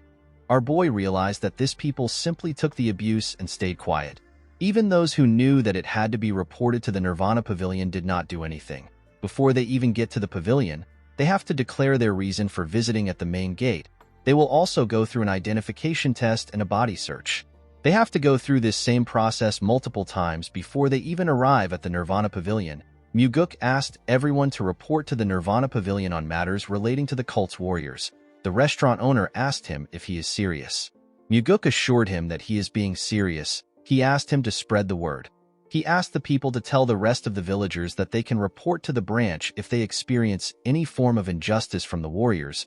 He assured everyone that there won't be any retaliation. He revealed to them that those who retaliate against the people who made a report for a Nirvana Pavilion investigation to take place will be executed. The man could not believe that Muguk opened a branch for the sake of the people. He bowed his head and assured our boy that he will tell everyone about it. Our boy smiled when he heard this. In the next scene, we see Muguk walking home. He told himself that this is how it starts. He believed that they will be able to protect the villagers with the Nirvana Pavilion. Low-ranked warriors, and those who suffer injustice because they are weak will have a place to keep them safe. Our boy believed that they will be able to teach everyone an important principle with the new branch. Muguk wanted to teach the people that everyone's life has the same worth. When he arrived at the entrance of his house, he saw someone waiting for him. The person turns out to be the insane old man. He asked Muguk if he is ready to take his drink. Our boy sat in front of him. He told him that he is ready. The Blood Heaven Sword Demon carefully took out a bottle of liquor. Muguk looked him in the eye as he poured the liquor. Kyanpa also stared at him. After filling the cup up, Kyanpa asked our boy to drink it. Muguk told the man that he needs some snacks. Kyanpa asked him about the kind of snacks he wants. Our boy revealed to him that he wants the demonic army. Kyanpa was shocked to hear this. With a serious look on his face, Muguk asked the Blood Heaven Sword Demon to put the demonic army in his mouth. Kyanpa glared at him. He told him that this is not how things work in the world. Our boy told him that it is normal to have some snacks while having a drink. The Blood Heaven Sword Demon placed his hand on his head out of anger. He told Muguk that he waited 3 days to hear his answer. With a horrifying look on his face, Kyanpa asked Muguk to tell him what gave him the guts to ask for such an absurd snack. He took out his huge sword from the ground. He asked our boy to forget his offer. He told him that he will cut off his head and take it to the Heavenly Demon Pavilion by himself. The moment he said this, he swung his sword at Muguk. Our boy managed to block the attack with his sword. However, he got pushed back. He noticed that his hand was shaking from a single strike. The insane old man told him that he is not bad. He said that he made a good use of his inner energy in blocking the attack. With a creepy smile on his face, the old bastard said that he now understands that it won't be easy to take Muguk's head. The moment he said this, he swung his sword with a large amount of strength. Our boy quickly drew his sword. He managed to block the old man's attack. The Blood Heaven Sword Demon seemed to be excited to kill our boy. When their swords pressed against each other, It released an energy wave that destroyed the surrounding. Muguk was sent flying when the wave was released. The Blood Heaven's Sword Demon stood his ground. Our boy quickly regained his stance. The Blood Heaven's Sword Demon noticed that his sword was shaking. He smiled when he saw this. He said that the fight is very interesting. He released his energy and took a stance. Muguk grit his teeth out of anger. He wanted to try using the 4 strides of the Wind God to fight the old man. He was curious to see if Kiampa would be able to stop the death step. Unfortunately, he could not yet use the technique well. Our boy knew that time is on his side. There was no reason for him to risk fighting a dangerous opponent when he still doesn't have enough inner energy yet. While yelling at the top of his voice, he begged Kiampa to give him the demonic army. The Blood Heaven's Sword Demon asked Muguk to tell him who he wants him to put as the demonic commander. He knew that our boy would not take the position since he is already the Nirvana Pavilion Master. Muguk revealed to him that he wants him to select Jang Ho, who is the 3rd Corps Captain. Kiampa reminded him that Jang Ho is on his side. He told him that he will get killed if he gets too greedy. Muguk told him that he is the one who wants to use madness to devour everything. He reminded him that he was the one who suggested that they work together. He said that the path which only lunatics walk on cannot be ordinary. Kiampa was shocked to hear Muguk call him a lunatic. Our boy asked him if he is wrong. He told him that he must be crazy in order for him to want to work together with him. This word seemed to connect to the old man. Muguk did not know the final destination of Kiampa's ambition. In his previous life, Kiampa died before he could show the world his goal. Surprisingly, Kiampa was the first among the 8 demon supremes to die. Muguk did not understand how someone as scrupulous and savage as him was the first to die. The Blood Heaven's Sword Demon glared at our boy. He was quite angry. He told Muguk that his greed has ruined the negotiation. He used his leg to destroy the cup out of anger. The moment he did this, he jumped out of Muguk's house. Our boy smiled as he watched the old man leave. He knew that Kiampa would not be able to reject his offer. This is because Kiampa knows better than anyone else that our boy still has 7 other demon supremes that he can work with. 2 days later, we see Jang Ho in front of Muguk. He asked our boy about what is happening. He revealed to him that the Blood Heaven's Sword Demon recommended him to become the demonic army commander. He asked Muguk if he is the one behind this recommendation. Muguk realized that his judgment was correct. Jang Ho was smart and observant enough for him to come there and ask about the recommendation. Our boy revealed to him that he is right. He told him that he asked Kiampa to do it.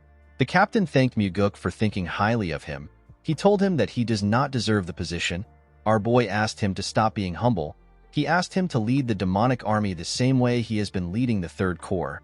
He assured him that he will be able to become the best demonic commander in history if he is able to do this. Jang Ho was shocked to hear this. He did not think that Muguk saw him as such a competent person. With a shaky tone in his voice, he told our boy that he is overestimating him. Muguk told him that he might be right. He reminded him that there are still other candidates being recommended. He told him that they need to wait and see how things pan out. Jang Ho told him that it is fine. Although Muguk said that they should wait and see how things turn out, he actually planned on getting busy in order to make Jang Ho the demonic army commander. The scene shifts and we see a look of shock on Muguk's face. He was standing in front of his father. The heavenly demon had his hair down. He was wearing a robe covered with flower patterns.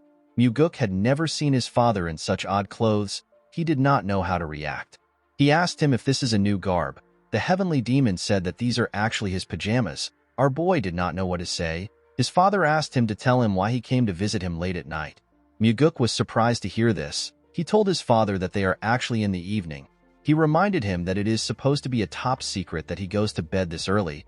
He told him that the Murim Alliance can target him if they find out about the time he goes to sleep. The heavenly demon asked his son to tell him why he came. Muguk revealed to him that he intends on using the Blood Heaven's Sword Demon as one of his swords.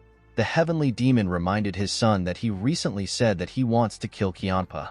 Our boy told his father that it will be a waste to kill Kiampa. Muguk knew that his father already knew that he was working with the Blood Heaven's Sword Demon. He must have realized it when Kiampa recommended Jang Ho. The heavenly demon told his son that the Blood Heaven's Sword Demon is not someone who he can tame easily to become his sword. Muguk explained to him that he does not plan on taming the old man. He said that he will use Kiampa until he breaks. He said that the old man is not yet valuable enough to keep as a part of his collection. His father asked him about what he will do if the sword cuts him. With a smile on his face, Muguk said that Kiampa can try it. He told his father that there is something different between the two of them. He told the heavenly demon that Kiampa will be done if he breaks once because he is already old. He told him that he actually becomes stronger the more he slashes. The heavenly demon told his son that words are cheap. He asked him to tell him why he is revealing all these things to him. Muguk told him that he has to report anything he does because he is receiving a salary from him. The heavenly demon knew that his son was lying. He asked him if he is not there to ask him to accept the Blood Heaven Sword Demon's recommendation. Muguk told his father that he actually doesn't want him to accept the recommendation. He begged him not to agree to it no matter what happens. The heavenly demon did not expect this. He asked his son if he really wants him to reject the recommendation. Muguk explained to his father that he wants to use this chance to show the Blood Heaven Sword Demon his place. He said that the old man was acting high and mighty when he was with him. He told the heavenly demon that others might even think he is better than the cult leader. He said that he wants to put the old man in his place. The heavenly demon wondered about the kind of game his son was playing. He reminded him that this is a chance to acquire the demonic army. He did not think that Muguk would give it up because he wants to put the Blood Heaven Sword Demon in his place. He was certain that his son was bullshitting him. He asked him to tell him what he really wants. Muguk was not surprised to hear this. He knew that his father was going to catch on to his plans. With a smile on his face, he revealed to him that he actually has something to gain from the Blood Heaven Sword Demon. In order for him to take what he wants, the matter must not go in the old man's favor.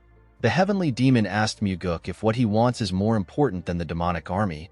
With a smile on his face, Muguk told him that it is. He said that he will still get the demonic army. He said that he will get everything he wants. The heavenly demon could not see through his son's intentions. He turned around and asked him to not be ridiculous. To Muguk, nothing was more ridiculous than his father's pajamas. In the next scene, we see the Blood Heaven Sword Demon talking to the heavenly demon. He told the heavenly demon that Muguk has been able to distinguish himself in the cult lately. The heavenly demon reminded the old man that he was the one who allowed Muguk to do this. Kiampa bowed his head. He told the heavenly demon that it is all thanks to his efforts. He said that he only understood our boy's aptitude recently. The cult leader said that Muguk is still immature. Kiampa found this statement to be strange. He told the heavenly demon that he wishes to raise Muguk to higher heights. The cult leader believed that this is a rare opportunity for his son. He asked Kiampa to do as he wishes. He stood up after saying this. Kiampa bowed his head and thanked him. He asked the heavenly demon if he can assist him in giving Muguk a good push from the back. The heavenly demon asked him to explain what he means. Kiampa said that he wants the person he selects for the demonic army commander selection to become the commander. The cult leader remembered that our boy asked him to not accept Kiampa's recommendation no matter what happens. He told the Blood Heaven Sword Demon that it will be hard for him to accept his request. Kiampa informed him that Muguk also wants the position. The heavenly demon told the old man that he has done a lot to support his second son. He said that he needs to consider the feelings of his first son. Kiampa assured him that he understands. He told him that he learned something while raising his disciples. He said that if they are going to support a certain person, they must choose to go with only that person.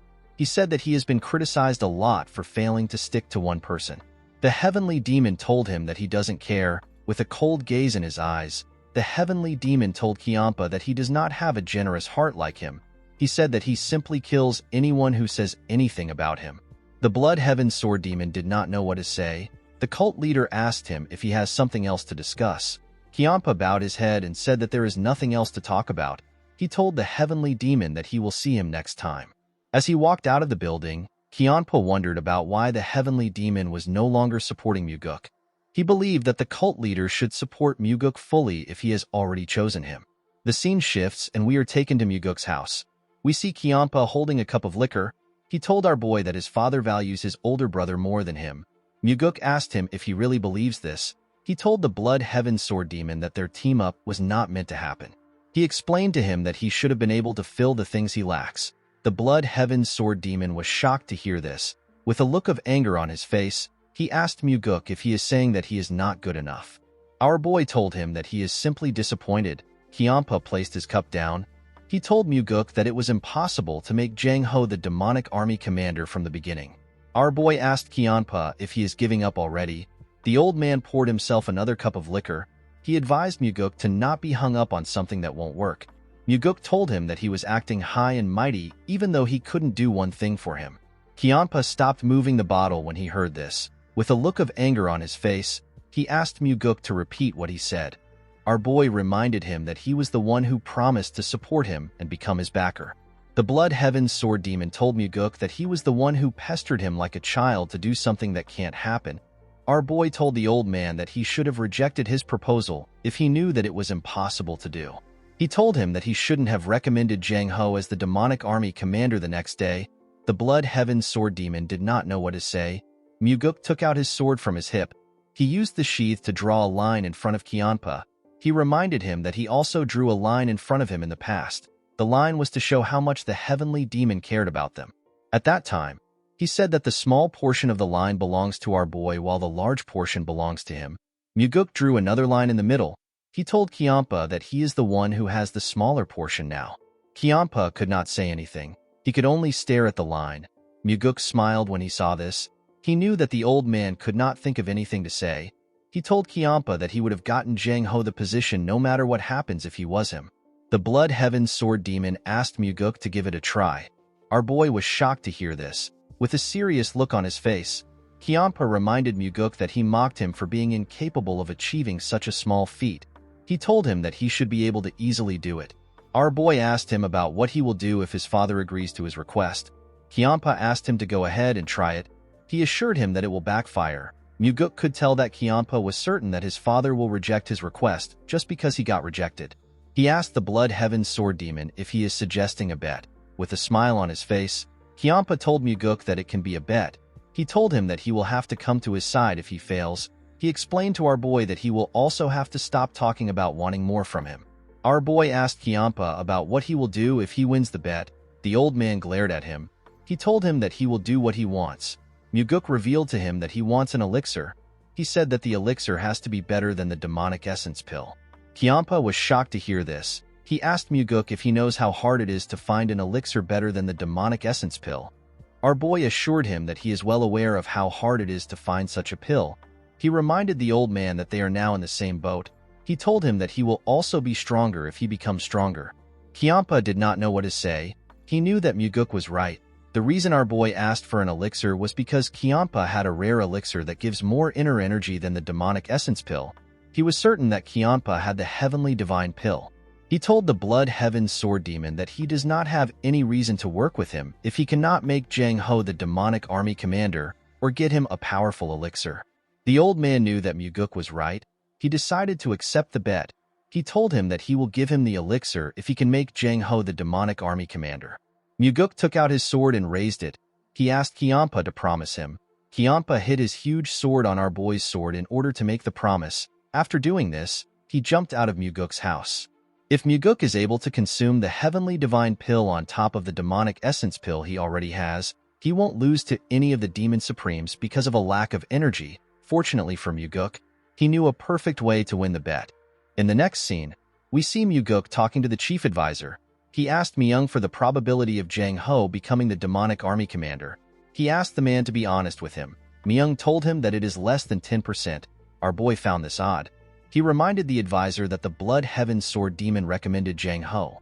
Myung informed our boy that his father rejected the recommendation. He told him that the cult leader is not the kind of person who will change his mind unless he has a good reason to. Muguk assured the advisor that he knows about his father's behavior. He asked Myung to tell him what would happen if another demon supreme recommended Jang Ho. Myung found our boy's words to be weird. He repeated it to him. With a smile on his face, Muguk remembered a certain demon supreme.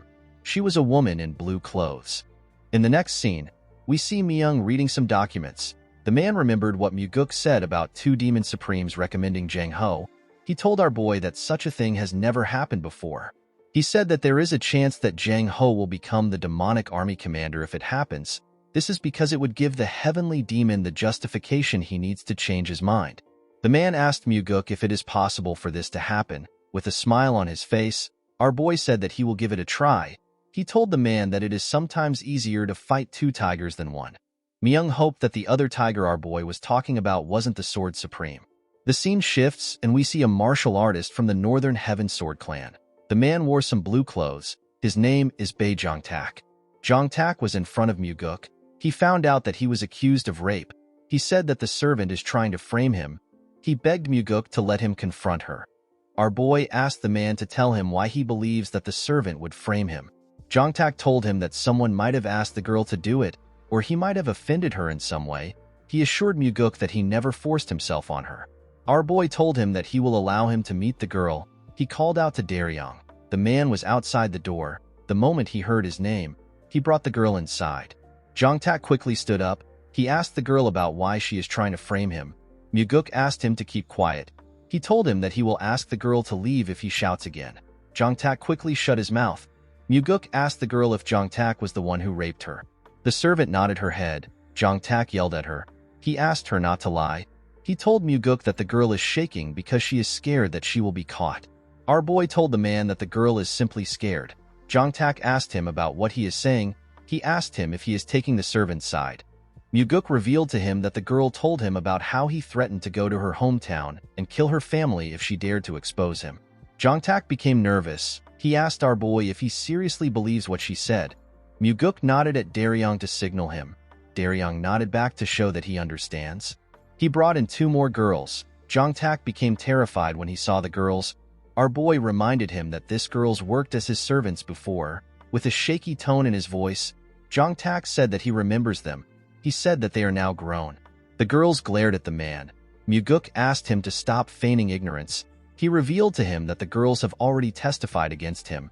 He told him that he has forced the girls the same way, and he has threatened them the same way. The bastard would sleep with the girls for about 2 to 3 years. Then he will change to a new child. The bastard realized that he has been caught. He said that he simply made a mistake after getting drunk. He begged Muguk to give him a chance. He said that no one has gone to jail because they touched their servants. Muguk told him that he is right. He told him that he made the right research. Jongtak swore that he will never do this again.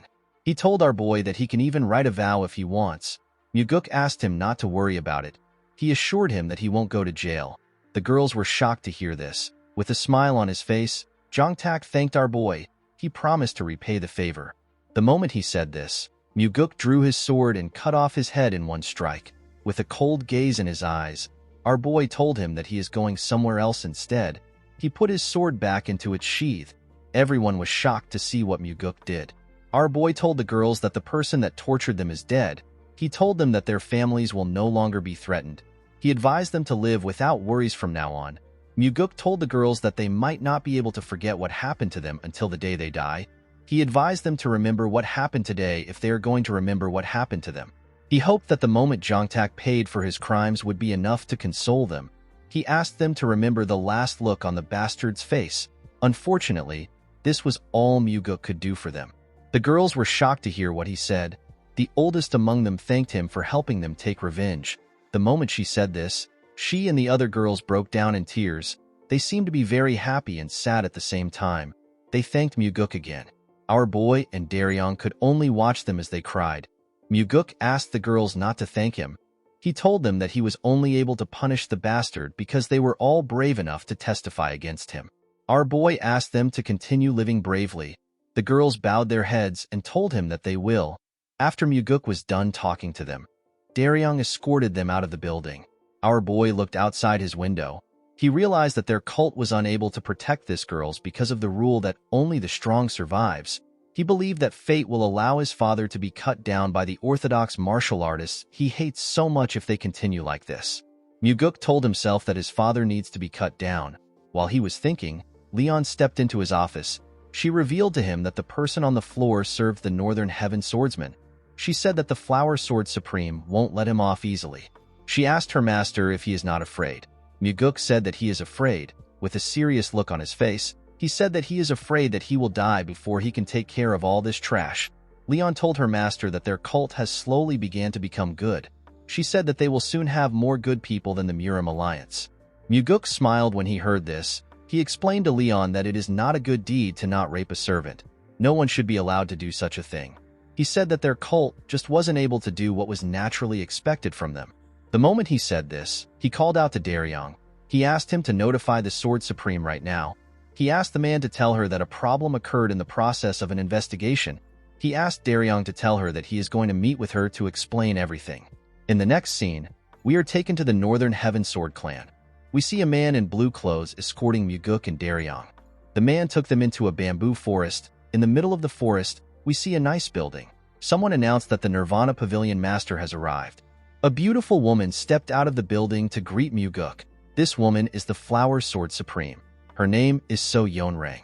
The Flower Sword Supreme looks like someone in her 20s, but she is actually twice as old. In the cult, people say that no matter how the world changes, the Flower Sword Supreme will never change. In fact, she even gets younger as the years go by. Muguk bowed his head and referred to her as ma'am. He told her that it has been a while since they saw each other. The Flower Sword Supreme asked him to not call her ma'am. She asked him to call her Sword Supreme. Muguk felt like this was too informal. He told her that he cannot do it due to seniority.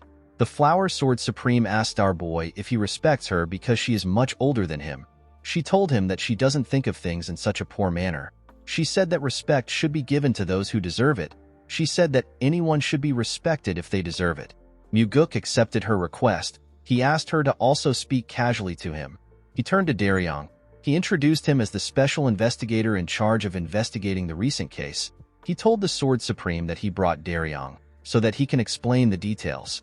Daryong bowed his head and introduced himself to the Sword Supreme. Before he could say anything, the Sword Supreme asked him not to waste his time. She said that a crime must have been committed if the Nirvana Pavilion said that it was. With a cold and scary look in her eyes, she told them that a man who rapes a young maid deserves to die. She assured Muguk that her sword house will not seek any trouble for the case. After hearing her response, our boy turned to Daryong and nodded at him. The man seemed to understand his master. He stepped out of the room and closed the door. With a smile on her face, the Sword Supreme told Muguk that a wind of change has been blowing within their cult thanks to his hard work. She commended him on his efforts. Our boy told her that he was only able to work because she was a great pillar of support. The Sword Supreme asked him to stop flattering an old woman like herself. Muguk asked her to not call herself an old woman. He told her that she looks like she is in her 20s. The Sword Supreme asked our boy to stop saying things like that. She revealed to him that she has taken a backseat so that she can focus on understanding martial arts. Our boy found this to be odd. The Flower Sword Supreme lived a different life than what she just said in the previous regression. After Wam Mugi killed the Heavenly Demon, the cult got closed down. The 8 Supremes and other martial masters fought to become the next cult leader. In the end, the first person to become the cult leader was the Flower Sword Supreme. When she was the cult leader, there was always a storm of blood. It would have been nice if she was good at playing politics. Unfortunately, her ability to rule wasn't on par with her ambitions. She was eventually killed by the one who became the next cult leader after ruling for 3 years. Muguk told the woman that he was in a tough position when this incident happened. The Sword Supreme asked him to explain what he means. Muguk revealed to her that he had a lot of issues with the Southern Sword House. Our boy purposely mentioned the Southern Sword House that belongs to the Blood Heaven Sword Demon. He wanted to see the kind of reaction he will get from the Sword Supreme. The whole cult knows that the Blood Heaven Sword Demon and the Sword Supreme have the worst relationship among the 8 Supremes. That is why the Sword Demons and the Demonic Swordsmen are like cats and dogs. Muguk told the Sword Supreme that the Blood Heaven Sword Demon put a lot of pressure on him when he had some cases with the Southern Sword House. He said that he now has issues with her own sword house. The Sword Supreme told him that she is completely different from Kiampa. Muguk told her that she is completely right. The woman glared at him. She revealed to him that she heard that the Blood Heaven Sword Demon recommended Jang Ho, who is from the Southern Sword House, to become the demonic army commander. She asked our boy to explain what is happening. Muguk told her that Jang Ho is an exceptional and loyal individual. He revealed to her that Jang Ho is actually one of his men. The Sword Supreme asked him to tell her how he was able to persuade Kiampa to recommend Jang Ho. Our boy told her that he made use of the old man's pride. He revealed to her that he asked the Blood Heaven Sword Demon to make a choice for the sake of the cult instead of only thinking about those closest to him or a political play. The Sword Supreme smiled when she heard this. She said that Kiampa would have never been persuaded by something like that. Muguk told her that the Blood Heaven Sword Demon didn't want to lose him. The Sword Supreme wondered about what he meant. Muguk revealed to her that the old man said that he thinks of the cult more than anyone else among the 8 Demon Supremes. He explained to her that it is hard for even the Blood Heaven Sword Demon to make Jang Ho the demonic army commander. He told her that the chief advisor made a suggestion on how Jang Ho can get the position. He said that the suggestion is too hard to achieve. The Sword Supreme asked him to tell her what Myung suggested. Muguk revealed to her that the chief advisor said that Jang Ho can become the demonic army commander if another demon supreme recommends him. He told her that the only problem he has is that no other demon supreme would recommend Jang Ho. The Sword Supreme asked him to tell her why he believes that no one will recommend Jang Ho. Muguk was shocked to hear this. She asked him if he believes that the Blood Heaven Sword Demon is the only demon supreme who thinks of the cult. Our boy told her that he does not think like that. The Sword Supreme smiled when she heard this. She told Muguk that he came to mess with her pride. With a cold gaze in her eyes, she asked our boy if he came to ask her to recommend Jang Ho alongside the Blood Heaven Sword Demon. Muguk was not surprised to see that she saw through him. He realized that it was time for him to be honest. When the situation is mixed with trickery and truth to the point that no one knows what is happening, this is when it feels most satisfying to pull off a scheme. Our boy told the Sword Supreme that she is right. She glared at him. Muguk knew that the Sword Supreme had her doubts. The Blood Heaven Sword Demon is so unscrupulous that he would abandon his own brother. Why would such a person choose our boy? The Sword Supreme stared at Muguk. She had a cold and scary expression. She told him that she now understands why the Heavenly Demon made him the Nirvana Pavilion Master. Muguk was surprised to hear this. The woman took a step forward and closed the gap between herself and our boy. Muguk was shocked to see her so close to him. The Sword Supreme looked into his eyes. She told him that he has a strange way of being able to shake people's hearts. With a smile on her face, she told him that she will recommend Jang Ho for him. Muguk asked her if she is being serious. The Sword Supreme turned around. She explained to our boy that she wants to show him that the Blood Heaven Sword Demon isn't the only demon supreme that thinks of the cult. Muguk bowed his head and thanked her for her help. He assured her that he will never forget what she did for him. On their way back, Muguk thinks about what just happened. He already expected the Sword Supreme to help out with the recommendation.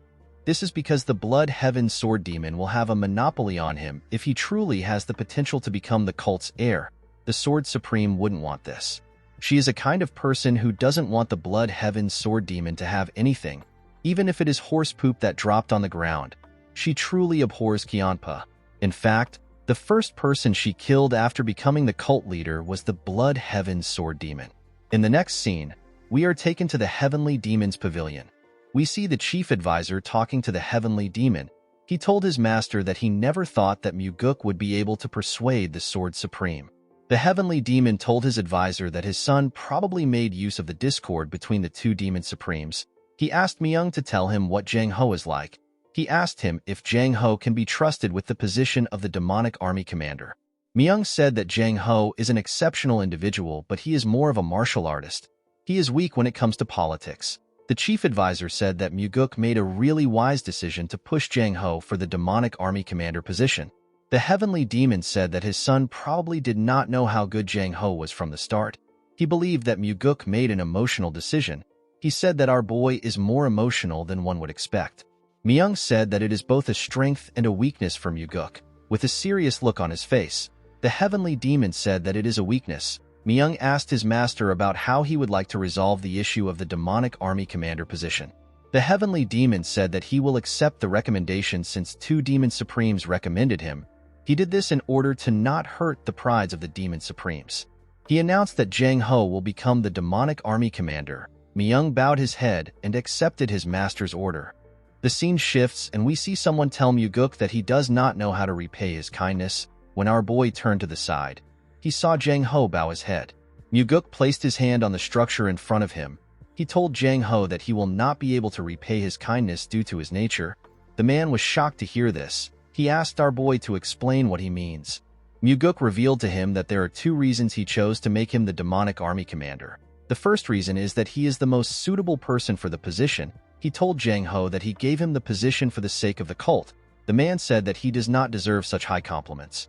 Muguk revealed to him that the second reason he gave him the position is because he was hoping that the demonic army will become his strength. He advised Jang Ho to not let the first and second reason contradict each other. The man found this statement to be odd. Muguk explained to him that it won't be easy to maintain a personal relationship with him because he is an incorruptible person. He asked him not to worry about him using their personal relationship to force him to do anything. Jang Ho smiled when he heard this. He told Muguk that he is wrong if he sees him as someone who would throw away his personal relationships for the cult.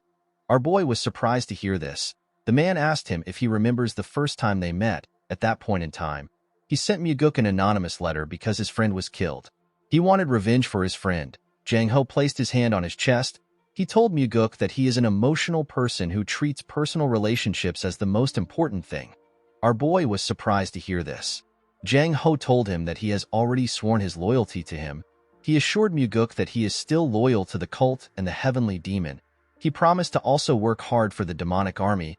He told our boy that he is the person who he is most loyal to.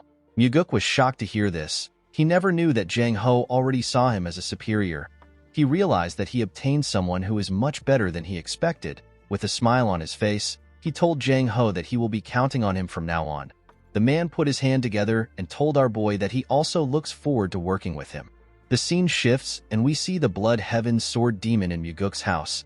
As he stepped into his building, our boy told the old man that the appearance of him standing upright in the building makes him look like a guardian statue that is protecting him.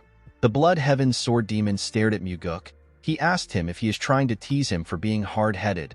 Our boy told him that he cannot do something like that. Kianpa commended him for making Jang Ho the demonic army commander. Our boy bowed his head and thanked him for his praise. Muguk noticed something odd. The Blood Heaven Sword Demon was calm. He had expected him to be fuming because he involved the Flower Sword Supreme. Our boy knew that he could not yet relax. He knew that Kianpa was unpredictable. The Blood Heaven Sword Demon asked Muguk to tell him how he persuaded the Sword Supreme. Our boy told him that he will tell him what he wants to know if he promises not to get angry. Kianpa assured him that he won't get angry. He revealed to the old man that he told the Sword Supreme that he believes that he is the true Demon Supreme. He told the old man that he used this statement to provoke the pride of the Sword Supreme. He told him that he made use of him. Kianpa laughed when he heard this. He told Muguk that he has been tricked. He explained to him that the Sword Supreme would have definitely seen through his petty trick. He referred to the Sword Supreme as a fox and told Muguk that she must have pulled a trick on him.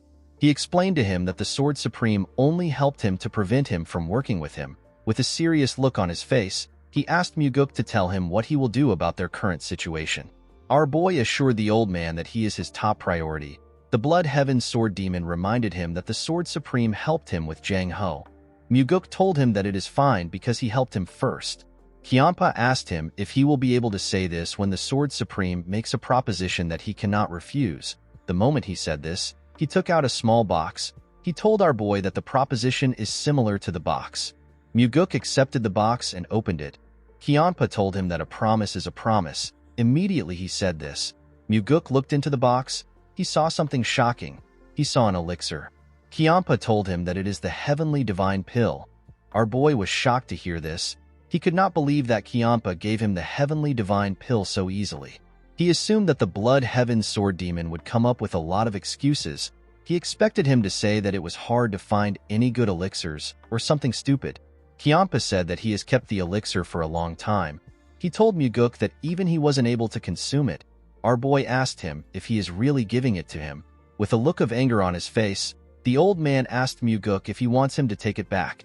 He pushed his blade into the ground and sat on the huge rock in Muguk's house. He picked up a cup of liquor and drank it. He referred to our boy as second young master. With a serious look on his face, Kianpa told Muguk that he is betting the rest of his life on him. Muguk was shocked to hear this.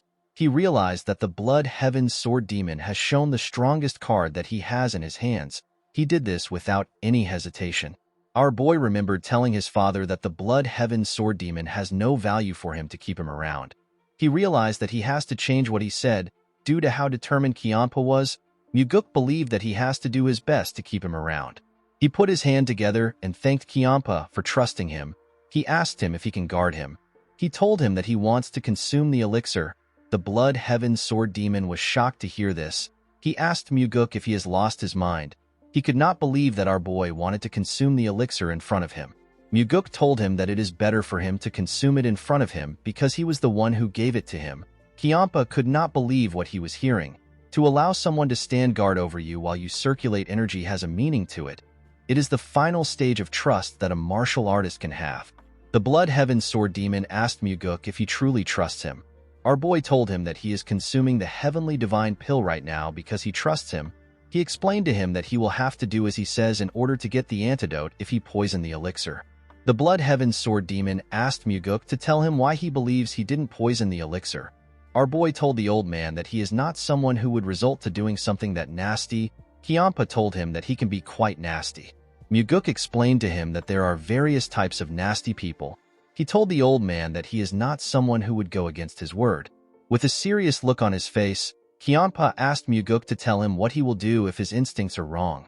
Our boy sat on the ground. He told the Blood Heaven Sword Demon that he will think about it when it happens. Kiampa was shocked to hear this. Muguk put the elixir into his mouth and closed his eyes. The Blood Heaven Sword Demon was surprised to see that he was actually about to consume the elixir. The elixir dissolved when it went into our boy's body. It went into his bloodstream and his bones. A bright blue energy covered Muguk's body. His veins popped out and he released a large amount of sweat. Our boy was in a trance state. When Muguk opened his eyes, he noticed a change in his energy. He realized that his inner energy has increased by leaps and bounds thanks to the heavenly divine pill. The moment he thought of this, Kiampa asked him about what the heavenly divine pill tastes like. Our boy was surprised to hear the question.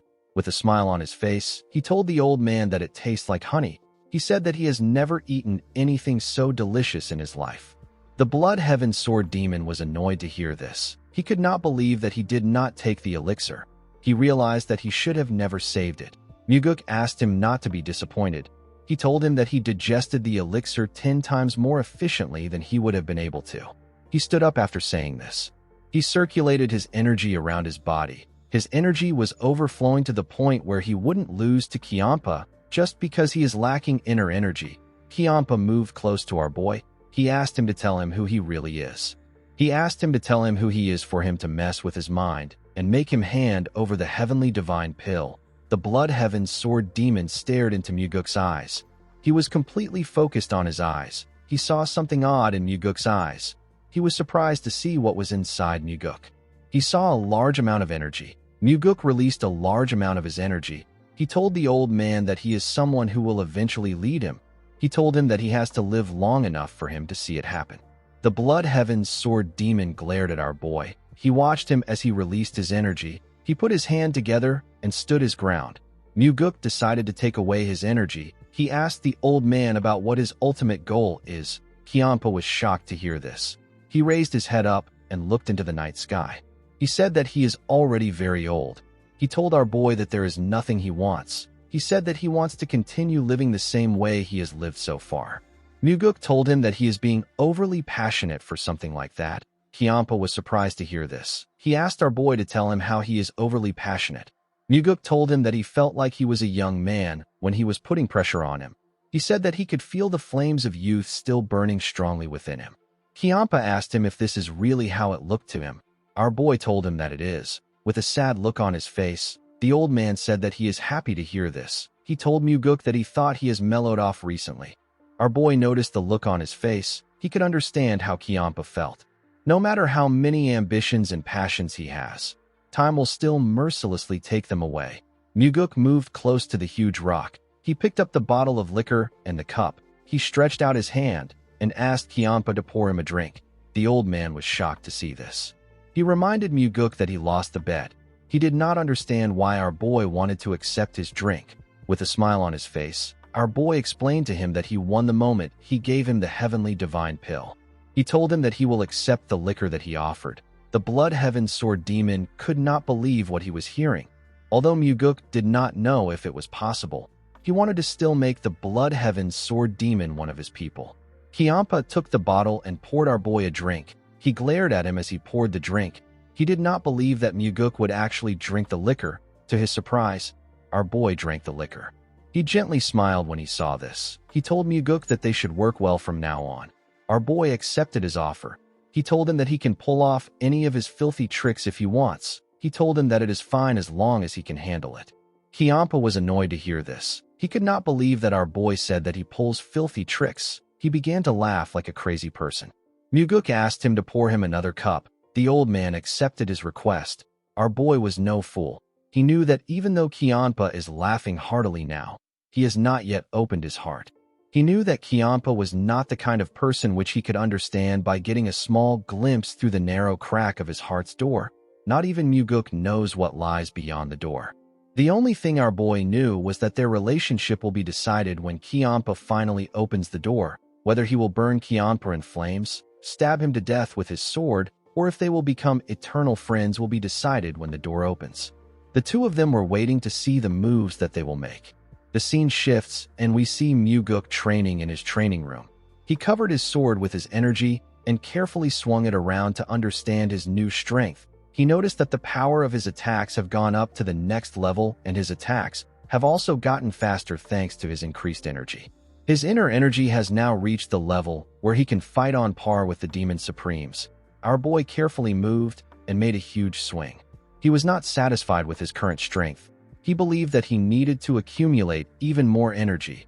Inner energy is something that a person can never get enough of. While he was training, someone mentioned that his inner energy has grown again. When Muguk turned around, he saw his father, with a smile on his face. Our boy revealed to his father that he received the heavenly divine pill from the Blood Heaven's sword demon. The heavenly demon did not say anything. Muguk found this odd. He asked his father to tell him why he is not surprised. The heavenly demon reminded his son that he once said that he wanted to get something from the old man. He told Muguk that he already knew that Kiampa had the heavenly divine pill. Our boy asked him about how he knew. The heavenly demon revealed to him that he was the one who gave Kiampa the elixir a long time ago. Muguk was shocked to hear this. He remembered the line the Blood Heaven's sword demon drew to show him how much his father loved him. He wondered if Kiampa was right. The heavenly demon asked his son to tell him what he offered in the bet. Muguk revealed to him that he offered himself. The heavenly demon said that Kiampa made a losing bet. Our boy told his father that he is just getting started. He said that he intends to rip off each one of the Demon Supremes. The heavenly demon did not say anything. Muguk found this strange. In the past, his father would have told him that he is spouting nonsense. He did not understand why the heavenly demon was not saying anything. He decided to ask him about why he is not saying anything. The heavenly demon told his son that he was thinking that he might actually be able to do it. Muguk told his father that he is finally seeing his true value. The heavenly demon turned around and asked his son to continue his training. Our boy thanked his father for making Jang Ho the demonic army commander. The heavenly demon told him that he did not do it for him. He said that he accepted Jang Ho because 2 Demon Supremes recommended him. Muguk told his father that he will become happier. The heavenly demon stopped moving when he heard this. Our boy said that he needs to be happy so that those around him will be happy. Then the cult will become happier as well. The heavenly demon turned around when he heard this. Before he could speak, Muguk said that it is a useless emotion that will lead him to his death. The heavenly demon told his son that it is good that he knows. He opened the door and explained to his son that he must forget things as trivial as happiness if he wants to walk down this path. Muguk said that he doesn't want to. He told him that he will be happy even while walking down this path. The heavenly demon left the room after hearing this. With a smile on his face, Muguk said that he will make it happen. In the next scene, we see the Sword Supreme tending to the flowers in her garden. While she was looking at the flowers, someone told her that they are pretty. Yeonrang said that people say that flowers become prettier as they age. She told Muguk that he still has a long way to go before this saying can apply to him. Our boy remembered how old he was before he regressed. He believed that life would have been harder if he did not regress at that age. He thanked Yeonrang for helping him. He brought her a bottle of liquor to show his appreciation. The Sword Supreme thanked him for the gift. She told him that she doesn't drink. She said that she quit drinking a long time ago. Muguk apologized to her for bringing such a gift. Although he apologized, our boy actually knew that Yeonrang doesn't drink. He intentionally brought the liquor because he didn't want her to think that he knows a lot about her. Muguk wondered if it was necessary for him to do this. However, he couldn't complain because he needed to do what he can. He knew that relationships are built with all the small things in life.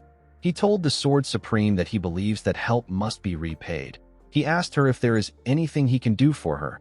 Yeonrang told him that it will be best for him to cut off his relationship with the Blood Heaven's sword demon. Muguk asked her for a reason. She told our boy that the ideals that Kiampa pursues are far from his.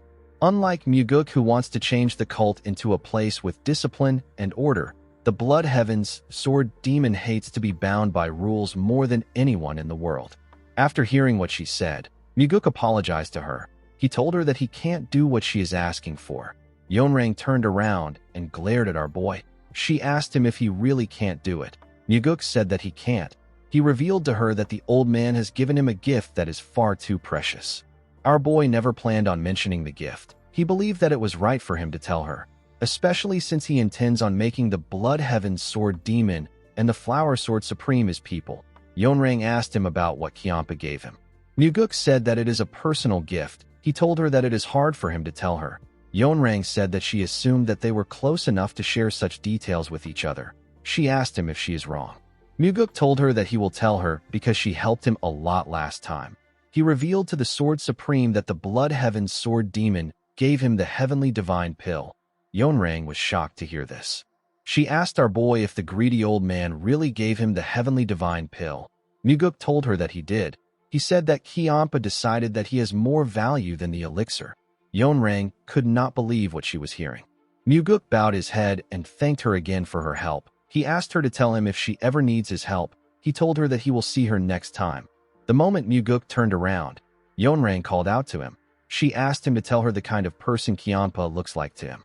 With a smile on his face, our boy said that Kiampa is bad-tempered, violent, and he does whatever he wants. He said that he disliked Kiampa at first, but he began to get used to him the more time he spent with him. Yeonrang asked Muguk if he is not just saying these things because of the Heavenly Divine Pill. Our boy said that the elixir is also part of the reason why he likes him. Yeonrang told him that the Blood Heaven Sword Demon is not someone he should work with. She told Muguk that he needs to cut ties with the old man if he wishes to continue receiving her help. Muguk asked her to prove it to him. The Sword Supreme asked him to explain himself. Our boy asked her to prove to him that she is someone who can help him more than the Blood Heaven Sword Demon. He reminded her that Kiampa has given him the Heavenly Divine Pill. He said that he needs a good reason to cut ties with the old man. Yeonrang told him that the fact that it will be good for the cult should be a good enough reason. Muguk said that some people try to buy over their subordinates with dreams, ideals, and loyalty. He told Yeonrang that he despises people like that. The moment he said this, Yeonrang released her energy. It was ridiculously powerful. It froze the flowers around her. Muguk told the woman that he does not know what she thinks of him. He told her that he is preparing something big. He revealed to her that he will be meeting numerous people from now on. He said that he is not confident that he will always make the right choice. He begged her to show him something that can help him make a decision easily. He stretched out his hand and asked her to give him something more precious than the Heavenly Divine Pill. Yeonrang did not like what she was hearing. Muguk never planned on letting go of the Blood Heaven Sword Demon. He believed that he must have Kiampa by his side. He looked into Yeonrang's eyes. He could tell that she was already wavering. The woman took away her energy. She asked our boy to tell her what he wants. Muguk clenched his fist. He told her that there is nothing he currently needs. Yeonrang glared at him when she heard this. Our boy already knew how she was going to interpret what he said. In her head, she heard him say that he does not need anyone else because he already has the Blood Heaven Sword Demon. Muguk bowed his head and told her that he will see her next time. He assured her that he won't forget what she did for him. He turned around after saying this. He smiled when he turned around because he said that he doesn't need anything. The Sword Supreme will become even more impatient. At night, we see our boy arrive at his house. He saw Kiampa waiting for him there. The old man referred to Yeonrang as a fox and asked Muguk about what she said. Our boy revealed to him that Yeonrang asked him to cut ties with him.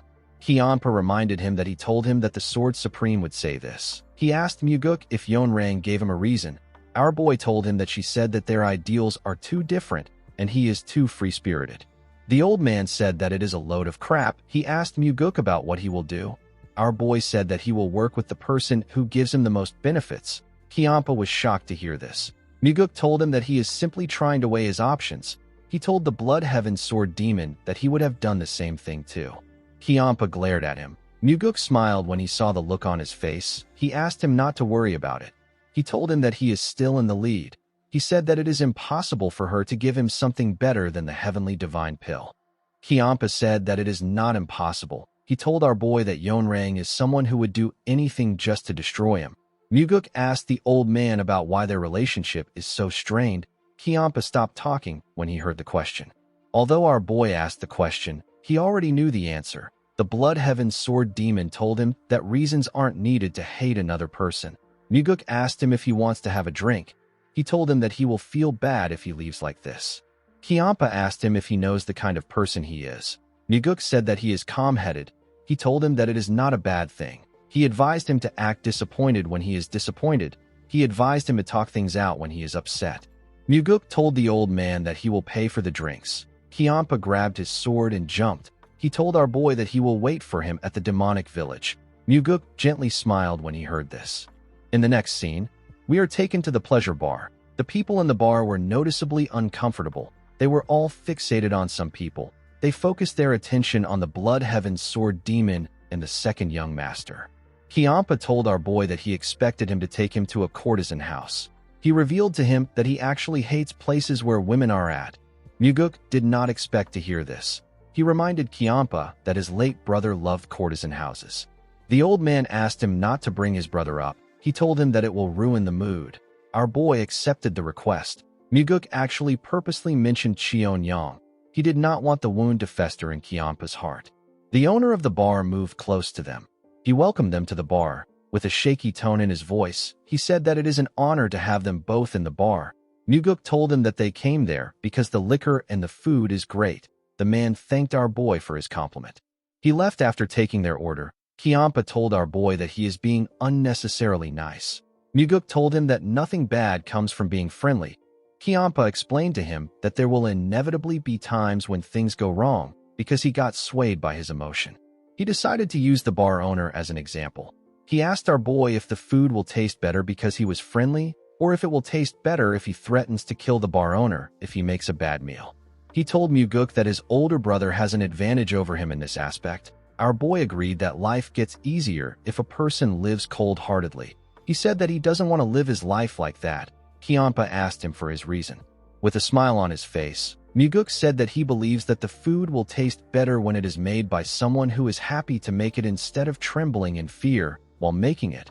Kiampa told him that one day others will try to make use of his friendliness to get grand favors.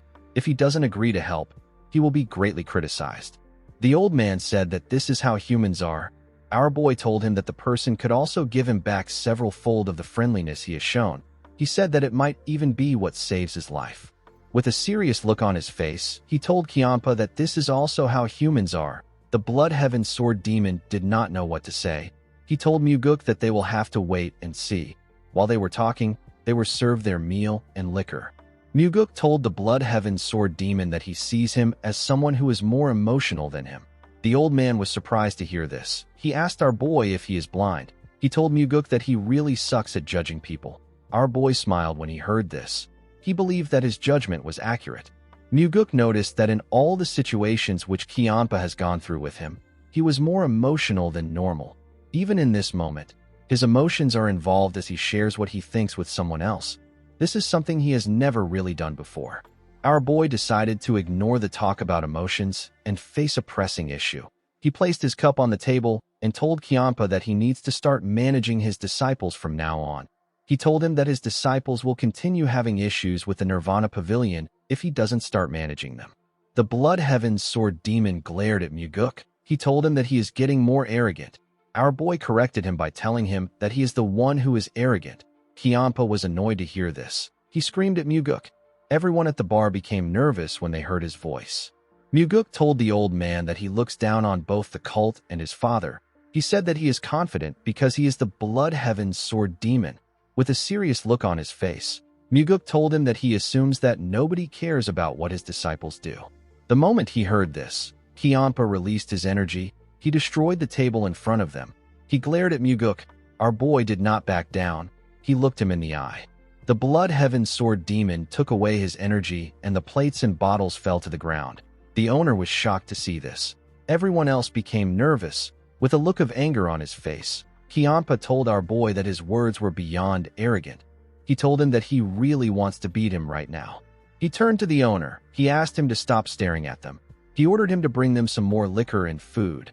Our boy told Kiampa that this is not how he should handle things in times like this. He placed some gold coins on the table. He apologized to the owner. He told him that the money is for the things they broke. He assured him that he will also compensate him for his other losses today.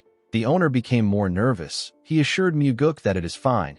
Our boy told him that it is not fine. He gave him some coins and asked him to bring them new food and drinks. He asked him to bring out enough food that will make the table fall apart. The Blood Heaven's Sword Demon asked Muguk if he wants him to do things like that. Our boy told him that he shouldn't be destroying things if he doesn't want to do something like that. Kiampa asked him if he is teaching a demon supreme how to be kind. Our boy explained to the man that the demonic path he is trying to build up is not one where a person destroys a restaurant. Because he is upset, Kiampa yelled at him. Our boy placed his hand on a chair and asked him to stop yelling. He asked him to take a seat there. The old man grit his teeth out of anger. Oddly enough, he still went to sit down without throwing a tantrum. He called our boy an arrogant brat. He told him that he is crazy. With a scary look on his face, he promised Muguk that he will kill him if he betrays him. The owner, who was about to place the food on the table, became terrified when he heard this. He placed the food on the table and quickly ran away. Muguk asked Kiampa if he really means what he said. The old man said that he does. Our boy asked him to swear his loyalty to him with sincerity. He said that his threat can also be used in another way.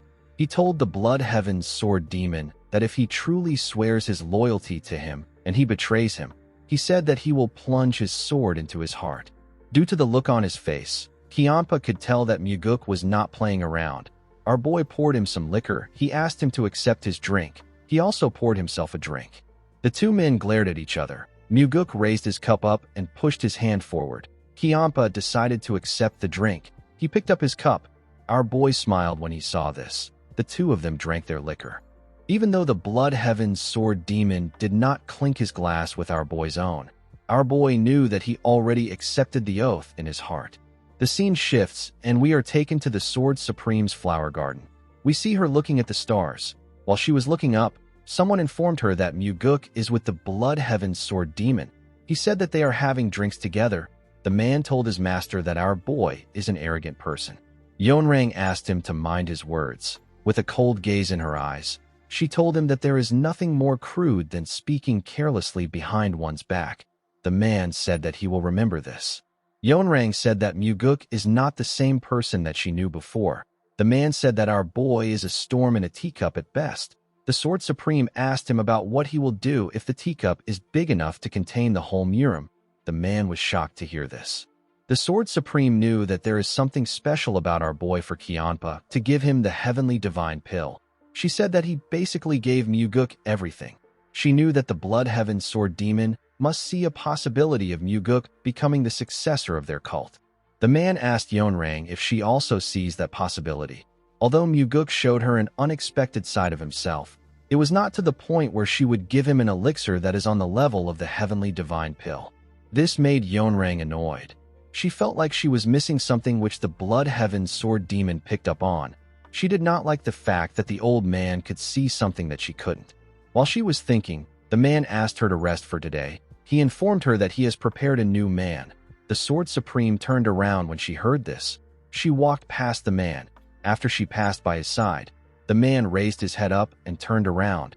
He watched her as she went into her house. In the next scene, we see Muguk step into a large room. Our boy carefully looked around.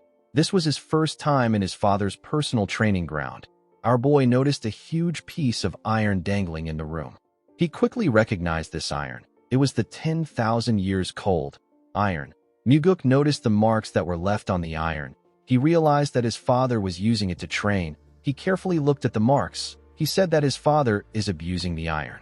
The heavenly demon stepped into the room. He asked Muguk to not waste his time. He ordered him to use the 4 strides of the wind god. Our boy released his energy and began to move in a unique manner. Each step had its own meaning. The 4 strides of the wind god has 4 main moves and more than 900 changes that can be made. Depending on how a person interprets the changes and uses them, their movements will change slightly and the power of the 4 strides of the wind god would be different. Muguk looked like he was walking on water. Each of his movements were graceful. He was not wasting any moves. He gently landed on the ground and turned to his father. He noticed that the heavenly demon was looking at him weirdly. He wondered if something was wrong. He wondered if he made a mistake. The heavenly demon was actually looking at his son for a different reason. He asked Muguk if he has really learned it to this level. Maybe it was because his father acknowledged his skills. Muguk continued discussing about the martial arts with him. The heavenly demon gave his son some of his opinions and also quietly listened to Muguk's opinions. He didn't just listen, he even accepted some of our boy's opinions. The heavenly demon told his son that putting more strength into the right foot seems to be the correct interpretation. He told Muguk that he was right. Our boy never expected his father to speak so freely and act this rational when it came to martial arts. The heavenly demon asked his son to close his eyes. He told him that he will now tell him what he learned. Muguk followed his father's orders. When he closed his eyes, the heavenly demon began to speak to him. This made our boy begin to visualize everything in his mind. As his father spoke to him, he practiced the techniques in his mind. He slowly perfected his strides and movements. Through his discussion with his father, Muguk was able to take his 4 strides of the wind god to the next level. He opened his eyes and stood up. He bowed his head and thanked the heavenly demon for teaching him. He promised himself that he will repay this favor by killing Wamugi. He told his father that he will repay the favor by giving him more allowance in the future. The heavenly demon stood up and asked his son to stop spouting nonsense. He asked him to eat with him before he goes. Muguk was shocked to hear this. The heavenly demon asked him if something is wrong. Our boy told him that he has never heard him ask anyone to eat with him. The heavenly demon did not say anything. He turned around and told his son that it is nothing to be surprised about. In the next scene, we see some food placed on their table. The heavenly demon told Muguk that there is always more if this isn't enough. Our boy thanked him. He served himself and began to eat. The heavenly demon watched Muguk as he ate. He looked at him as if something was wrong with him. Our boy understood why his father was looking at him. He knew that the heavenly demon found it strange that he is not talking as much as he usually does. His father didn't know that the version of himself before his regression has never thought of eating with him before. However, now that our boy was eating with him, he realized something important. He realized that he has always wanted to eat with his father deep in his heart. The heavenly demon asked him if the food is to his liking. Muguk asked him if he is interested in changing chefs. His father told him that he will never do this. The heavenly demon asked his son to tell him the reason why he came to look for him today. Muguk revealed to him that he has a favor to ask. The heavenly demon asked him to tell him what he wants. Our boy told his father that he wants to have another family member. The heavenly demon did not expect this. He asked his son if he wants to get married. Muguk explained to him that he simply wishes to teach the soaring sword arts to his bodyguard. Our boy wanted to teach Lee on the soaring sword arts, which he has completely mastered. He believed that the woman needed to learn the soaring sword arts in order to protect her position as the leader of the Phantom Shadow Corps. The problem was that the soaring sword arts can only be taught to the blood relatives of the heavenly demon. The heavenly demon reminded his son that he treats his brother, who is his true blood relative, poorly, and yet he wants to elevate his bodyguard to the level of a blood relative. Muguk told his father that Leon is someone that is even more important than his blood relative. He said that she is someone who will achieve great things in the future. The heavenly demon reminded him that the soaring sword arts is his exclusive martial arts. He asked him if he is fine with this. With a serious look on his face, Muguk told his father that the 9 Calamities demonic arts will become his exclusive martial arts. Our boy knew that the 9 Calamities demonic arts is not something someone can learn just because they are the heavenly demon's blood relative. It is a martial arts that can only be learned by the successor. The heavenly demon found it odd that his son was this confident.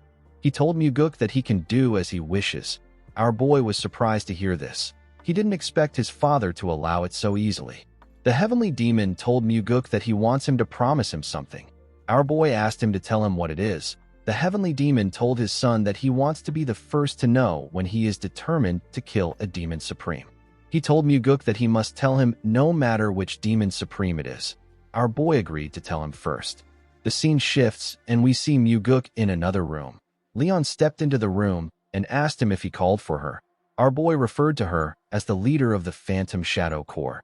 The woman bowed her head and greeted him.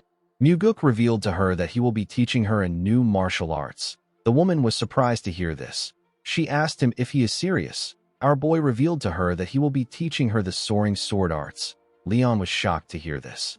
She told her master that he cannot do this. She reminded him that the soaring sword arts is only taught to the blood relatives of the heavenly demon. Muguk asked her if she is done talking. The woman said that she has more to say, but she will stop there. She told her master that it will be bad if the heavenly demon finds out. Muguk revealed to her that he already has his father's permission. Leon was surprised to hear this. She asked him if he is serious. Muguk told her that he is. The woman reminded him that the soaring sword arts is his exclusive martial arts. She asked him to tell her why he wants to teach it to her. Our boy explained to her that she needs to learn a martial arts of this level in order to become the Phantom Shadow Corps leader. He told her that she is basically a blood relative to him, so it is alright for her to learn it. Leon was shocked to hear this. She took a look at her master's face. She realized that he was being honest. She told Muguk that she still can't learn his martial arts. With a shaky tone in her voice, she said that no one has ever treated her this nicely before. Our boy moved close to her and placed his hand on her shoulder. He told her that she has always been important to him. The woman began to cry when she heard this. Muguk gently smiled and consoled her. In the next scene, we see Muguk training Leon. While teaching the woman, he also attended to his duties in the Nirvana Pavilion, and he also focused on his own training as well. Leon was able to learn the soaring sword arts very quickly. It was as if she was cotton that was absorbing water. She was more talented in martial arts than Muguk expected. She was also extremely hardworking, so her progress was so rapid that even Muguk was surprised. While watching the woman train, Muguk realized that he can also learn through teaching. In his past life, he did not teach anyone anything. This is why this process was very meaningful for him.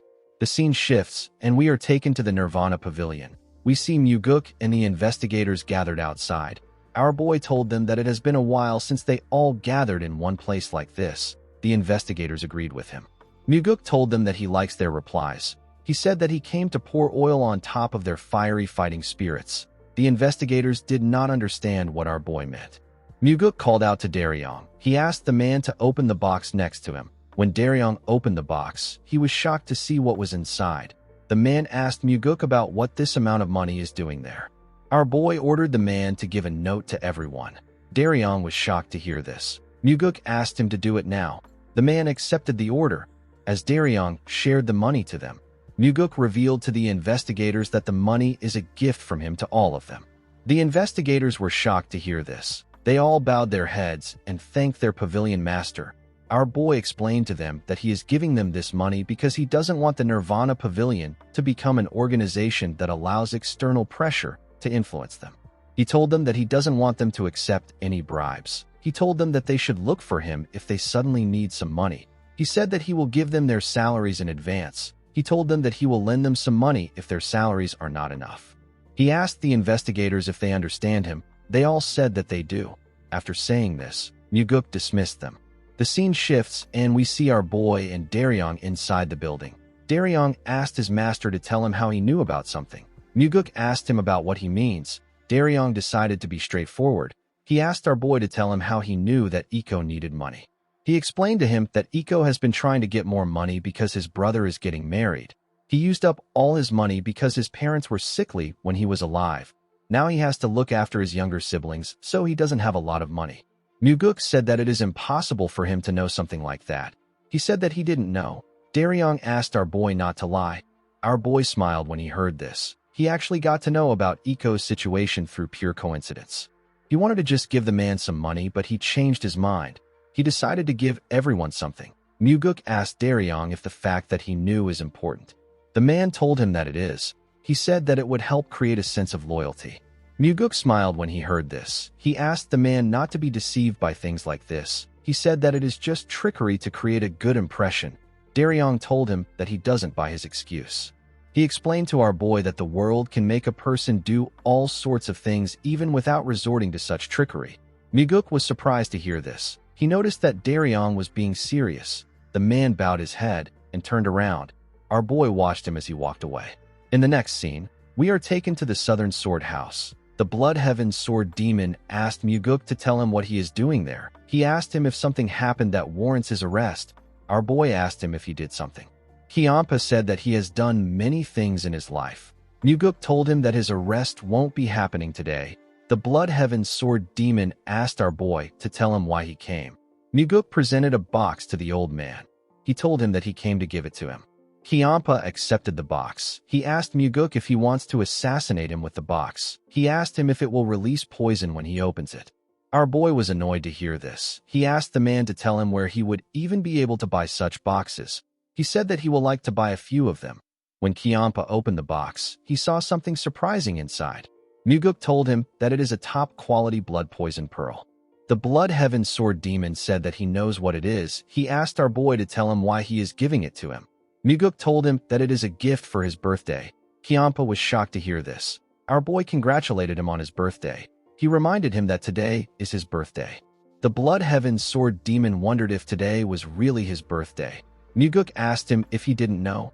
The old man said that he has lived without celebrating his birthdays for far too long. He asked Muguk about how he knew. Our boy asked him not to forget who he is. He told him that the Nirvana Pavilion has all the information. He told him that they even know how many pieces of undergarments that he owns. The Blood Heaven Sword Demon asked him to tell him how many undergarments he owns. Muguk was surprised to hear this. He told Kiampa that he was simply exaggerating. He congratulated him on his birthday again. After saying this, he bowed his head and told him goodbye. The moment he turned around, Kiampa asked him if he really came there just to give him a gift.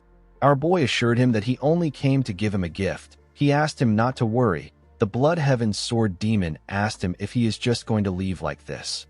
Muguk told the old man that he is very busy. He said that they can have drinks later tonight at the entertainment pavilion. He told him that he will wait for him there.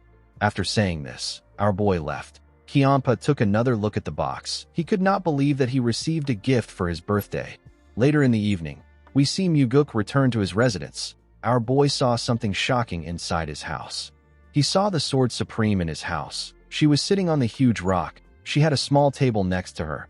The woman greeted Muguk. She asked him to have a drink with her before he goes out. Our boy stared at her. He did not know the kind of game she was playing. He decided to play along. He sat down in front of the Sword Supreme. He reminded her that she said that she doesn't drink liquor. Yonrang told him that the liquor isn't for her. She told Muguk that it is for him. The woman picked up the mug and poured Muguk a drink. Our boy thanked her and drank it. The Sword Supreme asked our boy if he considered the fact that the liquor could be poisoned. She asked him to tell her why he would drink it without checking. Our boy told her that he had countermeasures in place even if he did not check. The Sword Supreme was surprised to hear this. Muguk took out something from his mouth and showed it to Yonrang. It turns out that our boy had the blood poison pearl in his mouth. The blood poison pearl can prevent against poison smoke, and it can also neutralize poison if a person places it in their mouth while drinking liquor. Yonrang was able to tell from its size that it is a top-quality blood poison pearl. Muguk asked her to pardon him for what he is about to say. He told Yonrang that he is aware that she is not completely friendly to him. He told her that he wouldn't just drink whatever she gave him in this situation. The Sword Supreme asked Muguk if he also drank the Blood Heaven's Sword Demon's liquor with the blood poison pearl. Our boy told her that he did not. Yonrang told him that he trusts Kiampa, but he does not trust her. Muguk explained to her that a lot of things happened before he had his first drink with the old man. Yonrang told him that this is the same with them. Our boy told her that this is not true. The Sword Supreme reminded him that she recommended Jang Ho as the demonic army commander. Muguk asked her if that decision was made for his benefit. Yonrang was surprised to hear this. Our boy told her that she is right about recommending Jang Ho, but it wasn't for our boy's benefit. It was for her to try and force him to cut off his ties with the Blood Heaven's Sword Demon. Muguk explained to the Sword Supreme that he wishes to create a lot of history with her. He said that he will be able to drink the liquor she offers without using a blood poison pearl if they are able to do this. Yonrang asked our boy not to say things that he doesn't mean. She asked him if he hasn't already decided to go with Kiampa. Muguk placed the pill on the table and poured himself a drink. He drank the liquor in front of her and placed the cup on the table. The Sword Supreme glared at him. Muguk knew that Yonrang is someone who refuses to be even compared to the Blood Heaven Sword Demon. She is also someone who is confident that she will be chosen if people had to choose between the two of them. Muguk knew that she was not the kind of person who would use poison. Yonrang called out to our boy. She asked him to tell her what he truly wants. Muguk begged her to help him become the successor. The Sword Supreme was surprised to hear this. Our boy explained to her that he wants her to help him without asking him to cut off his ties with Kiampa. The Sword Supreme glared at him. She stood up and told Muguk that the only people who would help without any conditions are parents. Muguk revealed to the woman that he is having drinks at the entertainment pavilion later tonight. He told her that she can join him if she feels like it. After hearing what our boy said, the Sword Supreme left his house. When Muguk went into his house, he saw something surprising. He saw his father on the roof. Our boy wondered if something was off about today. He had met 2 demon supremes. Now he is meeting his father too. He asked the heavenly demon to tell him why he came. The heavenly demon told his son that he came to see how he is living. Our boy found this odd. His father has never come to his residence before. Muguk realized that he was able to go hunting and have a meal with his father for the first time in this life. Now his father has come to his residence for the first time. He was getting a lot of first-time experiences in this life. Muguk asked his father if he would like to come in. The heavenly demon told him that he cannot go into a room where a man lives alone. Our boy told his father that he can bring out a chair. The heavenly demon asked him not to worry about it. He told Muguk that he has sat enough for today. Our boy smiled when he heard this. He jumped to the roof. He told the heavenly demon that the demonic physician once said that sitting down for too long is detrimental to a person's health. The longer you sit down, the shorter your life becomes. The heavenly demon asked Muguk if he wants to live for a long time. Our boy said that he does. He said that there are many things he has not tried yet. He told his father that he wants to do everything before he dies. He asked his father if he also has something he wants to do. He asked him if he wants something else other than being the heavenly demon. The heavenly demon said that there is nothing he wants. Muguk turned to him when he heard this. Although he said that there was nothing he wanted to do, it sounded like he was trying to tell his son that he has too many things that he wants to try, but he can't speak of them. Our boy told his father that he wants to go to the Central Plains with him one day. The heavenly demon glared at his son when he heard this. Muguk explained to his father that he is not saying that he wants them to attack the Murim Alliance together. He revealed to his father that he wants to visit different places where various people reside. He asked the heavenly demon if he wants to see the world with him one day. He said that he has heard that the snowy mountains are really refreshing in summer. The heavenly demon did not say anything to Muguk. He simply watched the beautiful sunset with him. The scene shifts, and we are taken to the entertainment pavilion. We see the owner serve our boy some food. He asked him to enjoy it. Muguk thanked the man. The owner told our boy that he is the one who is supposed to be thankful to him. He explained to Muguk that after he set up a Nirvana Pavilion branch office in the alleyway, there has been fewer people causing trouble after drinking. The man said that there has even been less instances where people don't pay off their tabs. Muguk told the man that he is happy to hear this. The owner told him that he is not the only one who is thankful. He said that many people in the building have received various help from the Nirvana Pavilion. Someone told Muguk that he is quite popular. When our boy turned around, he saw Kianpa. Everybody became scared. Muguk announced that the Blood Heaven Sword Demon is someone with a noble personality. He asked them to drink in peace. He warned them not to move close to them to cause trouble after getting drunk. After saying this, our boy and Kianpa sat down. The old man asked Muguk to tell him why he is lying. Muguk said that this is a white lie. He explained to him that these people are paying to drink there. He said that it wouldn't be right for them to be drinking while being worried. Kianpa said that they should leave if they don't like being here. Our boy told him that he should compensate them if he is going to say this. He said that he can ask the people to go eat somewhere else with the money, and he also has to pay the owner for his losses. Kianpa told Muguk that he is acting kind again. Muguk explained to him that this is not kindness. He said that it is basic manners. The Blood Heaven Sword Demon asked him if a demonic cultist should act like this. Our boy reminded him that a demonic cultist is still a person. Kianpa was surprised to hear this. He told Muguk that he can't tell if he is from the Murim Alliance or the demonic cult in times like this. Our boy smiled when he heard this. He also didn't think of himself as a demonic cultist. In his past life, he left the demonic cult when he was young, and he was able to meet numerous people. Muguk raised his cup and congratulated the Blood Heaven's Sword Demon on his birthday. Kianpa quickly looked around. He asked our boy not to speak so loudly. He asked him not to do stupid things like that from now on. He said that there is nothing about becoming older that needs to be celebrated. Muguk told him that birthdays are meant to be an excuse to drink liquor. The Blood Heaven Sword Demon told him that he likes drinking more than he looks. Muguk asked the old man if he doesn't like drinking. Kianpa took a look at his cup. He said that he used to like drinking. He said that he has cut it down by a lot recently. Someone told him that he didn't completely stop. Kyampa was shocked to hear this person's voice. He quickly turned around. Muguk was also shocked to see the person. The person turned out to be the Sword Supreme. The woman glared at Kyampa. The old man also glared at her. The Blood Heaven's Sword Demon and the Flower Sword Supreme continued glaring at each other. Everyone in the entertainment pavilion was on the edge. They didn't know how things would go. Muguk stood up and pulled out a chair for Yeonrang. He asked her to have a seat. The Sword Supreme walked past Kyampa and sat in the middle of the men. The mood in the air was still quite weird. They were all cautious of each other. Yeonrang asked Muguk to tell her why he asked her to come there. Our boy revealed to her that today is the Blood Heaven's Sword Demon's birthday. He said that no matter how much hatred we have for another person, we ought to at least congratulate them on their birthdays. He told her that he gathered them there for a celebration. He said that today is a joyous day. Kyampa did not seem like he believed our boy's words. Yeonrang stood up and asked Muguk to only invite her when he is alone in the future. Kyampa asked the Sword Supreme to tell her what she is so unhappy about. With a cold gaze in her eyes, she asked him if he is seriously asking her this question. The Blood Heaven's Sword Demon glared at her and told her that he is seriously asking the question. He asked her to tell him exactly why she is so angry. The Sword Supreme told him that he is why she is angry. Kyampa asked her to tell him what he did wrong back then. Yeonrang immediately asked him to shut up.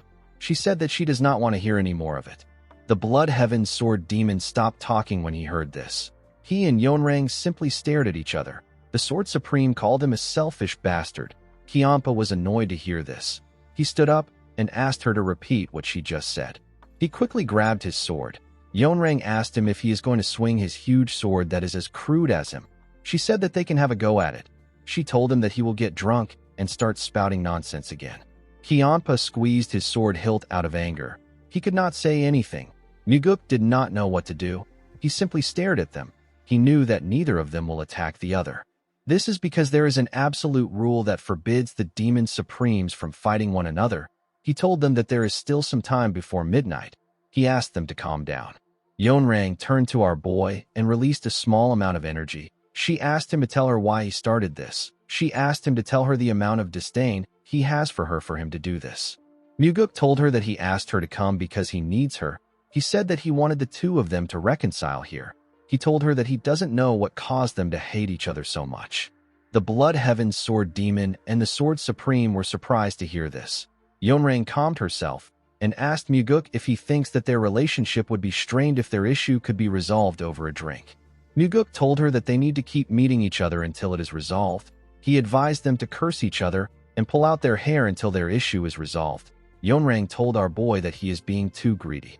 She reminded him that she said that she will never work with the Blood Heaven's Sword Demon. After saying this, she turned around and left the building. Kyampa drank a cup of liquor. He slammed the cup on the table and destroyed the table. He thanked Muguk for his congratulations. After saying this, Kyampa left too. Muguk paid the owner for his table. He told him that the Blood Heaven's Sword Demon needs to focus on changing his habit of destroying things. With a nervous smile on his face, the man said that working as a carpenter these days really pays a lot. Our boy also stepped out of the pavilion. He already knew that this would happen when Kyampa and Yeonrang meet. He also knew that he had to keep at it. He wanted to drag out their buried emotions and make them scold and quarrel with each other. Muguk wanted to drag out those grudges that they have allowed to fester and gnaw away at themselves. He needed to make them realize that the issue is not serious if they take some time to think about it. The scene shifts and we see Muguk sleeping in his room. Our boy suddenly opened his eyes. He realized that someone was calling him outside. Muguk grabbed his sword and went outside. He saw the Sword Supreme waiting for him. The woman turned her back to him. Our boy did not expect to see her. Yeonrang knew that she did not exude any additional aura, and yet Muguk was able to sense her presence.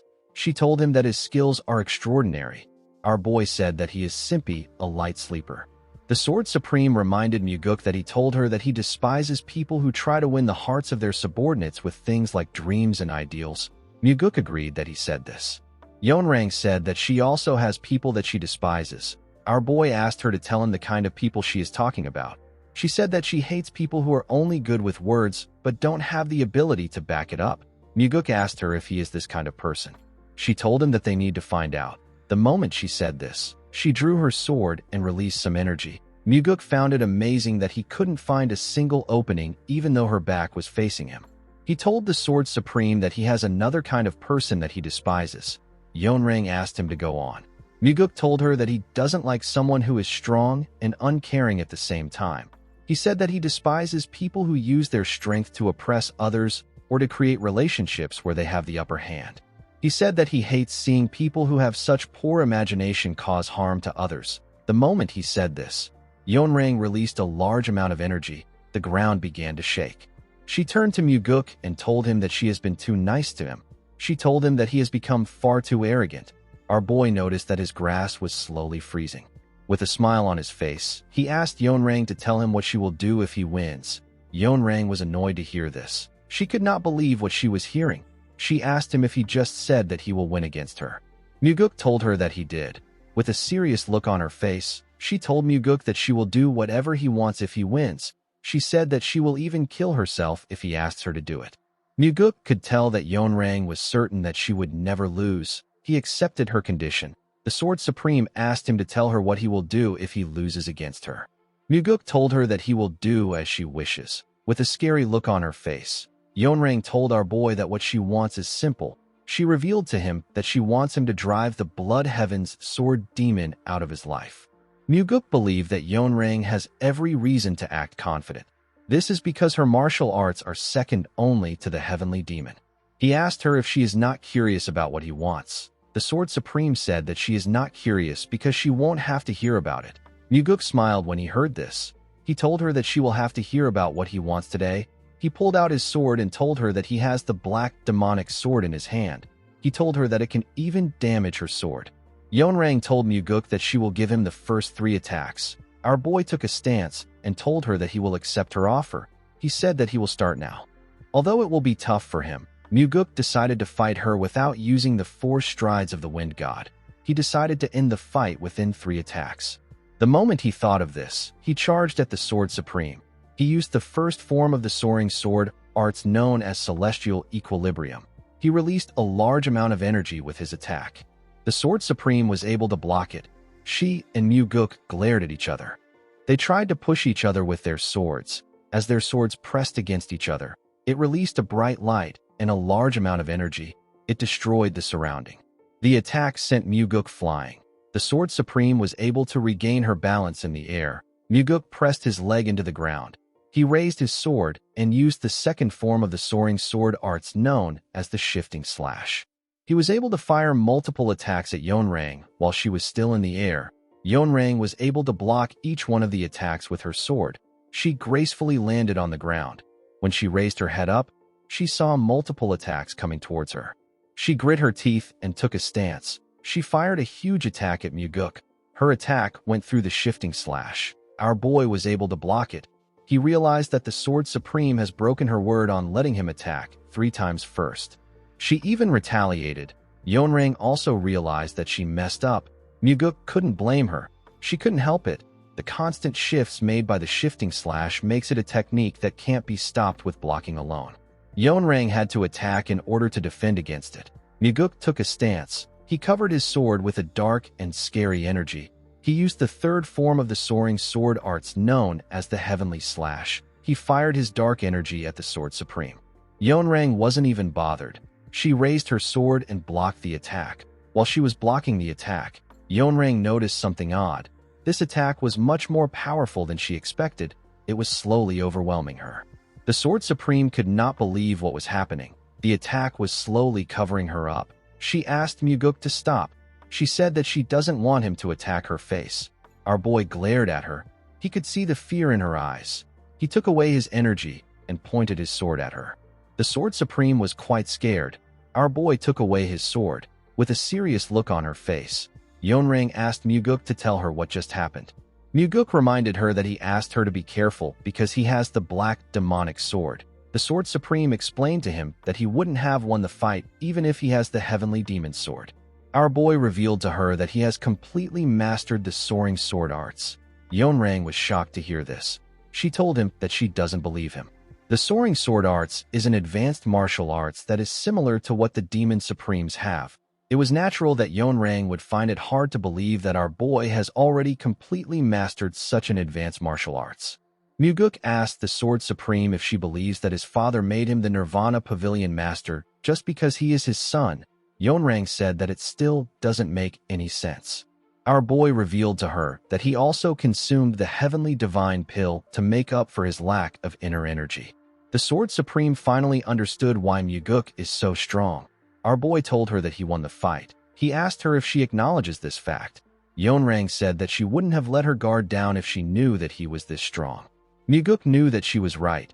She allowed him to attack 3 times because she didn't know how strong he was. This was what led to her defeat.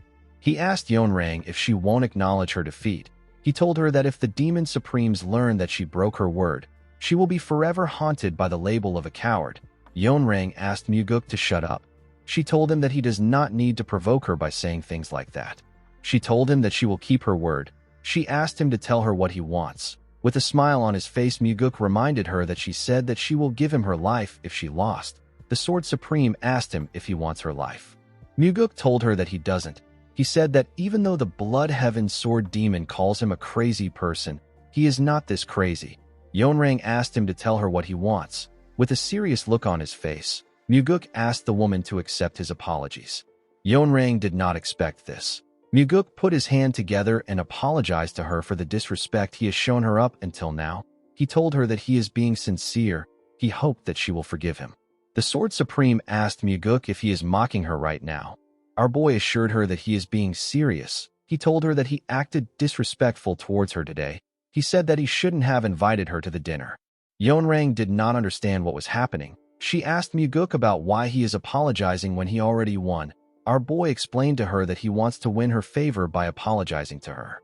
He told her that he wants her to support him from the bottom of her heart. Yeonrang asked him if he is referring to support in the battle to become the successor. She told Muguk that she is disappointed in him if he thinks that the apology will make a difference. Muguk explained to her that he is the kind of person who will respond double in kind. If his opponent throws sand at him, he will push them into the mud. If they throw water at him, he will throw feces at them. He told Yeonrang that he has no desire to do such things to her. He told her that she is the one most worthy of respect among the 8 Demon Supremes because of her noble and lofty character. The Sword Supreme asked Muguk if this is truly how he sees her. Our boy told her that it is. He said that she truly has a noble and lofty character. Yeonrang did not know what to say to him. Muguk bowed his head and told her that he will see her next time. He turned around and walked into his building. As he walked towards his house, he remembered how she lived her life after the cult fell. He believed that what he said was not a complete lie. However, the events of the past still hasn't happened yet. Our boy believed that his encounter with her might change her fate. He hoped that the bloodbath she will cause in the future can disappear and a new life will appear instead. He hoped that flowers could blossom in the dreary wasteland that he saw within her eyes. The next day, we see Yeonrang visit Muguk at night. She told him that she accepts his apology. Our boy noticed that she didn't look well. He wondered if her loss caused her to suffer from inner demons. He thanked her for accepting his apology. Yeonrang admitted to losing yesterday's match. She asked Muguk to fight with her again. Our boy was surprised to hear her request. He declined her offer. The Sword Supreme asked him for his reason for declining her offer. Muguk revealed to her that he will never be able to win against her again. He explained to her that she wouldn't have given him the first move if she hadn't let her guard down, and he wouldn't have been able to win if this didn't happen. The Sword Supreme reminded him that he has already mastered the soaring sword art, and he has enough internal energy. She told him that he might be able to win if they fight again. Muguk said that it can't happen. He explained to her that it was simply a once-in-a-lifetime stroke of luck. He told her that he is not arrogant enough to mistake luck for skill. The Sword Supreme told him that she won't set any conditions if she wins. She told him that she will grant any of his wishes if she loses. Our boy did not expect this. He believed that Yeonrang was foolish and naive. At this moment, he understood why she became the cult leader and why she rose to power through bloodshed. He also understood why she ultimately fell. Muguk believed that she was fighting for her pride. He did not think that pride was worth anything. He did not understand why Yeonrang would say something like this when she doesn't even know what he will ask for. Our boy bowed his head and told her that he won't tell anyone about the match they had yesterday. He assured her that she doesn't need to fight him again. He advised her to get some proper rest. He told her that she looks unwell. Muguk turned around after saying this. The Sword Supreme revealed to him that she feels ashamed. Muguk asked her not to feel like that. He told her that his victory was purely luck. The Sword Supreme explained to him that it is not just about losing the duel. She told Muguk that she said anything but her face. She told him that she feels humiliated the more she thinks about it. Immediately she said this. Muguk recalled that she actually said this when he overpowered her. He told her that her action was understandable. He said that he would have said the same thing even as a man. Yeonrang told him that this is a natural reaction for other people, but it should not be for the Sword Supreme. She said that she should have been stabbed in the face. She asked Muguk if he now understands why she came back. Our boy said that he does. The Sword Supreme asked him if he will now fight her. Muguk still declined her offer. He asked her if she can't allow him to enjoy this single stroke of luck. Upon seeing that our boy was stubborn, Yeonrang decided to tell him her real reason for requesting the duel. She told Muguk that she made a promise to never lose to anyone except one person. Muguk did not expect this. He wondered about who the person is. The moment he thought of this, he knew who she was talking about. Yeonrang realized that our boy already knew who she was referring to. She revealed to him that she made a promise with the cult leader. She asked him not to think of anything disrespectful. She asked him not to disgrace her pure respect for the heavenly demon. Muguk assured her that he wasn't thinking anything stupid. He asked her about why she respects his father so much. The Sword Supreme gently smiled when she heard this. Our boy noticed this. He realized that bringing up his father was her last resort. He didn't have any other choice but to accept her request. He told Yeonrang that he will duel with her. He said that a promise made with his father must be honored. The Sword Supreme smiled brightly when she heard this. Muguk asked her if she is satisfied with this. Yeonrang said that she is. Our boy carefully drew out his sword. He told the Sword Supreme that he will give this fight his all. Yeonrang told him that this is exactly what she wants. The two of them drew their swords and stared at each other. Yeonrang decided to break the silence by charging at Muguk.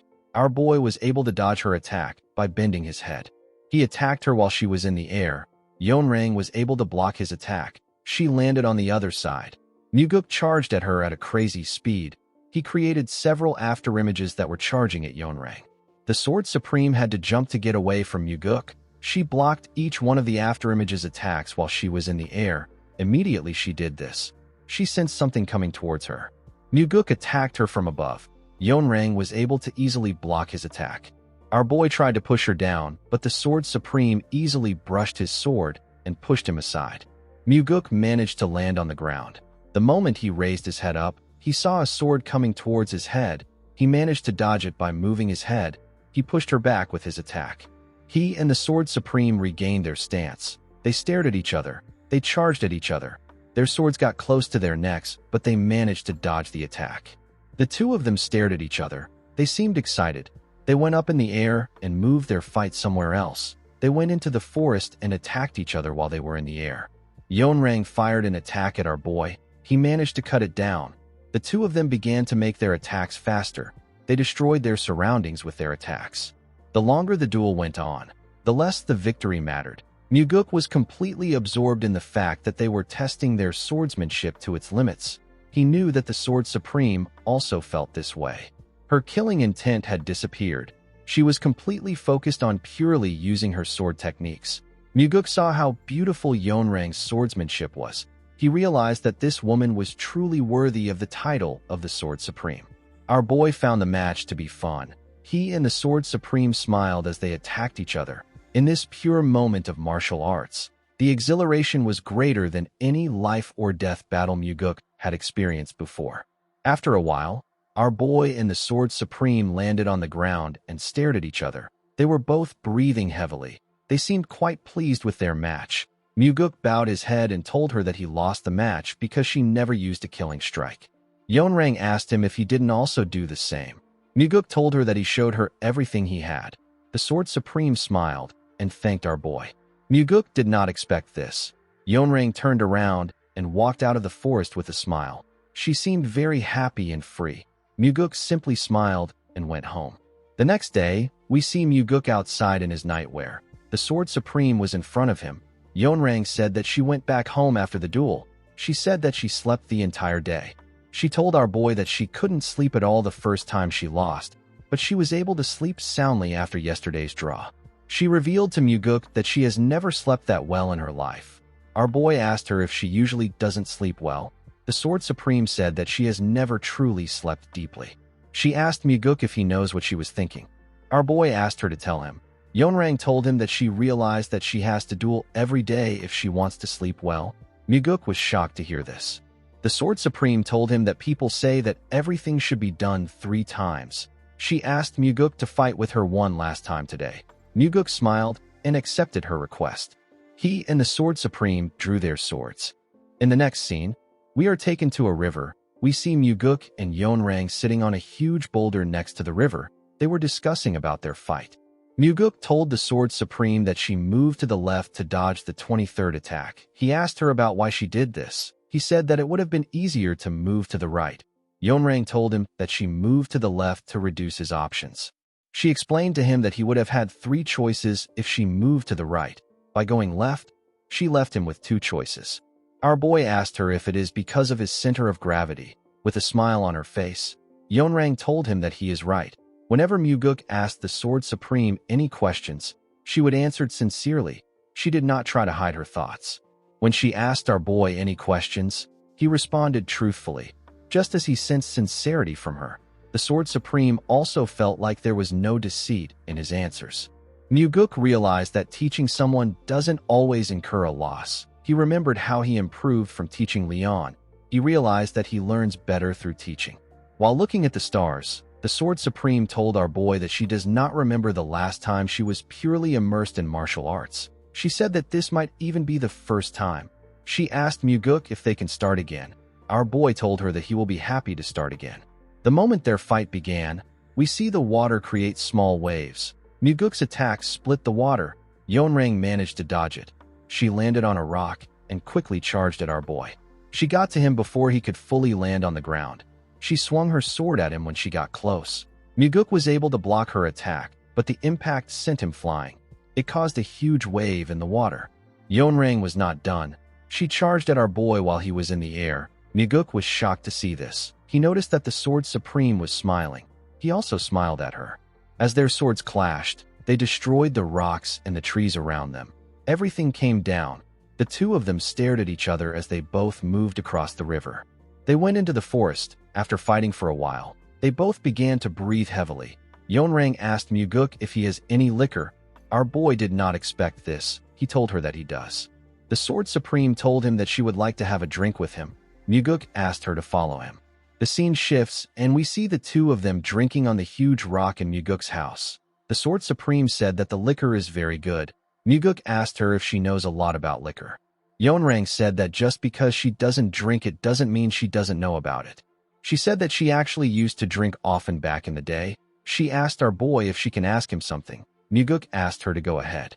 The Sword Supreme asked our boy about what made him change so suddenly. She told him that he wasn't like this before. Although she didn't observe him closely, she had a general idea of the kind of person he was. Muguk placed his liquor down. He told the Sword Supreme that it wasn't a sudden change. He said that he has been preparing for this for a long time. Yeonrang was surprised to hear this. She asked him if he has been hiding his true self. Muguk told her that it is nothing like that. He explained to her that he was too young to reveal his true colors. He said that his brother would have killed him. He told her that he curled up and hid until he could protect himself. The Sword Supreme did not expect to hear this. She told Muguk that he is a truly terrifying person. She placed her bottle down and stood up. With a smile on her face, the Sword Supreme told Muguk that being with him feels like being with a friend. Our boy was surprised to hear this. He noticed that her tone changed. He realized something.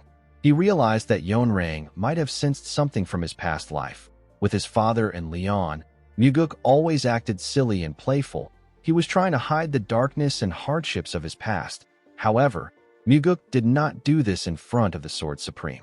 Especially during their duels, he was more serious with her than anyone.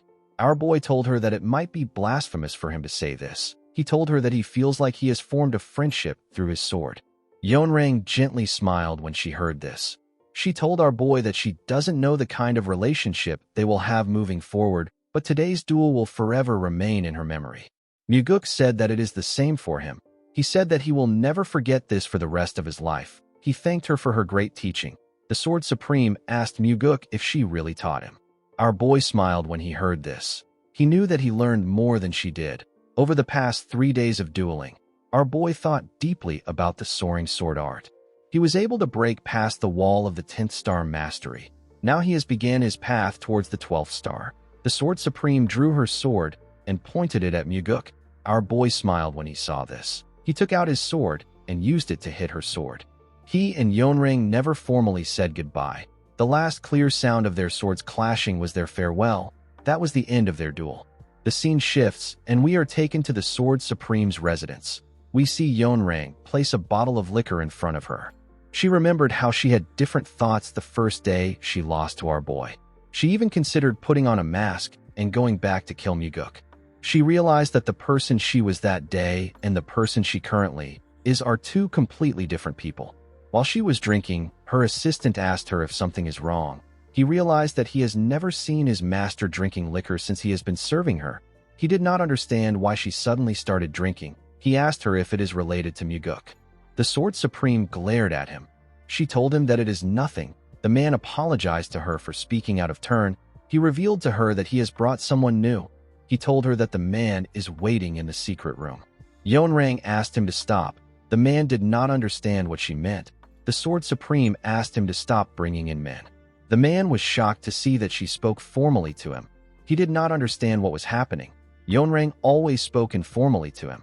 The Sword Supreme said that this is something that she should have ended long ago. She said that she should have never even started it. The man did not expect to hear this. The first time the man known as Sa Wuzhong brought a young man to her, it began with a moment of lust. She wanted to try it once. She couldn't even remember the last time that she had been with a man. She thought that it will be okay to do it for pleasure. However, once she started, she couldn't stop. Yeonrang realized that it was now time for her to end things. Wuzhong told her that he will send the man back today. He asked her to let him know whenever she needs his services. With a terrifying look on her face, Yeonrang told him that this will never happen again. She asked him if he understands. Wuzhong bowed his head and told her that he does. The Sword Supreme told him that she will kill him herself if he ever lays his hands on the young men under the pretense of keeping secrets. Wuzhong asked her not to worry about this. He turned around and left the room. The man used to believe that he could use men to win Yeonrang's favor, and having this intimate secret helped solidify his place as her right hand. He did not know why the Sword Supreme was showing him this unfamiliar coldness.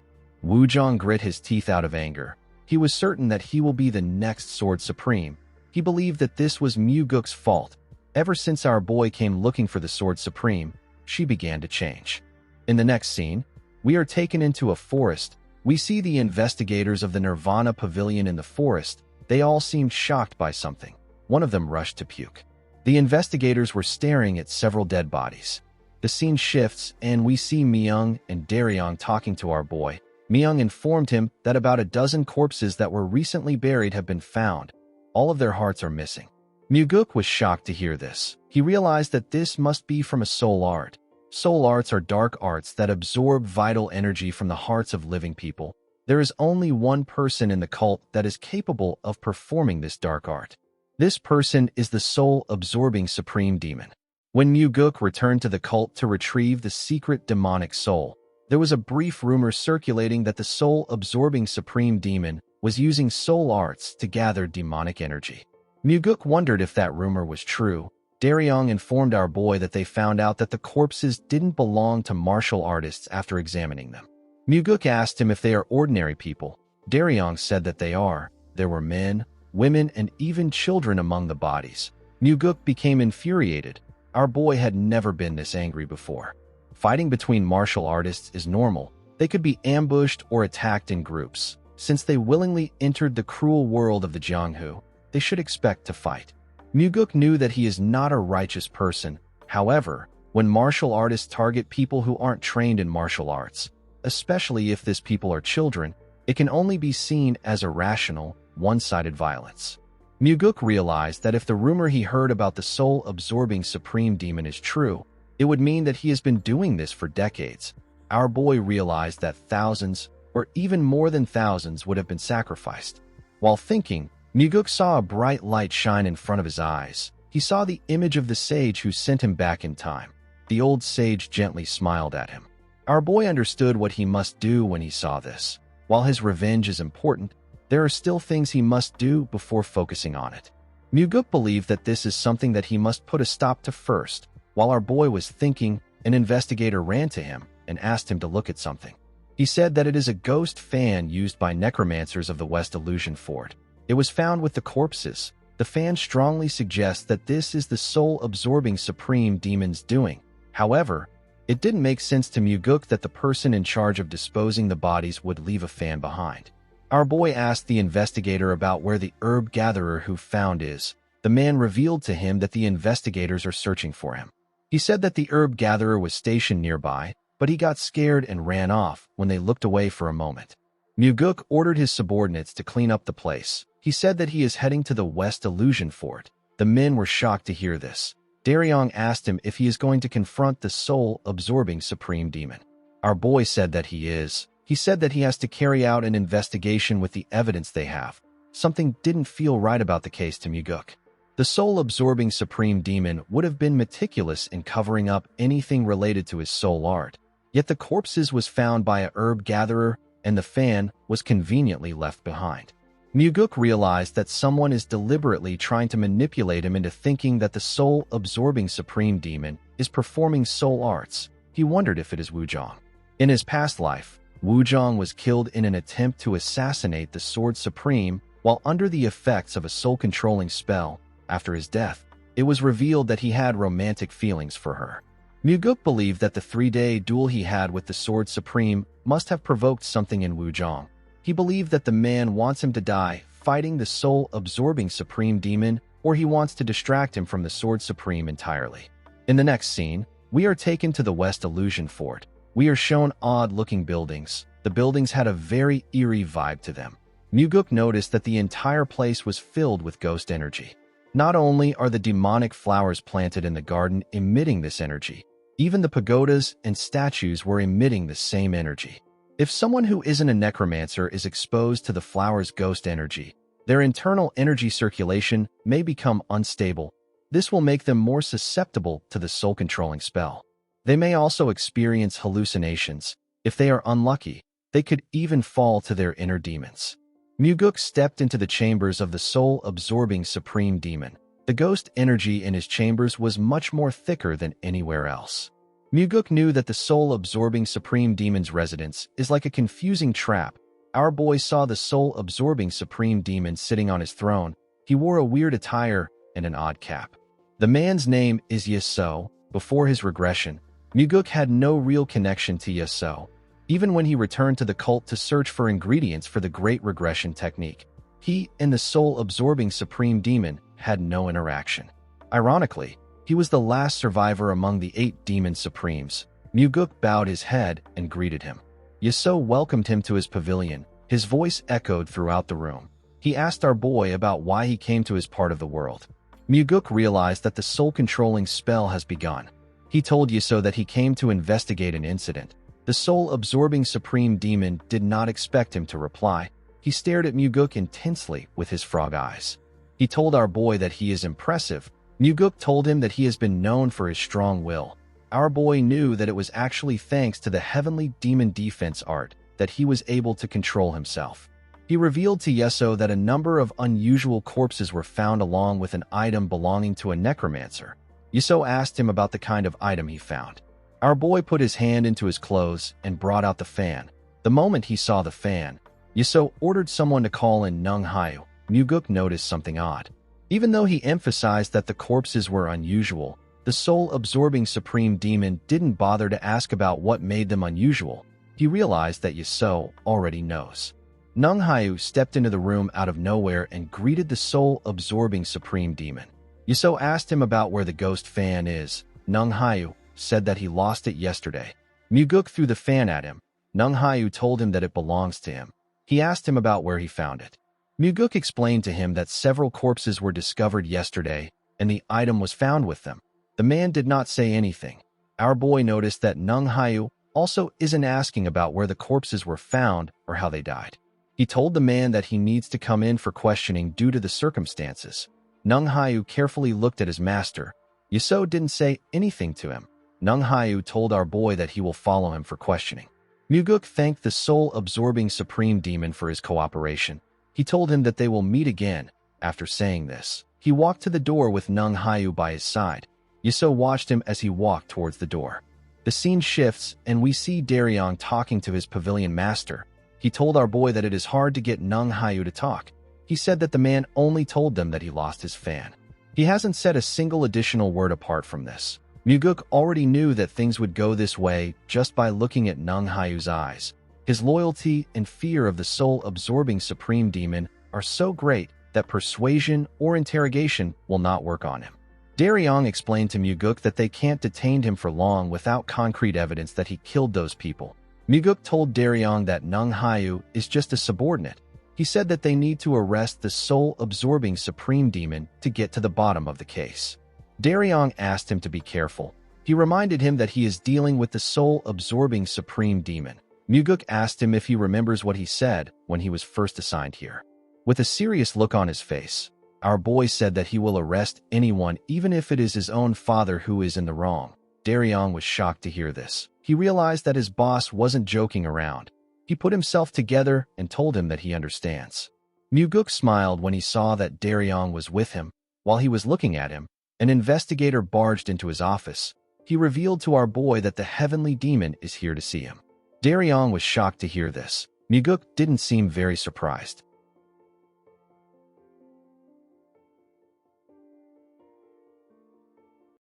Guys, we have come to the end of our video. I want to give a huge shout out to my channel members. Thanks for supporting and liking my content. Also, if you guys want more of this recap, let me know in the comments section. Don't forget to like and smash that subscribe button for more recaps. See you guys later.